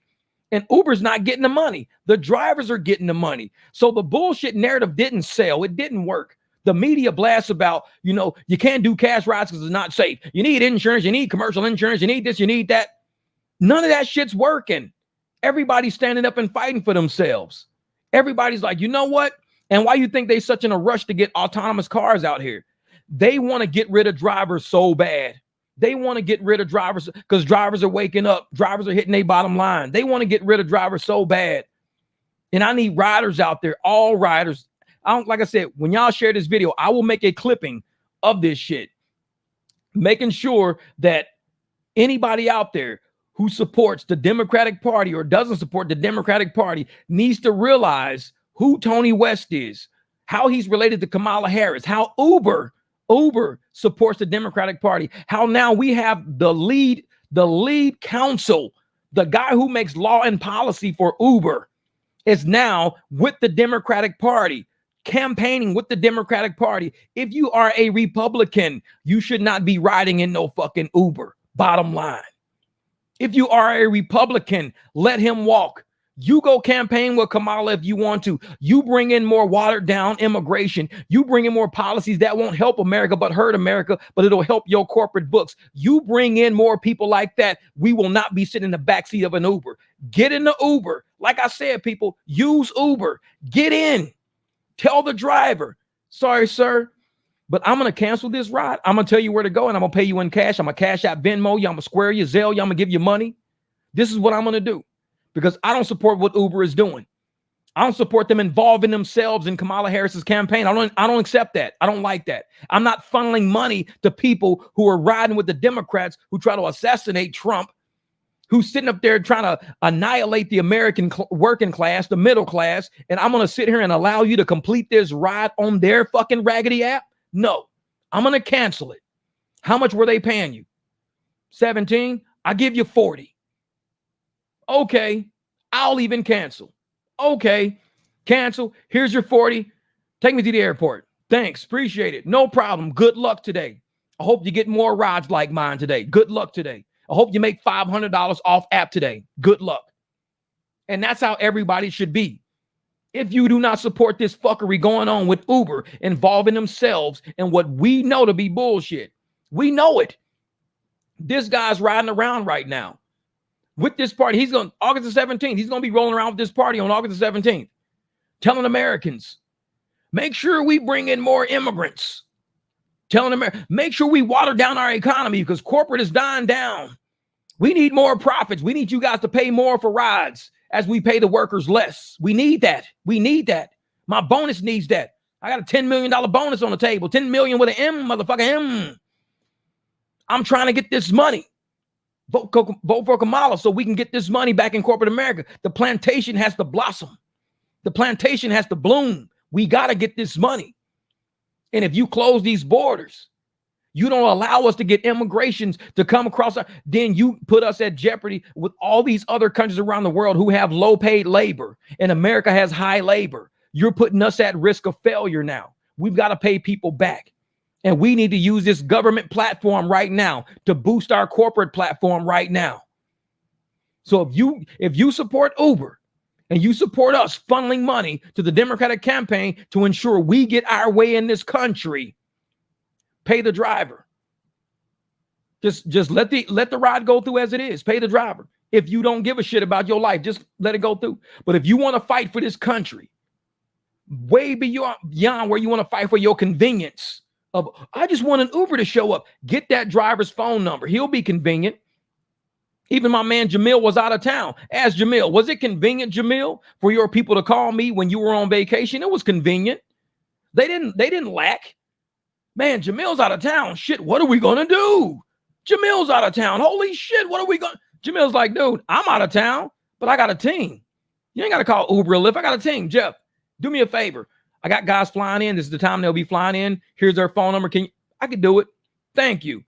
Jeff will be there. Don't worry about it. You drive a black truck, he'll come pick you up. This is how we take care of each other. This is how we fight back. You don't got to worry about, and like I said, Dom, all you guys down there, Nice Boys Win, all you guys down there. You guys got to be in San Diego, forming a San Diego 300, wherever you at. Get the 300 wherever you at. All you need is about 10, 15 drivers. Get about 10 or 15 drivers. Like my man, Marcel. Marcel, I haven't talked to you yet about it because the other day, another driver, Keith, hit me up. And Keith was like, man, somehow, Jeff, I need to get this, take a ride out to the East Coast. I got to get, and I'll fly you back. I got a team. I can't do it, brother. But that don't mean it can't be done. I got a team. Let me hit some people up.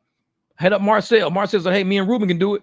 I say, here's his information right here. Here's everything. You guys let me know how it goes, if you can help him out or not. Let me know.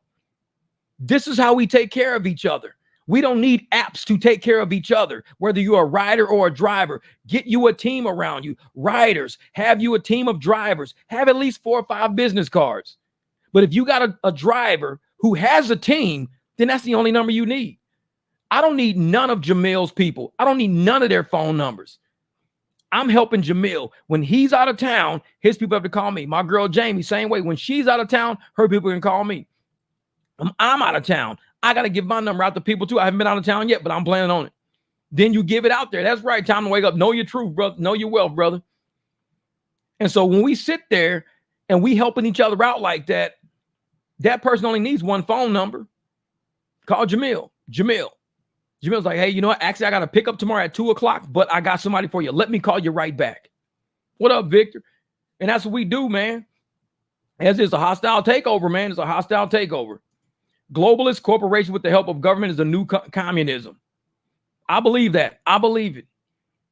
Which is why small channels like this, who ain't scared. Like I said, we got a channel, Benny Johnson's channel. Big. I watch his channel all the time. Big channel. He's brave. Dude is putting himself in a hot seat. He's brave. He's calling out for what it is. He's brave. I'm a small channel. When I first started, I had aspirations to be like a mechanic channel. Then I had aspirations to show people how it was driving Uber because it was so fun driving Uber. But as you wake up and as you grow and as you educate yourself, you evolve into something else. And if you're not evolving, you're dissolving. You only have an option, evolve or dissolve. There is no, I'm just keeping it level. Nobody ever stays level forever. You've got to always evolve, always go up. Because the moment you stop evolving is when you start dissolving. You start breaking down. People start getting into your shit. Uber was tearing up a lot of drivers that didn't evolve. They never evolved into a private driver, never evolved into giving out a card, never evolved into saying, hey, let me advertise on my Facebook. Let me advertise on my IG. Don't matter if somebody hits you up right now. I'm telling you right now, I saw a motherfucking butter commercial today. I saw a butter commercial. I'm not going to go buy no fucking butter just because I saw the commercial. But when I am ready to buy butter, guess what? I know what kind of butter I want. I want the one with the Indian on it. I want that butter because I saw that commercial and I want that butter. Land O'Lakes, I want that butter. I saw that commercial. So keep putting your shit out there. Be that fucking butter. Keep putting that shit out there. Motherfucker might not want you today. They might not want you, but they gonna need some butter. They gonna have some bread one day and be like, man, I need some fucking butter. They're going to be stuck at a club one day. I need a ride. They're going to be stuck at dinner, car breakdown at work. I need a ride. Guess what? They're going to remember that butter. You kept putting that commercial on Facebook. You kept putting that shit on IG. Guess what? I know who got some butter. Fucking Jesse. Bruh, you still driving? Yeah, I'm stuck at work. I got your butter. Man. All right, Jesse, be out there, brother. Be out there, brother. I'll be out there later on, too. That's some shit. I hope to never dissolve. That's some Batman and Robin shit from the 60s when Penguin was zapping with his gun. Don't dissolve, evolve, man. And I'm telling folks, man, you gotta be willing to evolve into something that you didn't even envision yourself evolving to. Do you ever think, I never even wanted a YouTube channel? My kid, he was 10 at the time when he told me, Dad, you should get a YouTube channel. You always working on cars. That's what he told me. You always working on cars. You should get a YouTube channel. You ever think I thought about evolving into a fucking podcaster? No, I was working on spark plugs and shit. So I go from working on spark plugs to evolving to this. My son, he'll tell you, I used to take him to and from school. I used to ride with him. And he'd be like, Dad, I like riding with you. I look, he was a little ass kid. I like riding with you. I'm like, why? What was it? Because you just keep it real. What the fuck does kid know about keeping it real? Yeah, I just like riding with you, Dad. You just keep it real. It's like, and so just his influence and even me getting an initial channel and me just being who I am at some point, evolving into something different, what this channel was never destined to be. It became, because we got drivers around here. We got drivers over here who are a certain way. We got drivers over who know they worth. We got drivers over who know. We not just going to be out here getting trampled on, walked on, when I got the person in the back seat with the credit card. The dude is in my back seat with the credit card. And he's like, yeah, man, I just paid $75 for this. I'm like, I'm getting $29. He got the credit card. I got the car keys. We got a fucking problem. We got a problem. You got the credit card. I got the car keys. The fuck do Lyft? What do Lyft and Uber got? They got me fucked up. That's what they got. What you got? They got me fucked up. So you got the credit card. I got the car keys. They got me fucked up. I'm finna get money. This is how we gonna do it. I'm gonna help you out. I'm gonna help you out.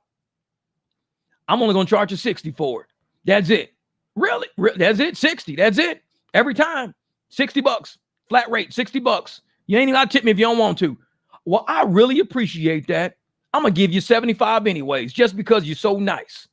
You gotta start evolving.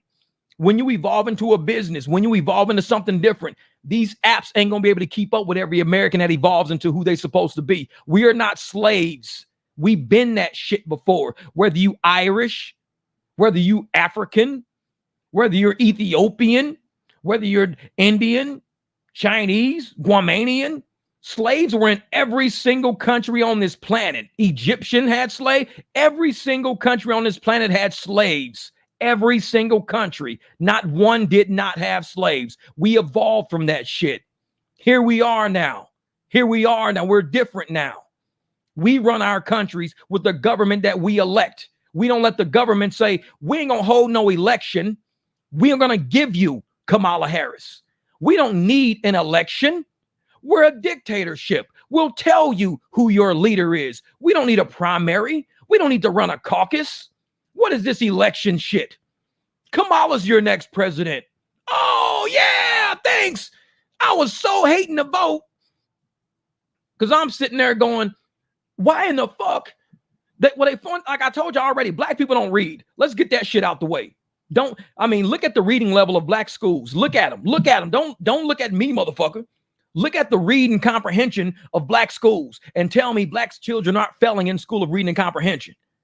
If your kid is failing at reading and comprehension and you as a parent are failing at reading and comprehension, because you should know by looking at your kid's report card, you can't read, motherfucker? No, let's get a library going. Let's get a library going. Put the video games down. Let's get a library going because you know how to read. You know how important reading is. But when we don't read shit, the Democrats are like, black people don't like to read. This is too much information. Reading about what we just too much. Just tell them shit. Just tell them shit. They don't read. Tell them shit. They don't research. Tell them shit. Hey, when you ride around in the car, stick a mask on your face. You'll live. Really? I'm like, that shit don't make no sense because I do research. Hey, if you stand 6 feet away from somebody, you don't have to wear a mask until you walk to the bathroom. I'm like, this is the dumbest shit I ever heard. I'm looking at all of this shit. I'm like, who believes this? Like, what adult with basic comprehension skills believes this shit? I had to get off Facebook because I do not like seeing people hurt. And mentally, it was a lot of brains that were fucking hurting because they had to read shit. They had to logically think of shit. People's brains were exploding. Oh my God. He was only standing 4 feet away from me. I need to quarantine myself. I'm like, you fucking idiot. And that's why I was like, you know, I can't deal with a lot of people. I just can't. I can't. Exactly. Kids read like a motherfucker, man. Yes, there's just several influences I love got their start from their children's inspiration. I know it, man. That was, my kid told me that. And he was always like, Dad, you always give me good advice. And one time, my son, so I'm talking to him. I'm on the phone. And he was in Florida at the time. His mom told me some shit. I said, hey, put him on the phone. He put me on the phone. I'm just going to fuck off. I'm like, listen, man, this is how to, and I'm going off like, bro, you're tripping. You're straight tripping. I'm talking to this motherfucker like 15, 20 minutes. I said, what? I said, so what you got to say, man? What you got to say? This is the same kid that told me, you know, to get on YouTube. So what you got to say? He said, Grandma said the same thing. She just didn't take that long. I fucking fell out laughing. How can you be mad at a kid like that? My man, the shit was like this. He was like, Grandma said the same thing. She just didn't take that long. This motherfucker kept it 100. I said, put your mom back on the phone. I was laughing so fucking hard. I was dying. I was mad as a motherfucker. But because the soul of me is a joyful soul, even when I'm determined to get this kid right, I got a joyful soul. He fucking woke me the fuck back up and said, Grandma told me the same thing. She just didn't take that long. I fucking fell out. I was like, dude, that's some funny shit. That was funny shit. You got me. You got me on that one. I was mad as a motherfucker, but you got me. And that's, you know, so when I think about, you know, the people who I deal with in my day, whether it's on YouTube, Facebook, whatever, the people I deal with, I put everything in a joyful light. I put it in joy. I don't know. People's like, dude, but you so hard on people sometimes, this and that. My coach was hard on me. But I was glad because at the end of the fucking week when I won the race, I was glad you was hard on me. You didn't let me give up on that last wind sprint. You was on my ass on them wind sprints because he knew you was going to need this. When it came Saturday, you're going to need it. Finals on Saturday, you're going to need these wind sprints. And so I was happy. And that's kind of how I am when I'm joyful with people from the get-go. I do everything in a joyful light, but I do it in a caring light, a fatherly light. I might say some pretty harsh, hard shit, but sometimes you got to look at it from a place of joy and say, okay, he's doing what he can to help. And this is the only way he know how to give a father's love. He's not like a mom. Jeff is nothing like a mom. He's not going to be like, oh, poor baby, fucking hugging and shit like that. I'm saying, you know what? Where you fucked up? This is where you fucked up. Let me tell you where you fucked up. And that's just how I am. I'm not going to be like, oh, it's okay, baby. We all make mistakes. No, fuck that. No. This brother's been so dead in Dallas. That's a new new Uber book, Dead in Dallas, the Uber Chronicles. That's what you need to do. Fucking Dead in Dallas, day 1. A tumbleweed blew across the street. A lady with a cell phone stood on the curb. A car with dim headlights crept down the street. A chime went off. Ding-a-ling-a-ling-a-ling. $4. Decline. Doubt it, motherfucker. It's dead in Dallas. Like shit. His motherfucker's like, man, Uber Chronicles, dead in Dallas. Fucking tumbleweed blew across the screen. We have no rides. Yeah, there looks like he's a lot of what? There looks like he has a lot of back hair. Dara Bear. That's his new fucking name. Dara Bear. We need to make a fucking teddy bear called Dara Bear. You know, why did Dara sell 500,000 shares? The same reason why I think Christy Sverchek, why she sold all her shares the day that Lyft shit went high. Because they got insider trading information. And this is what I say. If you are a CEO of a corporation, a president of a corporation, if you're anything of a corporation and you get free shares given to you as compensation, and you get this, I think each one of your shares of stock, each thing you should sell after a certain dollar value. Let's say if you want to sell 1,000, cool. I want some money today. Sell 1,000. But if you sell a major allotment of shares, I think you should have to clear that with the board before you sell it. And you can't sell it until you clear it with the board, even in real time. Man, I got to sell it right now. I got to sell it right now. It's fucking skyrocketed because most of these people got inside information. So they know it's only skyrocketing based on pump and dump.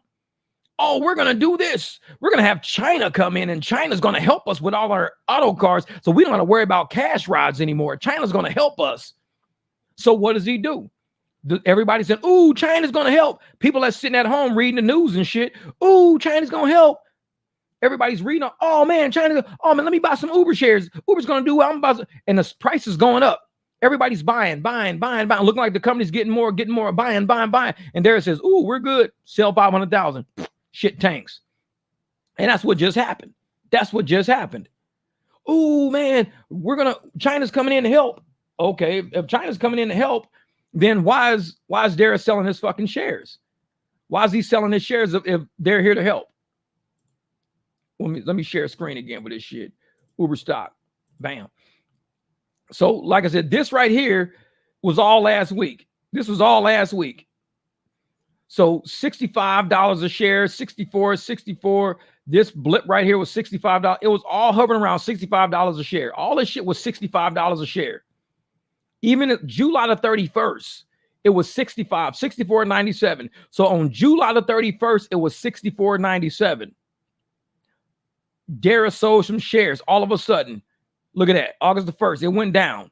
It's still going down. August the 1st, this shit is tanking. August the 1st, it went all the way down to $60. $60 by close. So he went from 65 to 60. That right there is a $5 drop. $64.97 all the way down to $60. And that's a $4 drop. $4 drop. And if you're sitting at 65, then you go all the way down here. We're at 58. So $58.90. So let's say $59. 59 and 65. That's $6 a share. That's that $12 billion. That's that $12 billion we were talking about. So in a matter from July the 31st to August the 2nd, today, 31st, it started out at 8 o'clock p.m. It was 8 p.m. And that was after hours. 8 p.m. on the 31st, it was at 65. By the time it opened, it was at 9:30 when trade opened. It went to 64.97. So it went 64.97 down to 64.76. So it dropped about 21 cents. It dropped 21 cents between after hours and regular and opening hours. So it was like, okay, it dropped 21 cents. No problem. Dropped 21 cents. So it started at 64.76. It never fucking came back. It just started tanking. Woo! Shit just had a free fall. By the time it closed that day, it was $60. It dropped $4 almost in a day. It went from 64 all the way down to 60.83. 64.76, almost $4. Almost $4. $4 and 2 billion shares is $8 billion. It almost lost $8 billion in one day. $8 billion in one day. And then the next day, from August the 1st, August the 2nd, it went from 60 all the way down to 58.72. Man, these people, man, I don't know how they're fucking still got jobs. I don't know how none of them got jobs. You're losing billions in a day. Billions in a day. And you still have a job. Billions in a day and you still have a job. Man, Uber and Lyft was so bad in South Florida today. Uber sent a ride that was going 40 miles for $19. Someone grabbing it. So mad. 40, man, that's less than 50 cents a mile. That's less than 50 cents a mile. 40 miles, $19. And you know that shit was about an hour. You know it was at least an hour because you can go about 30-something miles and it'll be about an hour almost. I went 38 miles. I went 38 miles and 52 minutes one time. 38 miles and 52 minutes. So you know this was about an hour for $19. That's fucking crazy. That's crazy. Man.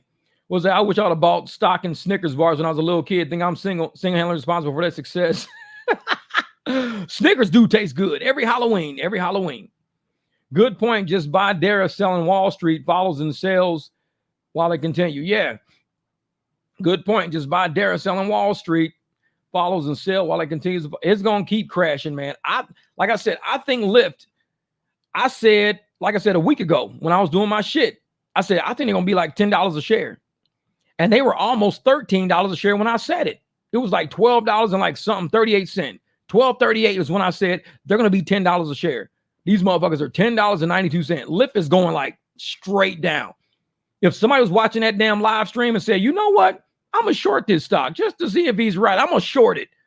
You be paid right now. Very well. You be paid right now. What? 99.2 miles, $59 with a $4 surge. Wow.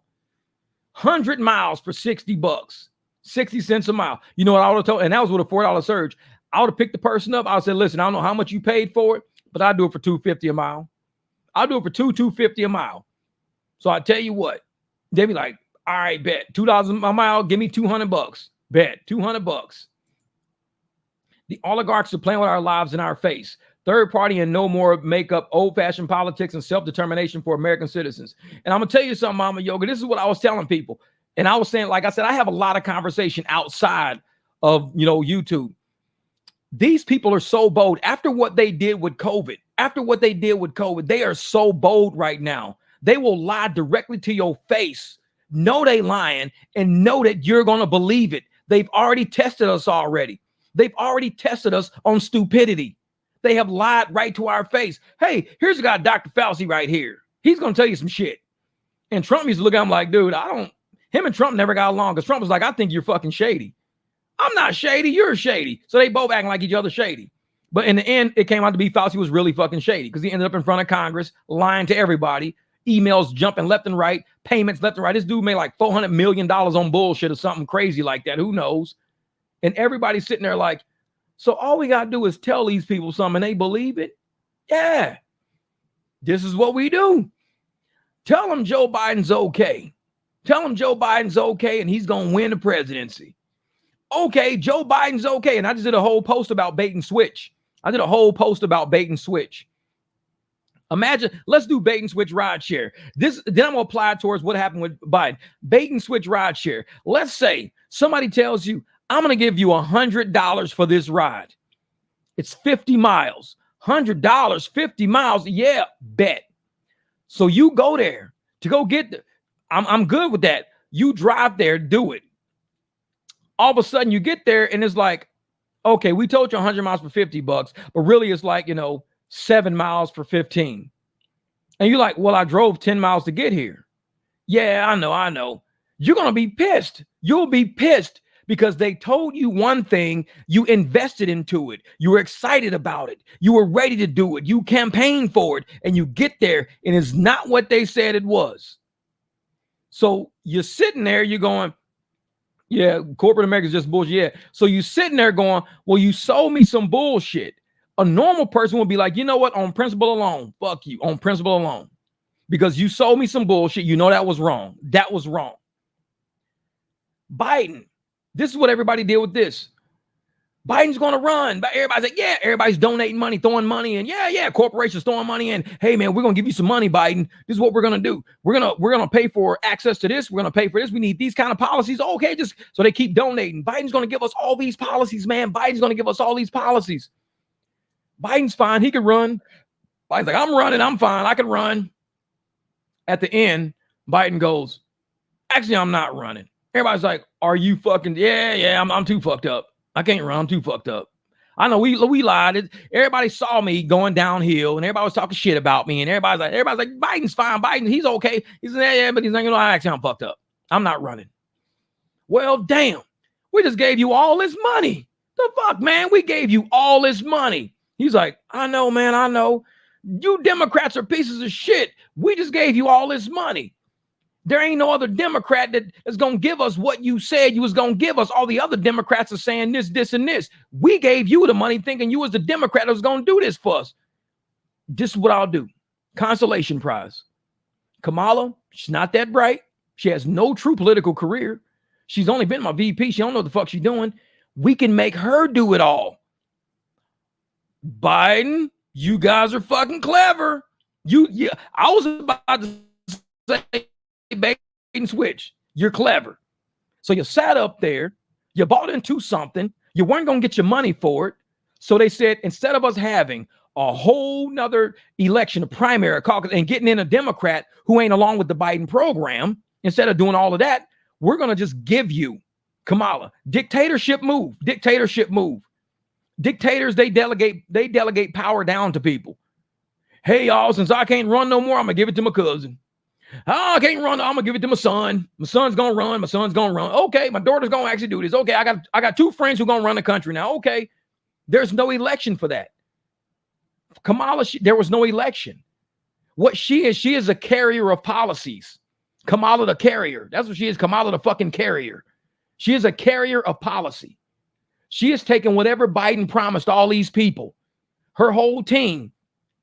She's Team Biden. Everybody, whoever made promises and gave money, the only way Kamala can get access to that money is the donors have to say she has to agree to what we said or we want our money back. And the DNC has to give them their money back. But the DNC says, listen, we're going to make sure what you paid for is what you're going to get. I know we pulled a quick bait and switch on you, but we're going to give you what you paid for. If you paid for X, we're going to give you X. It's just somebody different going to give it to you. We're the same power. Kamala is Biden. Biden is Kamala. So we're all the same group. You're electing the whole Democratic power grid right now. We're the Democratic power grid. You're not electing Kamala. Kamala don't know what the fuck she's doing. You're electing all of us. And if all of us say we're gonna give you the what you paid for, you're gonna get it. Okay, I'll believe it. I'll believe it. But how are you going to do that if she loses the primary? She only got 1% of the votes in the last primary where she tried to run. She got 1%. 1% of the people in the Democratic Party, not 1% of Americans, 1% of the people who are voting in the Democratic Party said they want Kamala as the president. 1%. 99% says we don't fuck with her. Well, this is the trick. We're not going to hold a primary. The fuck you mean you're not holding a primary? Everybody has even Trump had a primary. Everybody has a primary. He had to run against Nikki Haley. He had to run against all these people. I mean, he had to run against Ron DeSantis. He had to run a primary. Everybody has a primary. Not the Democrats. We bend the fucking rules for our own benefit. If we don't want to run a primary, we tell everybody, hey, guess what? We're going to have the first black president. And they go, yeah! Pedro, we're going to have the first Indian oh, fuck yeah. First woman, oh, yeah. They don't give a fuck about the election now. Because the election is not the point. The point is we need the people to forget the process of what we have to do, be happy about what we chose by thinking they're getting this amazing fucking gift. It's a black woman, an Indian woman, just a fucking woman. Yeah! We're fucking winning, bro. Look, a lady, a fucking lady. And it's like, okay, we'll give her the money. We'll move the money over to her since you put it like that. You got a good sale, Democrats. You got a good sale. I like the pitch. I like the pitch. Trust me. And when we do it, when we put her up there, we have no primary, have no election. Anybody out there who's upset about it, RFK Jr., anybody up there who's upset about it, RFK Jr., we'll just blackball them, RFK Jr. He got blackballed. If you are a Democrat and you are against us abating the rules to put in this fucking woman, black lady, we're going to do it. And I'm like, okay. So the Democrats are Democrooks now. They not only stole an election by saying nobody can even run in the election. I mean, that's like me being in a 100-meter dash. Imagine me having a 100-meter dash and I get to the line and I tell everybody else, oh, you guys aren't allowed to run. The fuck you mean? This is a race, bro. Actually, if any of you guys even try to run, we're going to disqualify you right off the fucking bat. And okay, cool. And so I get up to the line to run. Some lady taps me on the shoulder and goes, hey, Jeff, let me run instead. You're kind of old, man. Let me run. I'm like, I got this. No, let me run. So I say, let me back out of it. So I get out of the race. The lady stands in the blocks. There's nobody in the blocks next to her because I already said nobody can run against. You just gave somebody a race. You gave them the race. There was no voting process. There was no race to see who can get to the finish line. There was no primary. There was no caucus. When you steal an election, it is so subtle. And it's so in your fucking face. I mean, the shit was disgusting to sit there and watch them do it. And all these idiots is around like, but she's a fucking lady though, man. It's going to be a black lady, Indian lady, man. And I'm looking like, do you even realize what the fuck just happened? We just watched a dictatorship. We just watched a dictatorship on American soil for the first time in the history of his fucking country. We just watched a dictatorship go down. We have never seen somebody pass power down, ever. Name any president, any presidential candidate, any candidate who has ever had the candidacy passed down to them. Nobody. The only way a vice president can even become president is if the president becomes incapacitated or dead. That's it. That's the law. It's on the books. I didn't make that shit up. You might think, well, Jeff, you just made that up. You said he got to be incapacitated. You made that up. Man, they could just give her the president if they wanted to. You made that. No, they really can't. No, they really can't. This is a democracy. It's a constitutional republic. And according to the Constitution, you have to give somebody something. Forgot about 2020. What do you mean about 2020? You gotta add more to it. No ambiguous shit, Charles Fred. You know, I don't play that shit. I don't play that shit. If you got something to say, motherfucker, say it. Don't come in here with no, you forgot about doing. What the fuck are you talking about? Speak, motherfucker. Use your vowels. What about 2020? So when we sit here and we see somebody pass power along, not even say, hey, we're going to have a primary. We're going to have no, they just pass it along. That's dictator shit. That's dictator shit. And you can't sit there and tell me you've ever seen in this country a presidential election occur without there being a primary election, without there being a caucus, Iowa caucuses, you've never seen that. You've never seen it. This election in 2020, unless you believe Biden got more votes than anyone in history. Oh, you mean that stolen election part? Oh, yeah, the stolen election part. Yeah, I believe that. Just like they're saying Venezuela, oh, the primary is fuck, man. Yeah, I believe that.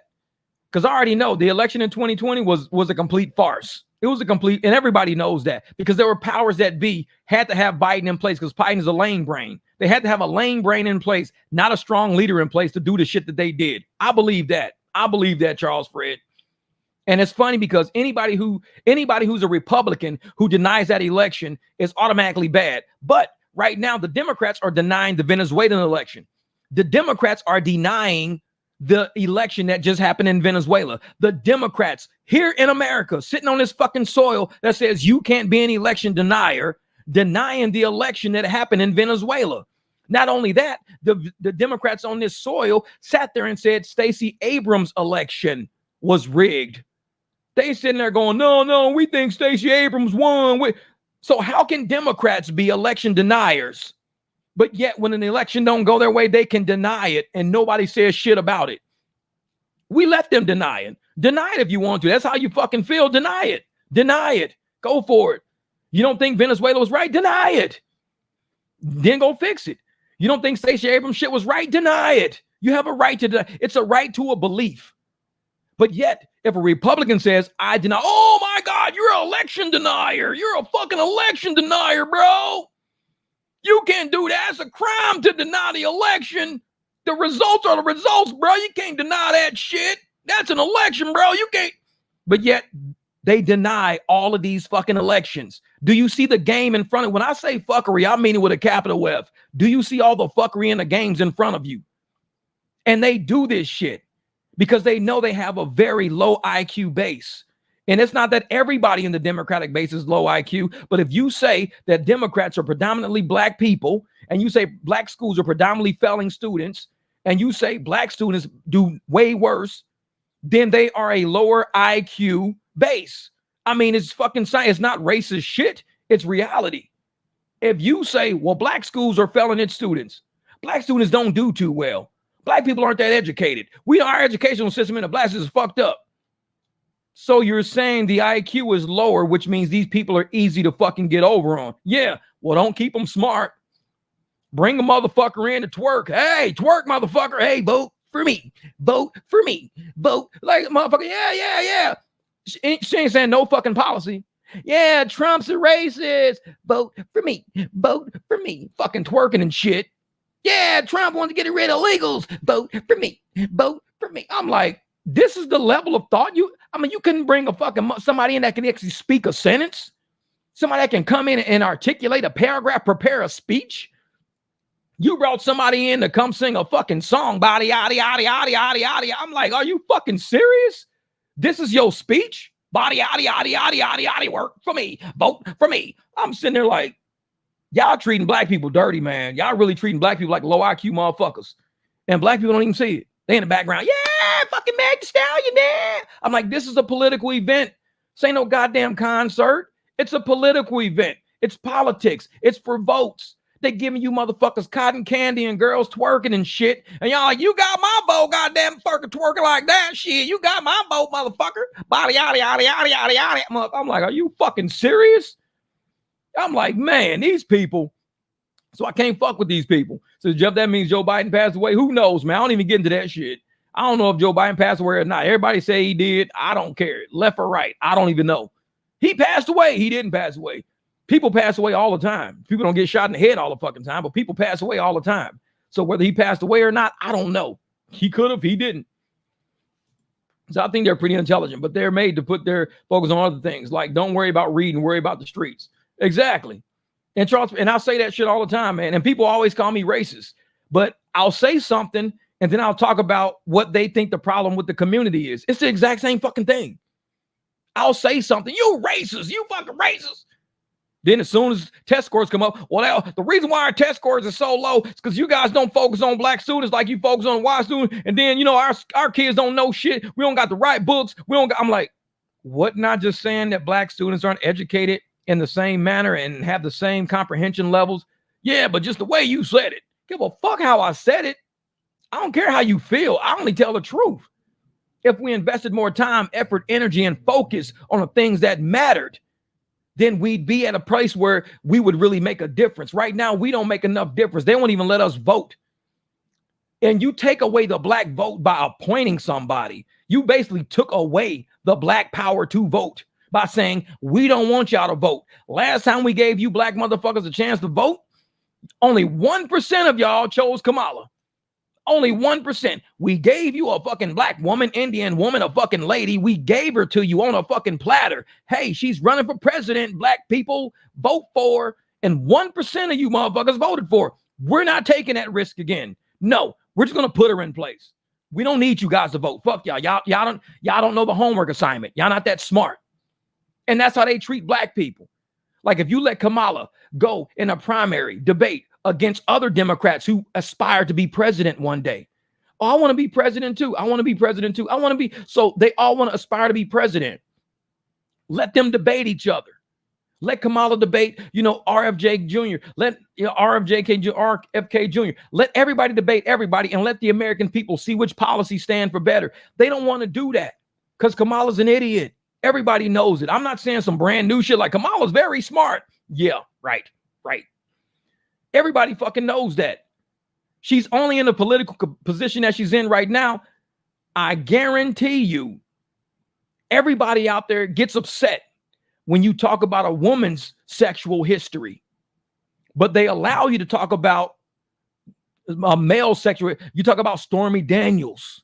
We talk about Clarence Thomas and that lady he was with. We talk about Judge Kavanaugh. The shit. We always talk about people's sexual history.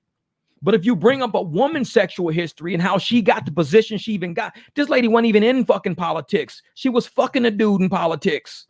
She wasn't even in politics at that level. How did she get in politics? She got in bed with somebody that was in politics. They had pillow talk. They had a great idea. Oh, I'll give you a job. Let's talk about how this shit even got started. But nobody likes talking about that because at that point, the rest is fucking history. Well, she only had to sleep with him for a couple of years, and now she's doing a great job. She's doing a great job. But yet we talk about everybody else as if you're a male, we can use your sexual past against you. We can fucking annihilate you with your sex. But a woman, oh, you're trying to shame her. You're shaming her. No, we ain't. We do it to every fucking body. I mean, if you want equality, she's got to have the same treatment as everybody. And then we do it to everybody. Well, you can't do it to a woman. You do it to a woman. That's female bashing. Well, you must be male bashing when you do it to a man then. What the fuck? So that's why a lot of people won't even touch that topic, because they already knew, the Democrats already knew, we have a way to get people to not pay attention to the reality of shit, but we can sell them this illusion, just like they selling these immigrants the American dream. We're going to sell you a dream. Go to sleep. Just like with these fucking Americans, we're going to sell you a democratic dream. Go to sleep. And as you're sleeping, when they wake up, the dream's coming true. But what about the reality? Fuck the dream. What about the reality? The reality is we don't know what the fuck we're doing. But we know even more that you as a Democratic constituent, you don't know what the fuck you're doing. How do you know I don't know what the fuck I'm doing? Because everything we tell you to do, you do. COVID ring a fucking bell? You don't know the fuck you're doing. Because we tell you shit and you do shit. And we know the shit we tell you ain't even the right shit to do, and you do it anyways. We know you don't know what the fuck you doing. So we're taking over. Thank you, LaRoe. I appreciate the super chat, brother. And so I'm sitting there and I'm like, they don't trust the Democratic voters. They don't trust the vote. Why do you think they lie about votes? Why do you think they lie about ballots and they shipping ballots from one state to another state and they do it? Because they don't trust the Democratic voters. That's why they didn't host an election for Kamala. Because they already gave her a chance to run once. The Democrats gave her a chance to run once. She didn't get any fucking funding for her campaign. Her campaign flopped. She got 1% of the Democratic vote of people who were registered to vote and voted. 1%. The potential was 100%. That was the potential. 100%. That's the potential. She got 1%. Nobody was giving her money. Now all of a sudden, she's got all of this fucking money. Oh shit. And you got 100% of the vote. Oh shit. Actually, we didn't even vote. So you got 100% of all the fucking candidates out there. All the delegates, you got all of them. Oh, you got 100% of them. You don't even have to run. You got 100% of them, and you got all the money. Oh, shit. People got sold some bullshit, and they bought it. So when I look at these people celebrating, I just shake my fucking head, because I've never seen idiots have a party. Like, why would you celebrate an F on your report card? Bro, I failed fucking math, bro. You better bring in that motherfucking music, baby. Bring in that motherfucking Pink Floyd. Bring in that motherfucking Too Short. Shit, hey, why y'all partying? Hey, this motherfucker failed math. Oh, dog, I've been trying, man. I've been trying to fail math, dude. Let me come on, bring in my cousin. What's this party about? This motherfucker failed math. I ain't never seen idiots throw a party over a failure. I ain't never seen that shit in my life. And we're witnessing it right now. We're watching people throw parties over a lady who couldn't get 1% of the registered Democratic voters to vote for her as the candidate when she tried to run for president. 1%, and nobody donated her shit. To all of a sudden, it's like the exact opposite. You went from 1% and no fucking money to 100% and all the fucking money, and nobody even knows why. Dictatorship. I'm telling y'all, if y'all want to know what a dictator is, trust me. When they was out, Trump's going to be a dictator while you're being one. Trump's just going to get in and he's going to become a dictator, y'all, as you're being one. When he takes office, he's going to be a dictator. Apparently, nobody gives a shit about dictators because we're watching it happen and nobody's complaining. So stop saying he's going to be a dictator. Nobody cares. If they cared, they'd be looking at the Democrats right now going, why are y'all acting like dictators, man? Nobody gives a shit. Like I told y'all, people are tired of crime. We'll do a report. You're a racist. Don't give a shit. I'll do a report. You're a dictator. I don't give a shit. I'll do a report. Nobody cares about shit the Democrats are saying. Nobody even cares. It's all about race baiting. Black, Indian, lady. Yeah, we're going to fucking win. Something new. And I'm here for it. A bag of shit is something new, and I'm not here for it, though. So don't just try to sit up and sell people dumb shit. I got to be here for this. I got to be here, but I want to be alive for this. Don't shit ever happen good to black people who don't know what they're doing. Listen to me. Shit never happens good to black people that don't know what they're doing. The thing is, when you're a black person, you have to be twice as smart to make it just as far. You got to work twice as hard to make it just as far. So if you don't know shit and you do it based on you not knowing shit, how far do you think you're going to make it? They're finna fuck up the black community worse than y'all have ever seen it. Y'all have no idea. You motherfuckers ain't even seeing it. They are, like I said, they're landlords are getting rid of Americans and putting, let me see if I can find that video, because I don't think you motherfuckers know what I'm saying. I'm going to find that video where these landlords are evicting people and putting in immigrants. Come on, man. Let me see where we at.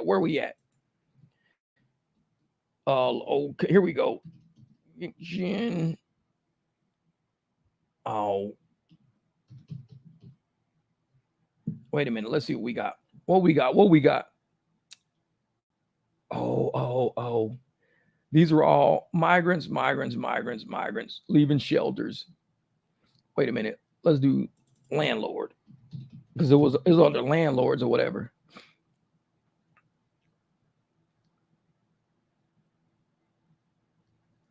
Oh yeah. So that's for the UK. The UK landlord faces crackdown over illegal migrant tenants. Oh, let's see something. Oh, I gotta hear this. Hold up. Here we go. I gotta show y'all, because we're gonna talk about this for a minute. Let me go in here real quick. Present, share screen. We're gonna be here. Bam, share. There we go. All right. This is UK it. landlords are being warned they'll face severe penalties if they rent out properties to illegal migrants. The British government has promised to bring forward a law to tighten immigration rules. If landlords don't check whether prospective tenants have the right to live in the country, they will be fined or even jailed under the new legislation. Wow. That we're going to crack down on those rogue landlords that exploit the immigration system by deliberately renting properties to people who don't have the right to be in this country. In future, they'll need to check whether someone is able to reside in this country, and if they willfully flout those rules, then it will be a criminal offence. The new immigration rules would also give landlords the power to evict illegal migrant tenants without going to court. The announcement comes as Britain grapples with a migrant crisis. Scores of people who fled their homelands have been storming the Channel Tunnel in Calais in France as they make desperate bids to get to the UK. The increasingly shrill tone of Britain's Conservative government is upsetting campaigners, charities and left-wing politicians. But it's under growing pressure to cut immigration.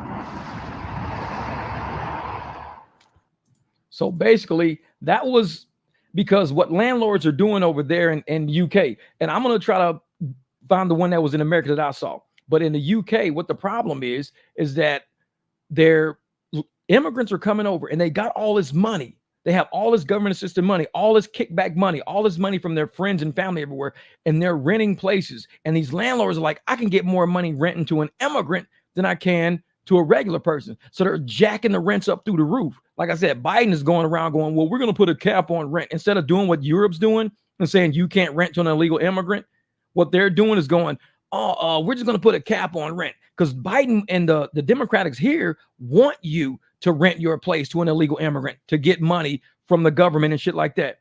They just want to make sure you don't gouge them. Over there, they're getting gouged. Even right now, they're gouging right now, which is why they're trying to put out that legislation.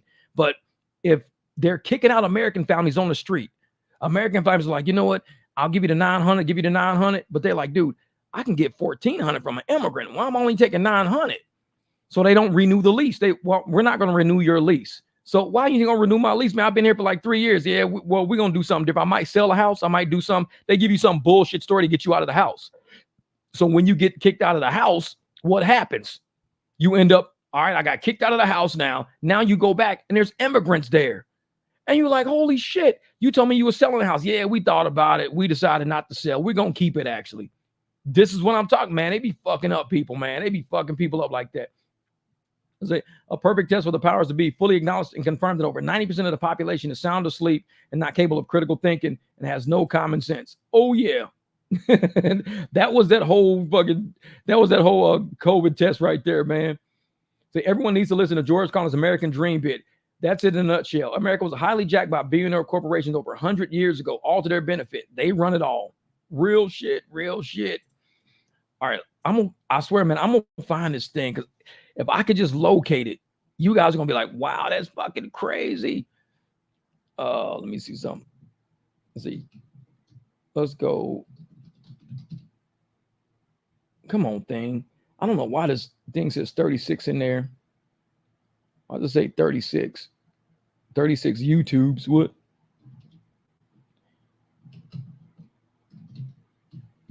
All right, I'm trying to find something real quick because I know it's in here. I know it's in here.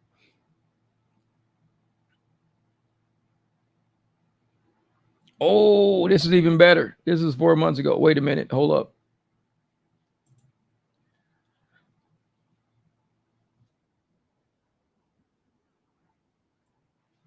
Oh, all right. Hold up for a second. I'm trying to, I can't find it, but definitely I'm getting close because I just need to find out that one video I found. When y'all see this shit, this is crazy. Listen to this. To rental property owners in Denver asking if they'd be interested in renting to migrants looking for housing. Look at kind of a rent cap, $2,000, if we could stay underneath there. The effort to get migrants into their own home is being spearheaded by entities beyond the city of Denver. The nonprofits already have connected folks with all kinds of housing all over Denver. Officials are saying the results speak for themselves, with thousands making their way out of shelters. We're at below 1,800 right now, which is the first time that number's been this low since September. That number was as high as 4,500 people in shelters, according to the city, as recently as January. Posts by migrant on social media before were about finding a home. Well, now a lot of those folks are, those posts have now been replaced by, hey, I now need to furnish my apartment. What do I do? And so it's a good problem to have when that's what you're running into. We're going to have some newcomers who are going to need housing. This email was sent. So that's kind of like the gist of what I'm going to. So when we have American corporations or American entities over here, we know that we have black people in shelters. We know we got black poverty, huge black poverty, but we don't have an administration looking out for the poverty in the black community. What they're doing is they're bringing over people and they're giving these people up to $2,000 vouchers, to rent any house. So landlords are kicking out Americans who are paying less than $2,000. Said, oh man, you're only paying like $900 here, and we can rent this to him for like $1,600. So we're gonna kick you out. And this is what they've been doing. I found a video that said that I'm gonna find it and I'm gonna actually do a video on it to show people what's really going on in America.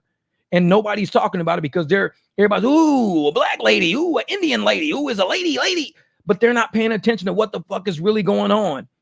These Democrats are getting rid of the black community, and everybody is like yelling at the top of the mountain, hey, y'all, wake up. They're not telling y'all about what's going on in the country, because when you really find out, you're being replaced. When you find out they're using funds that they told you as a black community, we don't have funds for that. We can't open up the park on Saturday. We don't have funds to pay anybody to be at the park on Saturday. It's only going to cost you like $100 to pay somebody to be at the park on Saturday. We don't have $100 in the budget, sorry.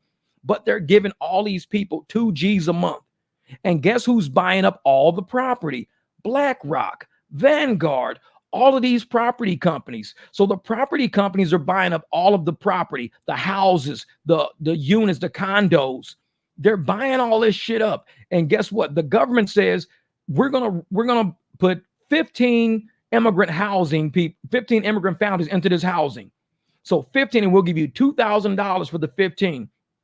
That's 30,000 G's. We're going to give you $30,000 a month.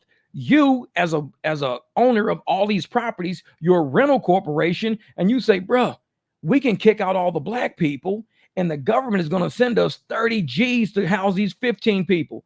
So we get 15 immigrant families in here, these brand new nice ass apartments. We get 15 new immigrant families in here. The government's giving us 2 G's a piece. The black family that can barely make their bills, they have to move in with each other, move somewhere else, get the fuck out of here. We don't care where you go, just get away from us.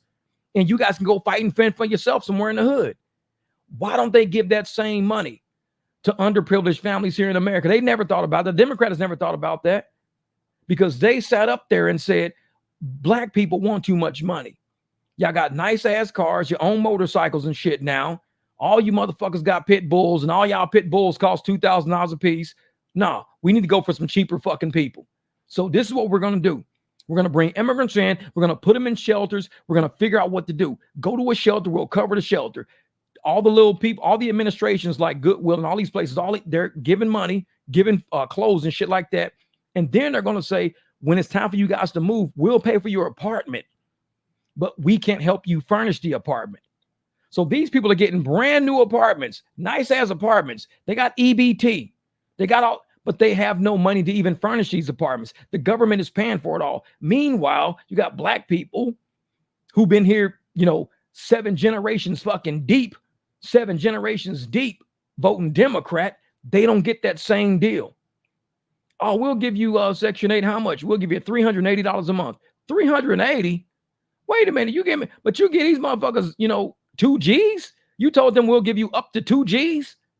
Yeah, because they're willing to come over here and work for corporate America at pennies on the dollar. Look at the Venezuelan video I dropped, how the government pays for all the housing and the people work for cheap. America is adopting that Venezuelan policy right now. They're bringing all these people who are already used to that shit, bringing them to America saying, we'll cover all your housing and stuff like that. You just work for cheap. That's all we want you to do is work for cheap. Is like I said, there's so many videos out there of knowledge, of intelligence. This might be one of the only channels that's really reaching that deep into the issue to see why is this election so important? Why is America so important to save? Because things are happening in real time. People are doing full-blown fucking interviews. People are moving millions, hundreds of millions of dollars around. And guess what? This shit is circulating around black people. People look at me, well, Jeff, you're a black homeowner, Jeff. You made it, Jeff. You shouldn't worry about them black people. Fuck them black people. I'm sorry, but I don't act black. I know that's how black people normally fucking act. I don't act black. Black people normally say, I made it. Fuck them. Get out if you can. I don't act black.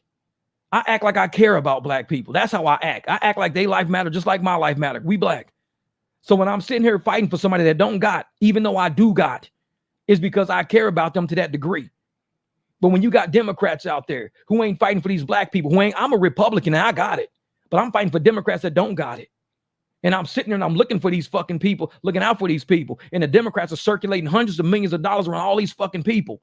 And these black folks are like, we can't even get 380. I can't give you, we ain't got that program. I'm sorry. We ain't got that program. How you ain't got that program, but these people getting all this money? These people got $15,000, on EBT cards and shit like that. How you doing this to us like that?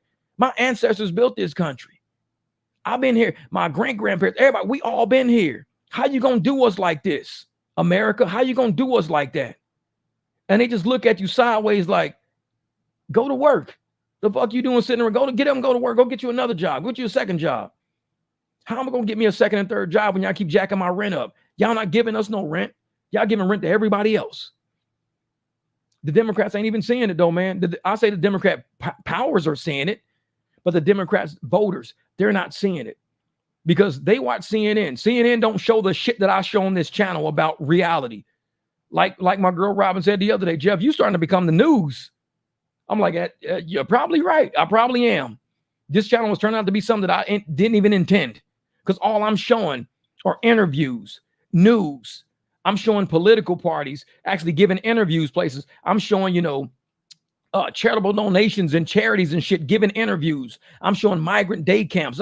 I am showing everything that most news places won't show. I'm showing shit on the Canadian border. Ain't nobody even seen this. That was my first time seeing shit on the Canadian border because they don't show shit from the Canadian border in America because that shit will make the Democrats look bad.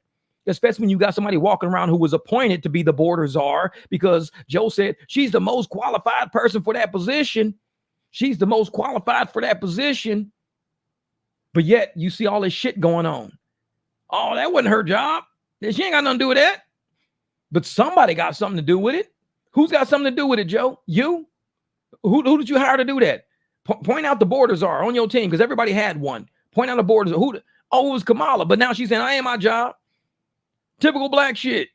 When I grew up, break some shit. Who did that? Nobody. Yeah, typical black shit. So she just might be black, actually. She might be because she got black tendencies. Who stole it? Nobody. I don't know. Nah, I ain't see nothing. I don't know what you're talking about. Typical black tendencies, motherfucker. Typical black tendencies. Hey, don't snitch. Motherfucker, don't snitch on me. Don't tell nobody I was a black czar. Don't snitch on me. Snitches get stitches, motherfucker. Typical black tendencies. But yet, when we showed that she was responsible for that shit, and everybody said she was responsible for that shit, what happened? She ditched. I don't know what you're talking about. I ain't say that. Hey, this is actually you saying it. Oh, well, that is me saying it, but I don't know what I'm saying. Telling you, man. I'm one of those people that I can't rent a house in here in Denver for $2,000. Yeah, exactly. And see, the thing is, they giving these people, landlords, this is guaranteed money up to 2 G's. We'll give you guaranteed money. And the people are like, well, I'm gonna kick out the American tenants and bring these immigrants in. This is guaranteed money, guaranteed money. You ain't got to worry about somebody being late on rent. And the thing about most people, what they learned during the pandemic was that in order to evict somebody, you have to go through a court process. There's a lot of people squatting in people's houses right now. Americans learn that shit. You got to go. What up, Abby Twin? You got to go to court to get somebody out of your house. You got to go and kick some. I don't know. I need to get a closed caption for your streams. Well, the problem with a closed caption on a live stream is because it has to be recorded. How would closed caption know what I'm saying? Closed captions are actually captions that are generated after a recording. Once it's recorded, a closed caption will show up on the live stream. So if you want to come back to it later, it'll have closed captions on it. But the computer don't know what I'm going to say. Half the time, I don't even know what the fuck I'm going to say. So it can't put closed captions on there until it knows what you're going to say. It's one of those type of deals, man. I don't know. That's how YouTube works. Or maybe you can click it. Maybe you can click something on your computer that says, hey, if I play it 5 minutes ago, maybe I'll be 5 minutes behind, but I can see closed caption. But it don't know what the fuck I'm gonna say. It's gonna just put some shit up. I'm gonna be like, hey, turkey burger. Like, why the fuck did I say turkey burger? Well, it showed up on the closed caption. I had to read it. That's called reading, not closed caption, motherfucker. That's reading. The only closed caption we really got is the shit in the chat. I read the chat. That's your closed caption right there. Reading the chat. It's like shit. I'd be like, hey, Jeff, we need to get closed caption for your stream. I have to listen on low file. That's fucking closed caption for your ass right there. Shit sounds like AI reading back to you. Like, what the hell? Like, what up, Abby? She's in the house. She's in the house. Yeah, man. But that's why, this channel was one of the only channels out there that's really going to, put it out there for what it's supposed to be like. Like, I'm telling everybody the truth.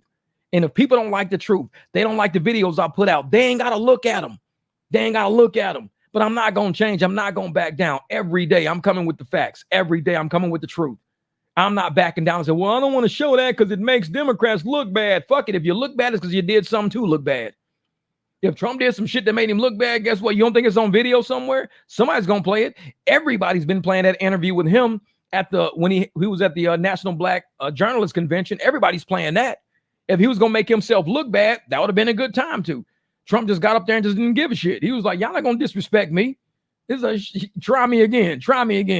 Them people really thought he was going to be some scared dude walking up in there like he was going to be scared. Like, oh shit, all these black people, I'm scared. Trump was like, listen, lady, you asked some shitty ass questions. These are mean questions. You're already attacking me. You ain't even asked me a question. Actually, you're just making statements. And he was right. This lady got up there and just started running her fucking mouth. She didn't even ask a question. So there, you know what, Trump? You're this and you're this and you're this and you're this and you're this and you're this and you're. What do you say about that? And he's like, you ain't asked no fucking question. You just made a statement. He checked her ass quick. That's black comprehension. If you're an interviewer and you're going to interview somebody, imagine going to a job and getting interviewed. You walk in the door and you come in and say, hey, man, we saw you pull in and you came into that fucking parking lot pretty fast. You turned and you was not going. You went over the speed limit. You parked your car in backwards and it says, don't back your car in. You went through, you fucking went to the wrong bathroom. You dropped some shit on the floor. You didn't pick it back up. You just, hey, you want a job? Motherfucker be like, is this an interview? Because you just told me a whole bunch of shit about myself and I don't think I heard anything about this job. It's like, man. It says, oh, did you hear about Ford sending data to the police on all their new vehicles if you're speeding in your vehicle? What? I ain't hear about that. Hey, this is turning into some Big Brother 1984 shit. Ford sending data to the police on all their new vehicles if you're caught speeding in your vehicle. Man, I wish they would. I'll wrap my motherfucking car in Faraday bags. Because you know what a Faraday bag is, right? A Faraday bag is where you can't transmit a Wi-Fi signal. So what you got to do is just make sure whatever device in your car is sending signals, if it's your ECU or it's some Wi-Fi device, just throw that shit in a Faraday bag. You can drive around all day. It'll be recording everything you do, but it won't be able to send it to nothing. Because I know in my BMW, I got it's a Wi-Fi packet in the back of my BMW. And that Wi-Fi packet It's got a red light and a blue light, and it blinks all the time. So my car has Wi-Fi nonstop.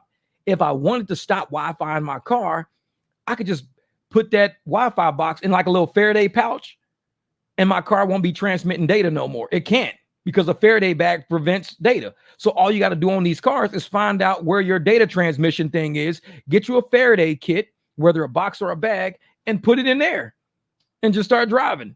It'll never send signals nowhere. You probably won't even get signals to get like Spotify and shit like that to your car, because it needs to have Wi-Fi to get Spotify. So you got to do everything like Android Auto from your phone, maybe. You got to Bluetooth into your phone, but it won't have Wi-Fi because Faraday. So that's my solution to it. Oh, man, you guys, we're like almost 3 hours and 40 minutes of this live stream. Man, I'm glad I did this live stream, though. We need to do that. We need to do this live stream. This shit's funny. You got to go on those instincts, Chris. Take care of yourself first. Yeah. I can't drive at night anymore. I quit on those nights. New Year's Eve, too many scary situations. Yeah, exactly. So that got me an old ass Honda. I know all my cars are old. I don't want a new one. If I get a new one, shit, I'm gonna wrap my car with Faraday wrap. Motherfucker be like, my car is the only car out there that people can't even get like radar traps and shit. They be like, dude, we can't even radar speed this car. Why? He's wrapped this whole car in Faraday. It doesn't send out signals. It's like shit. Just a big ass box looking like a Cybertruck going down the street. I got a little BMW looking like a Cybertruck. It's just all silver, wrapped in like mittens, like oven mitts and shit like that. Driving around like, why is this car wrapped up in oven mitts? Those are Faraday bags. Like just driving around. Fuck that. We need to stop giving the Ukraine, Israel, and Palestine money that's hardworking dollars. And this is the thing. The reason why the government, I'm telling y'all, man, it's a lot of money laundering going on. We got so much money going on in this country right now. Nobody can stop and even do accounting for it. Money is flying out of the door, not into the door, out of the door. You can't even account for that shit. They're like, okay, well, cut this check for that. All right, we just cut the check for that. All right, cut this check for that. Okay. And what it is all digital money. It's not even real money. It's all digital. So what they do is they do everything. It's like almost like pledges. Like they'll say, hey, we pledge you $1 million. So you say, okay, so you go out and you do $1 million worth of shit in the community because you're banking on that pledge. And you tell all these people, I have $1 million credit line. You got $1 million credit? Yeah, I got $1 million credit line right now because they're going to give me $1 million. He just said, we're giving you $1 million. So I'm going to go do $1 million worth of shit. Now, if you don't get that million, you owe all these people because they're going to need their money. You owe all these people. And so once you get the million, now you start doling. But what if you say, I'm not going to pay these person, I'm not going to pay these people went out of business, these people. So now you got all this leftover money. You got all this money left over from all these deals you did when it was supposed to be $1 million. You say, dude, I actually got like $200,000 cash left over. Well, pretend we'd use the whole $1 million. And that's how you start siphoning money out of the systems. You can't account for it. It's way too much money. And people aren't keeping track of it. Because even when they did that deal with Ukraine was like, we don't know where the money went to. Like what? Ukraine is so broke that they did a deal with America and they don't know where the money or the weapons are. But it's like, you should have known you don't have that much money. You know, you're getting it from one place because they were pledged all this money and they gave it out everywhere. They end the title, closed captioning. Yeah, exactly. Closed captioning. Cryptocurrency. Yep, that's basically what it is. I don't deal with all of it. For 1988 Taurus was my first car. Act Blue scam. Yep, exactly. What Chris D say? Exactly. Shoot, man. Mitch McConnell and Biden have been lying for so long. Have scumbags their brain. Exactly. Egg brains. But I did this earlier in the live stream. I'm gonna do it again. I want to give you guys because a lot of people weren't here when I did it. So I gave everybody a chance to screenshot this. I'm going to give you a chance to screenshot this right here. Share screen. Window. Where is it at? Oh, there it is. Bam. Share. So right here, this is the screen. It said on August the 2nd, 2024, this is Tony West going to chase up behind the Democratic campaign starting on August the 17th. He's going with his sister, Kamala Harris, to campaign with her. He's leaving Uber to go campaign with the Democrats. Now, he's going to be on paid leave. But the fact that he, who is in charge of all this legal shit at Uber and everything else, is going to be driving around with the Democrats, you know there's something in for him too. You know he's going to be involved in something. He's going to be going around going, oh man. So make sure you screenshot that, capture that, share that on Uber. on Facebook and Instagram, and let all Republicans know. Let all Republicans out there know, if you use Uber, you are funding the Democratic campaign, because Uber executives are leaving to go campaign with Uber and Kamala. So every time you jump your ass in a car and you leave it on the app, you're funding. You might be like, I want Trump to win. I want Trump to win. Then you better take this ride off app. You better let me do this as a cash ride, because every dollar I make will be going to Uber. And guess what? Uber's funneling that campaign right now. They're funding the campaign for Kamala Harris. If we don't go out there and do this for real, it's already posted that's on Uber's Twitter. Good shit, good shit.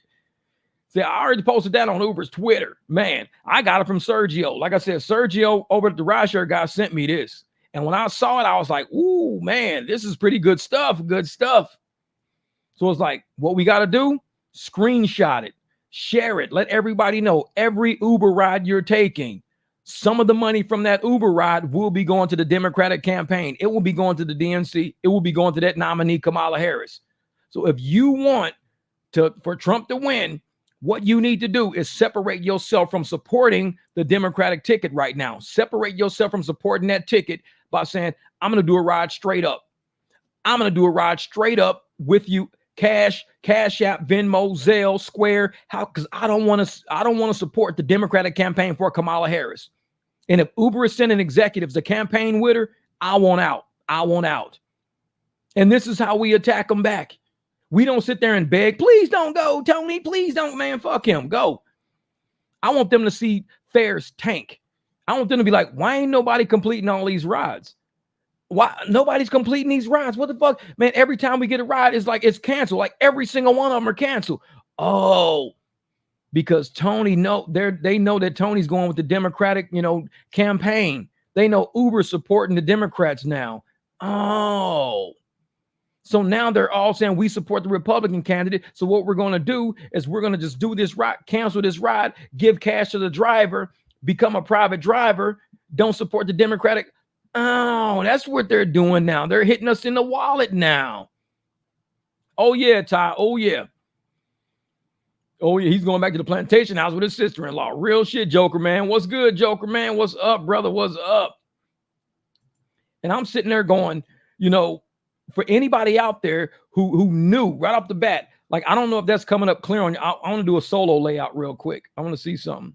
Full screen layout to see if you guys can get it like that better. See if that's a better screenshot right there. Because if that's a better screenshot, yeah, man. Says Jeff, Mr. Hayes said, Jeff, my line with riders in my town is don't give your money to companies that hate you. It's Trump country in these parts. Oh, yeah. Oh, yeah.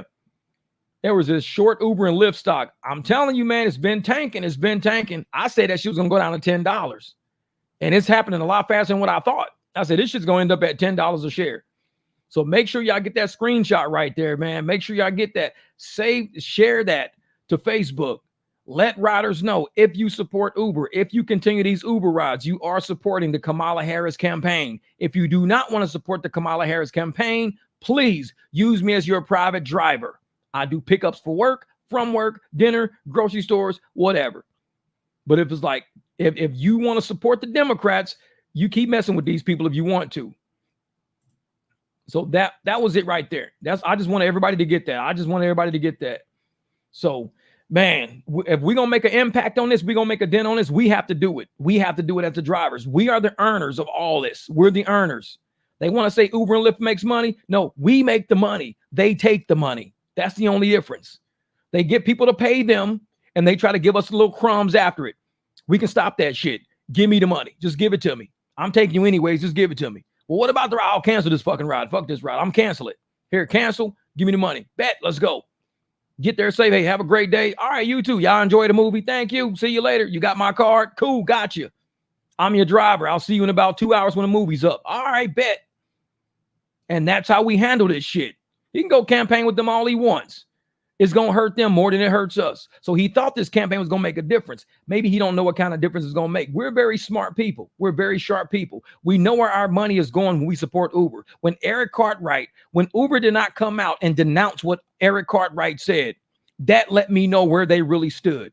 When Uber didn't come out and denounce Cartwright saying, damn, I wish Trump would have got shot in the head. Damn, I'm sorry he missed. Better luck next time. When Uber didn't come out and denounce that publicly, and that was all over X, all over Facebook, all over YouTube. They didn't come out and denounce that publicly. That let you know where they stood. They were willing to say, if Trump got killed, that helps us. They were willing to go with that shit. They're domestic terrorists over there. If Trump got killed, that helps us. Domestic terrorism.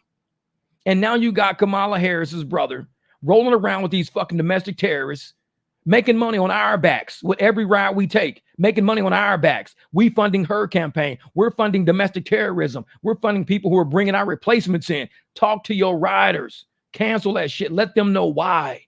Don't be scared. This shit's really going down. Let them know why. You know, say, well, if you don't want to drive for Uber, then, you shouldn't drive for them. You're right. Get out. You're right. I'm not saying you're wrong, lady. You're right. If I don't like it, I shouldn't drive for Uber. You're 100% right. Cancel. You'll get another ride. You're right. Sorry I picked you up. You're right. Keep these motherfuckers, if they don't want to ride with you, if they don't want to listen to you and respect you, because they already don't pay us enough. These apps don't pay us enough. We've been doing cash rides already. They don't pay us enough. But now for the fact to not only not pay us enough, but throw the shit in our face that you wish Trump would have got shot in the head, then to throw the shit in our face, we're going to go ride with the Democratic campaign. And for every one of you drivers picking up a rider on the Uber app, you motherfuckers are helping my sister out. Ha! Gotcha, bitch. No, actually, you didn't. I'm going to say I doubt it. You know what? I would do this ride, but you know what? They're only paying me $11. I'll do it for $30 off app. No, I'd rather leave it on the app. Let me tell you why I don't want to do it on the app for real. I don't like to get political, but I'm going to tell you why I really don't like doing it on the app. Tony West. He runs Uber. He runs Uber. Right now, he's campaigning with Kamala Harris as his sister. So Uber is giving money to the campaign of Kamala Harris. Oh, I didn't know that. I didn't think you did, which is why I'm telling you.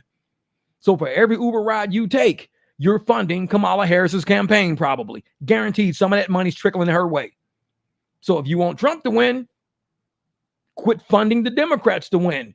That's it. Cut off the fucking money supply. That's how you handle that. And they go, oh, okay, shit, didn't know.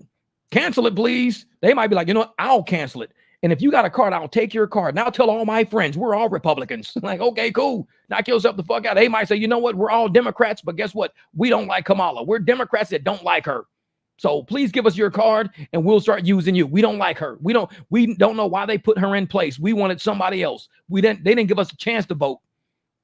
And that's what's so funny. Some white people out there be like, see, the black people like, yeah, black lady. White people like, why didn't we get a chance to vote?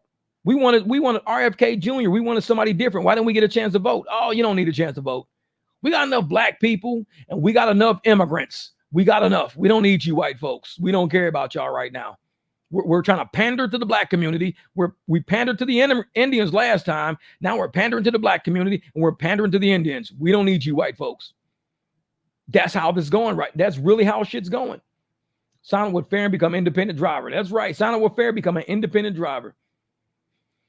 It's like, but when you cuss a customer for bad behavior, they're quick to deactivate your ads. Probably. I don't know how they can hear you. I don't know how they can hear you, whatever, but they might.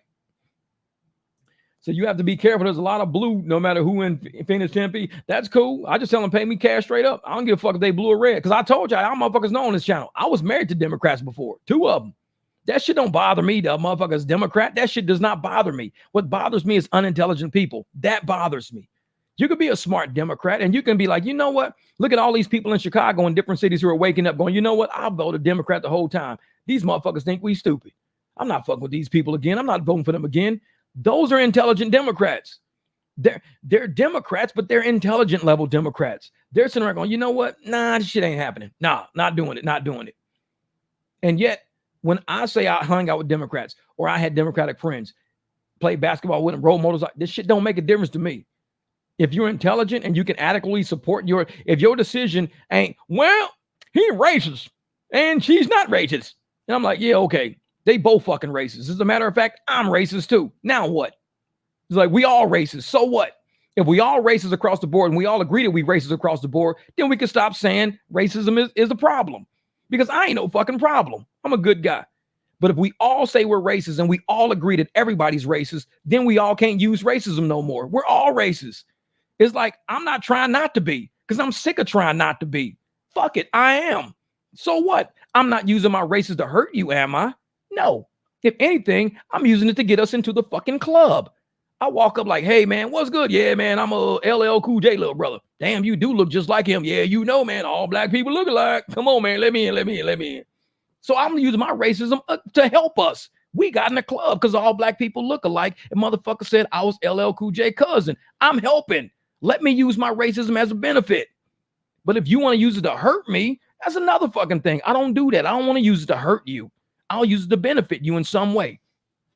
Everybody across the board, let's just agree we're all fucking racist and let's move on. Because he racist. I don't give a shit. I'll write you a report. I don't give a fuck. I really don't. Yeah, I'm racist. Yeah, he fucking racist, man. Look at that shit. He fucking racist. Look how racist he is, man. He real fucking racist. I'm like, me too, motherfucker. So what? Let's go. I'm tired of that shit, man. Racism is so fucking watered down and played out. I hear people say, because back in the day, he racist, motherfucker, pop up like a gopher in the middle of a little prairie dog. He racist. Who the fuck racist? Who the fuck racist? Who? He racist. Oh, yeah, that motherfucker, yeah. That's how I used to be back in the day, because it was hard, motherfuckers like, man, racist. Nobody wanted to be racist. Oh, don't call me racist, man. Don't call me racist. That shit's bad. That shit's bad, man. But they done call so many people racist by so much, I don't even give a shit no more. Everybody's fucking racist. I'm okay with it. I've made it 50 years on this planet so far. 50 years surrounded by racists. And I'm racist too. Shit ain't that bad when you think about it.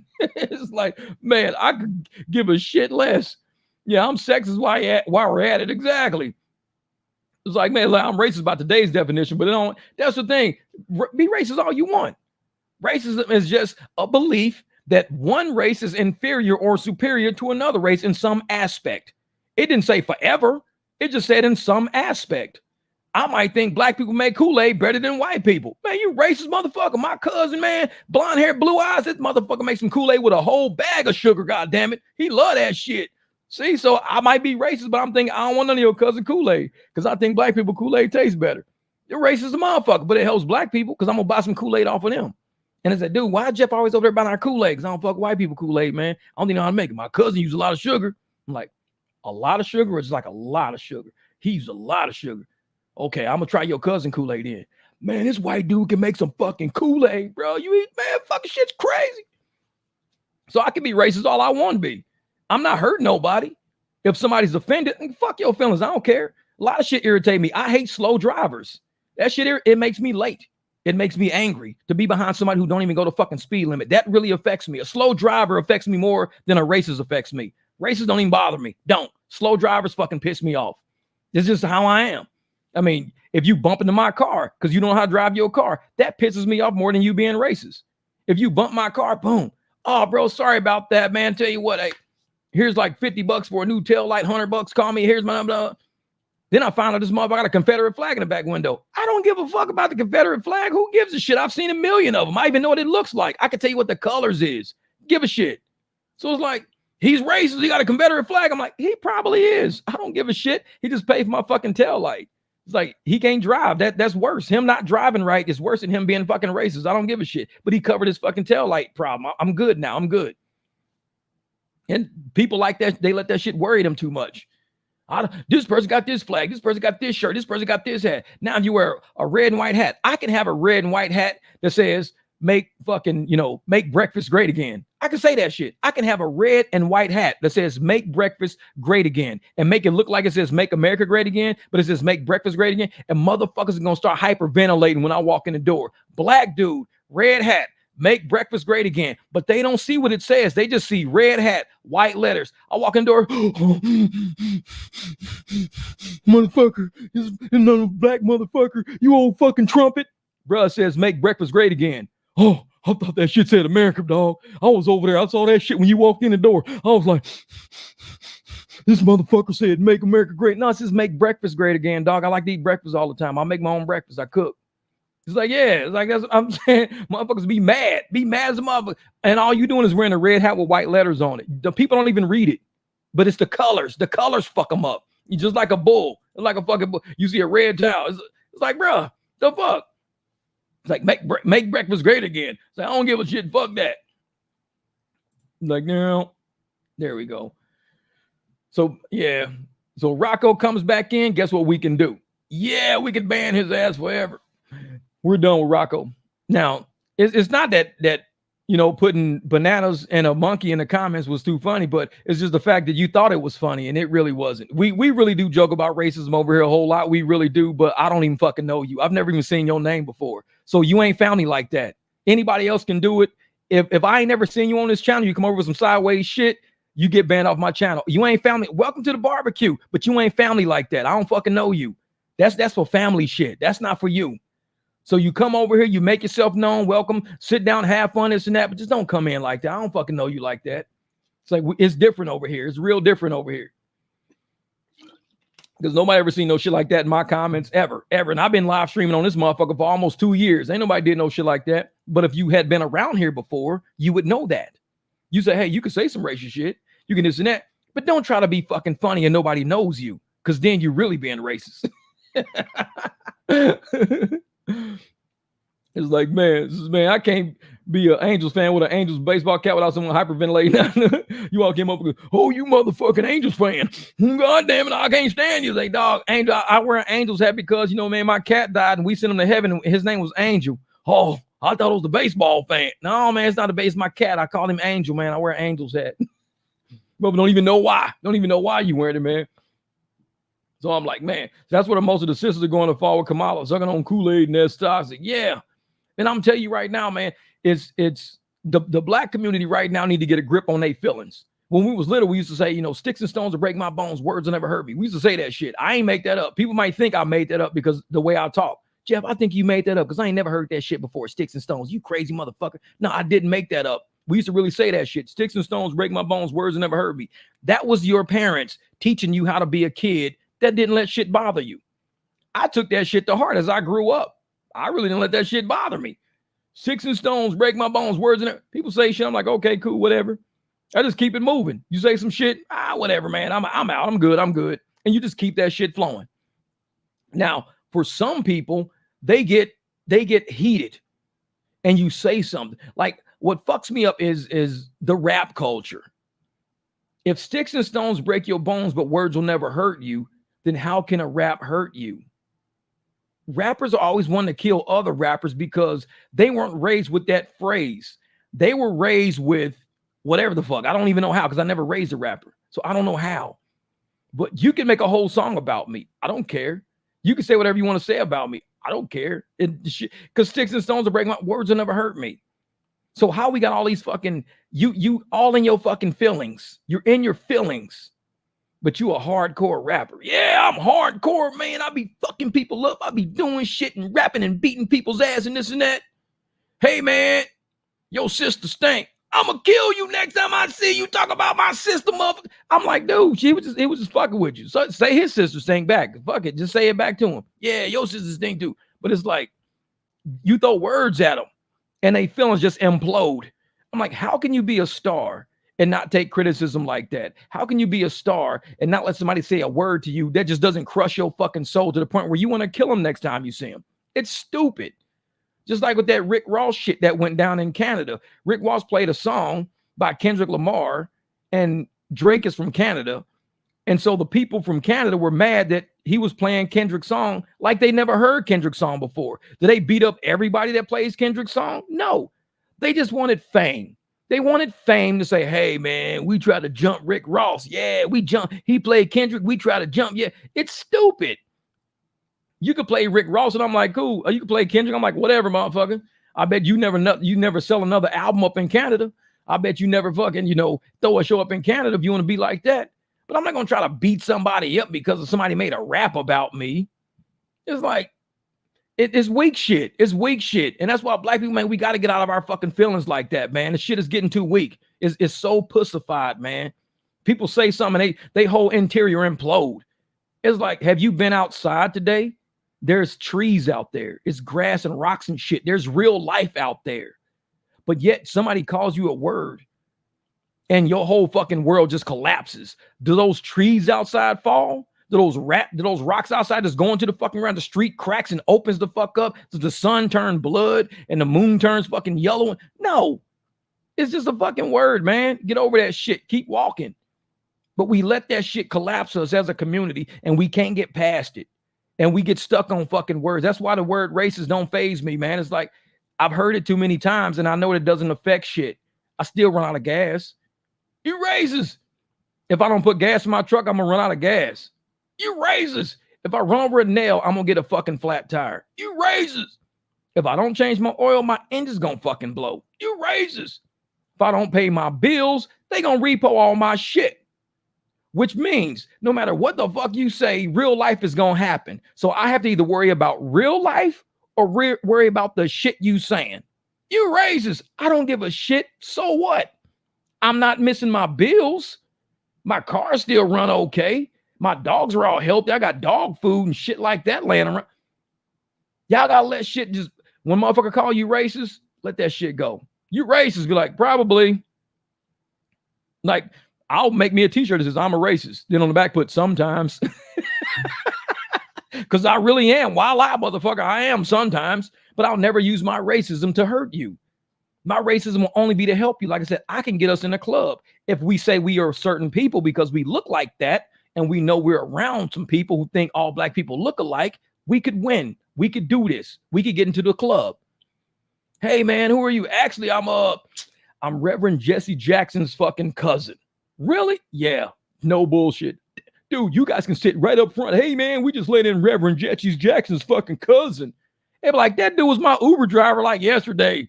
You motherfuckers. Like, see, I tried though. I tried to use racism to benefit us, and it don't always work. It's not always gonna work, but it might sometimes. Says, I'm pretty sure my cats are racist. It's funny. I'm pretty sure my cats are racist. They're like, I don't like this motherfucker. Why? I don't know. I'm just racist. You're a cat. I don't give a shit. I just feel racist today. It's like, my dogs probably racist. My dogs bite me all the fucking time. They racist motherfucker. I get bit by my own dogs. I don't like black people. I feed you, man. I don't care. I'm racist. Since I'm not racist, I just hate everybody equally. Yeah. Since rappers just be like the Sopranos, Revenge, Nicodemus, Scarface shit. Yeah, exactly. Modern Democrats say everything is racist. Real racism exists, but it's almost losing its true meaning as a result. Exactly. And I think racism it's always going to be there. It'll never disappear. It never will. Because there are people that do stuff that are, tendons. It's kind of like races. Certain races do certain things, and that's just how we do them. Whether or not we do it better or worse, now that's the racism part, because racism is a belief that either one race is inferior or superior to another one. It's a belief. So if you believe something in a certain way, then of course, and as long as you believe shit for the rest of your life of your brain working, you have to believe something. And if you believe certain things, it may be, viewed as being racist. You might say something like, I think black women from down south cook better than other women. Some racist shit. But it benefits black women down south because they're going to fucking have restaurants that's booming. They're going to always keep their man happy because men like to eat. So black women down south are not going to have a problem. That racist shit right there helps them out. They're going to be like, man, I'm going to go get me this fine ass girl from motherfucking North Dakota, man. This girl from North Dakota, gorgeous like a motherfucker. Man, but there's this girl from Mississippi. I'm going to choose the Mississippi girl because she can throw down in the fucking kitchen. You don't even know if she can really cook or not. But the fact that she's from Mississippi, she's black. She's raised by black people. Most likely she can cook better than the girl from North Dakota. Not that she can or can't, because you don't know, but it's some racist shit to think she can. And that might benefit her. She say, I got a new man. He loves me way more than he loved that girl from North Dakota. He left that girl in North Dakota. Why? Because he think I can cook. Bitch, you do DoorDash. You can't cook. What the fuck? But he think I can. He's racist. He think I can cook. I fucking let him think that shit. Girl, you better tell him you use DoorDash. You like DoorDash Gold Star member, bitch. You can't even cook. Let him he racist, girl. I like this dude. See, sometimes racism works out to your benefit. It don't always, but it just might. So stay racist. Fuck it. That's my new fucking t-shirt. Stay racist. I was like, what are you going to do today? I'm going to stay racist. Fuck that. We're going to win today. I'm going to stay racist. I don't only believe in the human race because people are going to be people. I like that shit. I only believe in the human race because people are going to be people. And there's nothing wrong with that. There's nothing. Like, I think because I've saw so many fucking videos. Honestly, I've seen way more videos than probably the average fucking person. And I watch everything. So I'm watching these guys in like Kenya. Let's say Kenya, Senegal. I don't fucking know. But these African dudes, man, I'm telling you, I know I'm part African. I know it. Because when I see these dudes with basic fucking tools, with absolutely nothing, fixing shit on the side of the road, they got a hut, metal huts, deer, goats and shit walking around. These motherfuckers are doing full-blown repairs on the side of the road with basic fucking tools. If you ever knew some shit that I do, these motherfuckers are engineers to the core. If I ever had to get my car to be worked on, I would get some fucking African who had no, man, I'm like, I would show him my garage, like, dude, I got all these tools. Can you fix? Oh, I can fix that. Oh, hell yeah, I can fix that. Oh, yeah, I can fix that. No problem. And I believe him because I've seen so many videos. These motherfuckers, bruh, it'll be a car. They'll take an engine out on the side of the road. No engine hoist, no nothing. You're like, how did they do that? Look at videos. People over the world are doing some crazy shit, man. Crazy shit. And I sit there and go, I know I must be part African because that's how I am. There is never a problem I can't fucking fix. I'm an engineer. There is no problem. So when people say, Jeff, you know, you African, I believe I am. I do have African roots because you have to have, you know, some type of mathematical background to come up with these calculations and this mechanical aptitude to do some of the shit that is have to be. You're not just born like that. It has to already be in you. And when I watch these videos of these guys doing, like I said, I built a supercharger on my Jeep. Never built one in my life. Never saw nobody build one. Never. I went to Home Depot and put Home Depot shit in my car. My Jeep is built by Home Depot. I didn't go to AutoZone for that shit. I went to AutoZone for one thing. But I didn't go to I went to Home Depot. So I'm like, dude, they're like, how the fuck you fix a Jeep with Home Depot parts? I'm like, I just cut and weld and just made my own parts. I'm telling you, I'm just like the motherfuckers in Kenya, Senegal. When you see them on the side of the road doing shit, I do the same shit, but I just do it here in America. So I'm kind of racist about that shit. I think, you know, people from, and I've said it on my live streams before, the reason why I think I'm so good with stuff is because I was poor and we couldn't buy new shit. We had to fix stuff. So when we fix stuff, it teaches you how to be a problem solver. It says, you talked me out of my buying that Jeep with that gas mileage. Oh yeah. And so I fixed stuff and it taught me that I'm really smarter than what I probably even thought I was because it taught me not to be scared to try.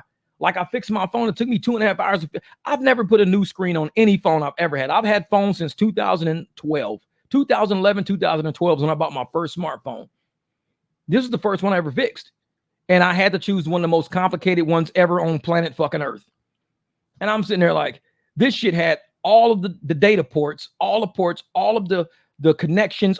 I mean, it was, look up Samsung A32. That's all I gotta say. You have to use a heat gun. I have a heat press. I had to use my t-shirt heat press with this fucking Teflon thing to fix my telephone. I use a t-shirt heat press to fix a telephone because the glue that they make in a factory is so you have to make it gummy. But you got to remember, you got to wear gloves because when you put that heat press on a piece of metal, that metal is going to heat up. It's like heating up a skillet. You don't just pick up a skillet with your bare fucking hands. So after you get that shit real nice and gummy and you can't just leave it on, you got to keep going back and forth because if you leave it on there, it burns up the insides of the phone.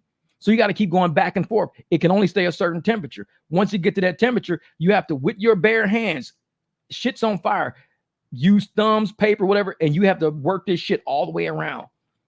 It took me 2.5 hours to fix that phone. Like I said, I'm from Kenya. I'm from Senegal. I don't know where the fuck I'm from. But when I see these videos of these people doing shit with just using whatever they got laying around to fix something, I do that all the time. I will find shit laying around and say, I need to fix this phone. Oh shit, I got a t-shirt heat press. I got to put it. Oh shit, Home Depot's right over there. It's in your head. It's like you can see it before it's even done. You go, well, I need this. Oh shit. I'm going to go Five Below because Five Below got these toys in there for these little kids. I can cut that fucking toy in half and use all of that. I'll do it. I done cut so much shit up. I'm going to take these springs out of this. And I'm telling you. So when people say I'm racist, is because I've seen too much and I know what people tend to do. And I'm okay with that. I'm okay with that. It's so fucking watered down. I'm totally okay with somebody saying, man, you racist. It's cool. You don't know what I've seen to even have this opinion. I'll never use my racism to hurt you. I'll only use it to help you, because there's some shit that I've seen that you probably want to deal with. And you might be like, I'm so glad you're racist, Jeff, because if you weren't racist, you would have never hired me. I'm like, probably right. I would have probably tried somebody who would have tore my shit up, but I had faith in you because you are from the type of race that will do some shit like this. I believe you.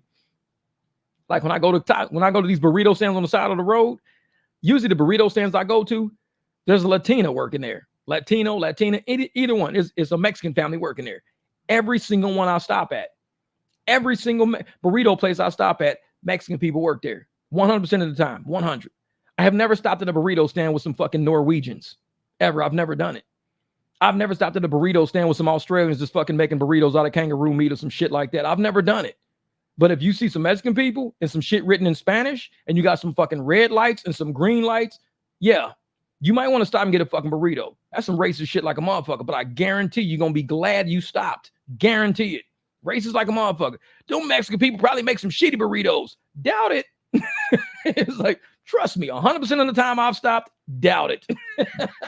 And it's like, well, why don't you go over to that fucking Australian taco stand over there? It's like, they might have fucking kangaroo meat, fucking wallaby meat. I don't fucking know what they eat in Australia. I don't eat that shit. Fucking wallaby meat. Fucking, what is that, platypus fucking meat? I don't know what the fuck they eat. I ain't eating that shit. He's like, I just had a platypus burger. What the fuck is a platypus burger? I got it from an Australian restaurant. They fucking eat platypuses and shit. I don't know these people like that.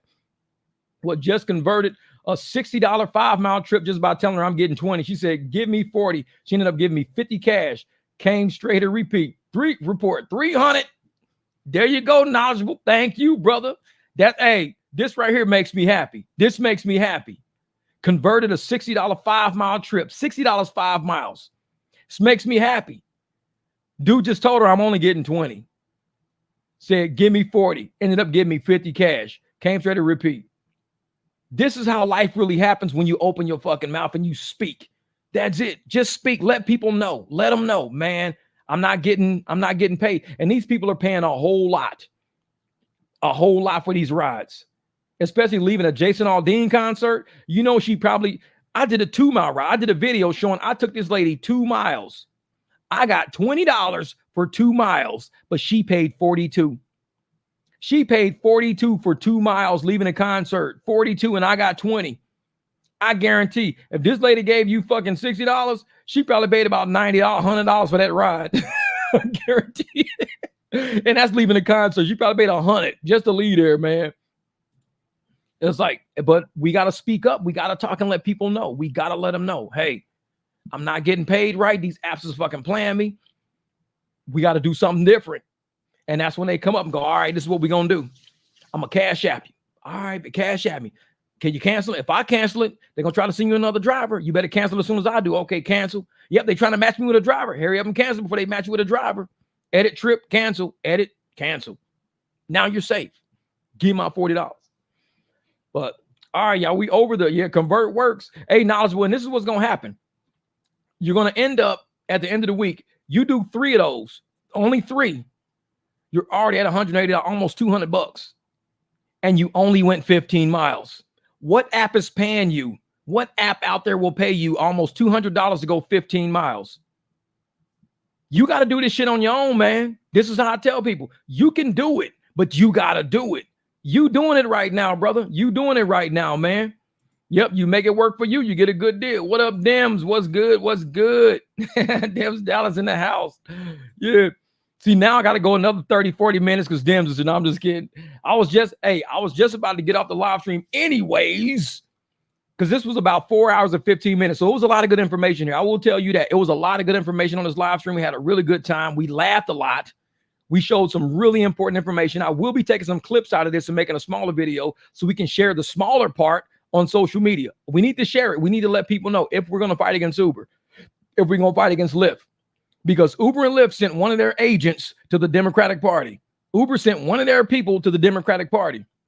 It means we got to fight now. We got to fight. Because if they're going to fight us, with sending somebody into our political system, we gonna fight back in these streets. This is how we gonna do it, man. All right, Miss Chris D. Hey, we had a good time. Like, we had a good time. See, I told my dad about the Venezuelan video, Spark video. Told him I was sharing him with the link. He asked me, how reliable is this information? Just, how reliable is this information? Tell him he could just call the police. Shit, he can call those police out there. Nuh-uh. So, hey, they tell you exactly where it happened and everything else. He can call the police. Be like, hey, how reliable is this information? Call the cops. Ask them, hey, man, did this shit really happen? It's like, that's all, man. So I told you were just reaching what the news station had been reporting. He still doesn't believe what's going on. Yeah, some people are not going to believe it. And like I said, when I was younger, and I'll tell people this truth right here. When I was younger, I would always try to convince people. I don't anymore. I'll spend maybe, a little bit, like even with the COVID shit, I'll spend a little time trying to convince people, but it taught me to remind myself, Jeff, sometimes you got to get up, walk away from the table. And when these motherfuckers eventually come and sit down at your table, trust me, they're going to be skinny and starving like a motherfucker. You're going to be at your table full, eating good, having information, good drinker. Your table going to be solid. The motherfucker going, hey, Jeff, how you doing, man? You got any biscuits left? You got what's wrong with your table? There ain't no food over there. Fucking told you. I told you. Yeah, we ain't got nothing to drink. We ain't got no food. There's nothing over there. I told you. So I started just walking away from people's tables. And you keep focusing on what's in front of you. Focus on the food in front of you, making sure it's right. Focus on the drink, making sure it's cold. Making sure the company is good. Everybody's taken care of. Because the table you just walked away from, you walked away from some shit that don't have it like you got it. Not the knowledge, not the information, not the assets, not the resources. They don't got what you got. And sometimes you can end up losing yourself trying to build somebody else's shit. The whole time you telling them we should use concrete, and they keep pouring in more fucking quicksand. No, I think quicksand will work. No, we should use concrete. I'm telling you, concrete will work. Where'd you get that information from? It's just common sense that we should use concrete. Oh, well, we can use the quicksand. You will never get nowhere with some of them people. Sorry, re-reporting what the news had been reporting. He responded, well, the news isn't reliable. Geez. Like I said, just let people be. Because you can't convince some people. By the time you get ready to convince them, and I'm going to tell you like this is some sad shit. And I'm going to tell y'all some sad shit, real sad shit. Because it happened during COVID. But I was trying to warn a lot of people not to do that. I said, don't take that shot. I said, because I don't think that's set up for us. That's set up for something else that we don't even know. I mean, we got our replacements coming in the country. We have a lot of sick Americans. If you go to Jab Injuries Australia or Jab Injuries Worldwide, we have a lot of sick people on this planet that the news is not even discussing right now. A lot of sick people that can never work again. A lot of sick people that died. A lot of sick people that are dying. And these people never had COVID. They never had it. They had something else done to them. And what we're getting is our replacement to the workforce. We're getting our replacement to the tax bases. They're replacing all of these people who they fucking injured, who can no longer put into the system of America because they just too fucked up to put into the system. And I stood in front and I fought. Don't do it. So when the people did it, shit happened. I just saw how my Instagram was looking because I stayed on Instagram the whole time. I was like, man, so he's going to be like, man, in Venezuela, that government just snuck it in on us. Yeah, exactly. And I looked at my Instagram and just story after story after story on my Instagram was, man, my cousin's dead. Oh, somebody's child passed away 2 weeks ago. Oh, and I'm just like, wow. And that's how I ended up finding Jab Injuries Australia, because I was looking at all these stories and Jab Injury Australia popped into my news feed. When I saw that, that's when I saw I made a good choice. I steered clear of some shit that was being pushed and sold because everybody was, oh, you got to do this, you got to do that, you got to do this. They're telling us to do this, I'm like, no, do your research, man. Do your research. When you do your research, you know what reliable information looks like. All news is not reliable. All news ain't, because the news back then was telling us to do some shit. It wasn't reliable, but that doesn't mean 100% of the news is not reliable, because there were some news stations that were reliable that end up getting, censored and banned and fined for telling the truth. Oh, that's information. You're telling people, you're giving people vax anxiety. They need to be able. No, people are just telling the truth. So when I saw all of that going down, I'm so glad I got up and walked away from a lot of tables. And like I said, it's sad to say that shit, but I'm on this fucking planet for me too. I like people. I care about people, but I'm here for me too. I can't just be all about people. Fuck that. So at some point, I got to think about me too. So I had to say, hey, you know what? We cool as a motherfucker. I'll walk away from this table, man. Oh, it's like that? Yeah, it's like that. Months later. No apologies to any of us. Everybody's sick. Everybody's dying. Everybody. I told y'all, get up, walk away from this fucking table while you still can walk. People paralyzed from the fucking waist down. Weird shit happening to people. People getting legs amputated. Weird shit happening to people that never had these problems ever before. Get up and walk away from this fucking table. I stopped trying to help people when they stopped wanting help. You don't want to be helped, you ain't got to tell me twice. Hey, I'm doing it. I don't believe you, Jeff. I don't trust you. And then you need to walk away from the table. Y'all know me. I'm the motherfucking block ban king. I'm the block ban king in this motherfucker. If you don't want my help, this table ain't for you. This class ain't for you. You got to go somewhere. But one thing I won't let you do is to bring your shit, your energy, and your bullshit, sit at our table and disrupt our meal. That's what you won't do.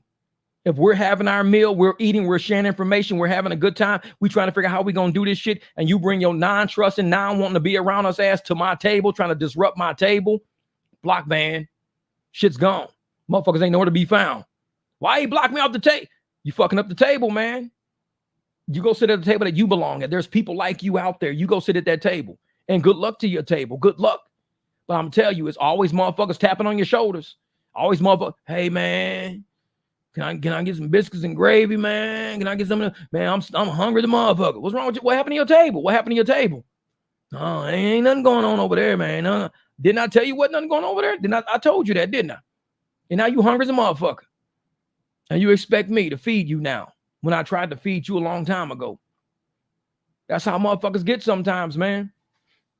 See, my cousin, the doctor, posted herself getting jabbed. A couple of months later, she was diagnosed with breast cancer. And that's what happened. A lot of people was going through things that they never had before. Never had. But they always would justify, well, I probably had it for real and just didn't know I had it. Yeah, okay. Okay. That's like me going to go get an oil change, and then my motherfucking engine blows up when I leave the oil change place. Well, my engine was probably about to blow up anyway. Then you find out wasn't no oil in the motherfucker. It was going to probably blow up anyways. No, these people just fuck your car up. No, they really didn't. I think the engine was going to blow up anyways. Car been running fine for 6 years, dude. Never had a problem. You get an oil change. 15 minutes later, your car explodes and there's no engine. No oil on the ground. What the fuck? It was probably time. It was probably time. Okay. Sometimes you got to walk away from the table. Okay. Walk away. Call that shit good. Walk away. If you believe it, hey, it's you. Ain't got shit to do with me. Just don't be calling me for no fucking ride unless you paying me. You can't take me to work for free every day? Nope, my time is worth too much. Sorry. Every day I wake up, I do airport rides. My time is worth. I'm not taking you for free, losing $40 fucking dollars, fucking with you. Because I tried to tell you so I wouldn't have to lose $40 every day. If I told you and you listened, you still have a fucking car. That's how we help each other out. I help you by giving you great advice. You keep a car. You don't fucking bother me. Everybody wins. Yeah, don't forget the taco truck that has to look like it hasn't ran in years. Those are the best taco trucks. I know, Mark. That motherfucker got cobwebs hanging to the ground and shit. Motherfucker food be the best. Grease is the motherfucker. Love it. Yeah, but shoot, here we are. We're at the 4.5 hours. Did not just say because Dems was on here was going to be talking for another 30 minutes. I was bullshitting. We ended up doing it anyways. But yeah, let me get off this thing, man. It's 8:50 at night. It is Friday night. So let's go out here and get this money. Make sure Monday, I will be doing a live stream Monday. Saturday, I'm going to try to do one tomorrow. No, I got to do some shit tomorrow. So maybe Sunday. But definitely Monday because I want to keep up with this stock shit. Let's keep up with the stock shit. You guys keep up with your conversions out there. Make sure you let riders know everything. This was a really good live. Really good live. Make sure you get some out of this live stream. Shit, I'm gonna have something clipped out. But make sure you get this and you put this on your social media. The little clip everybody's got, the little screenshot everybody got. Put it on your social media and explain why you're putting it there. Explain how this does change things with the money going into the Democratic, campaign. Not only the money going into it, but the narrative going into it. Make sure you explain that. This is all important shit. A lot of channels ain't gonna give you some homework. I always give you homework. Because if we got homework, we come back to the classroom the next day, we're like, hey, how's the homework? Oh, man, I done got like 4 new clients off that post, Jeff. These motherfuckers said they never use an Uber again. Shit, thanks. That's the kind of homework I'm looking for. I want you to say, Jeff, man, I posted that Tony West shit. Man, my inbox filled up. I think I'm busy all week with motherfuckers that used to take Uber to work. Thank you. That's my job. That's my job. I give you the ammunition to go out there and make that money. Get it. Get it. Christy, love to have a good night. Say, Brian, Jeff, I want to see you on the next live. You will see me on the next live. And I'm going to tell you right now, when you get that gear, hit me up when you get it. When you get it, make sure you talk to me because this is going to be funny. This is going to be funny. You're going to be like, oh, shit. Yeah, but man, hey, appreciate you guys rocking with me for this whole live stream. 4.5 hours. Like I said, we go through a lot of topics, but I will be taking some clips out of this one. I think this was one of the best. This was pretty good. We had some good shit in here. So we're going to all go out tonight. Let's try to make some money. I'll convert a couple. I don't do ride-alongs anymore because there's other stuff that I got to do. I might do a couple of ride-alongs. Might do. But mostly, I throw that shit into the membership group because I don't want the fucking idiots trying to mess with us on the main channel. But all right, Chrissy, please do. Please do. Liquor has the same effect right now. I stopped drinking. Man. All right, y'all. Be easy out there. Be safe out there. Once again, we're going to stop it before we're 4 hours, 29 minutes, 17 seconds. I'm going to stop this shit before it gets to 4:30. All right, Dims, you be easy out there, lady. Hey, I will be hitting y'all up in a while, man. There's other videos I just dropped this morning and yesterday. If you haven't seen them, trust me, some funny shit in there. It'll help you make more money. All right, Charlie, you be easy out there. All right, Neo Exchange, we're going to see you.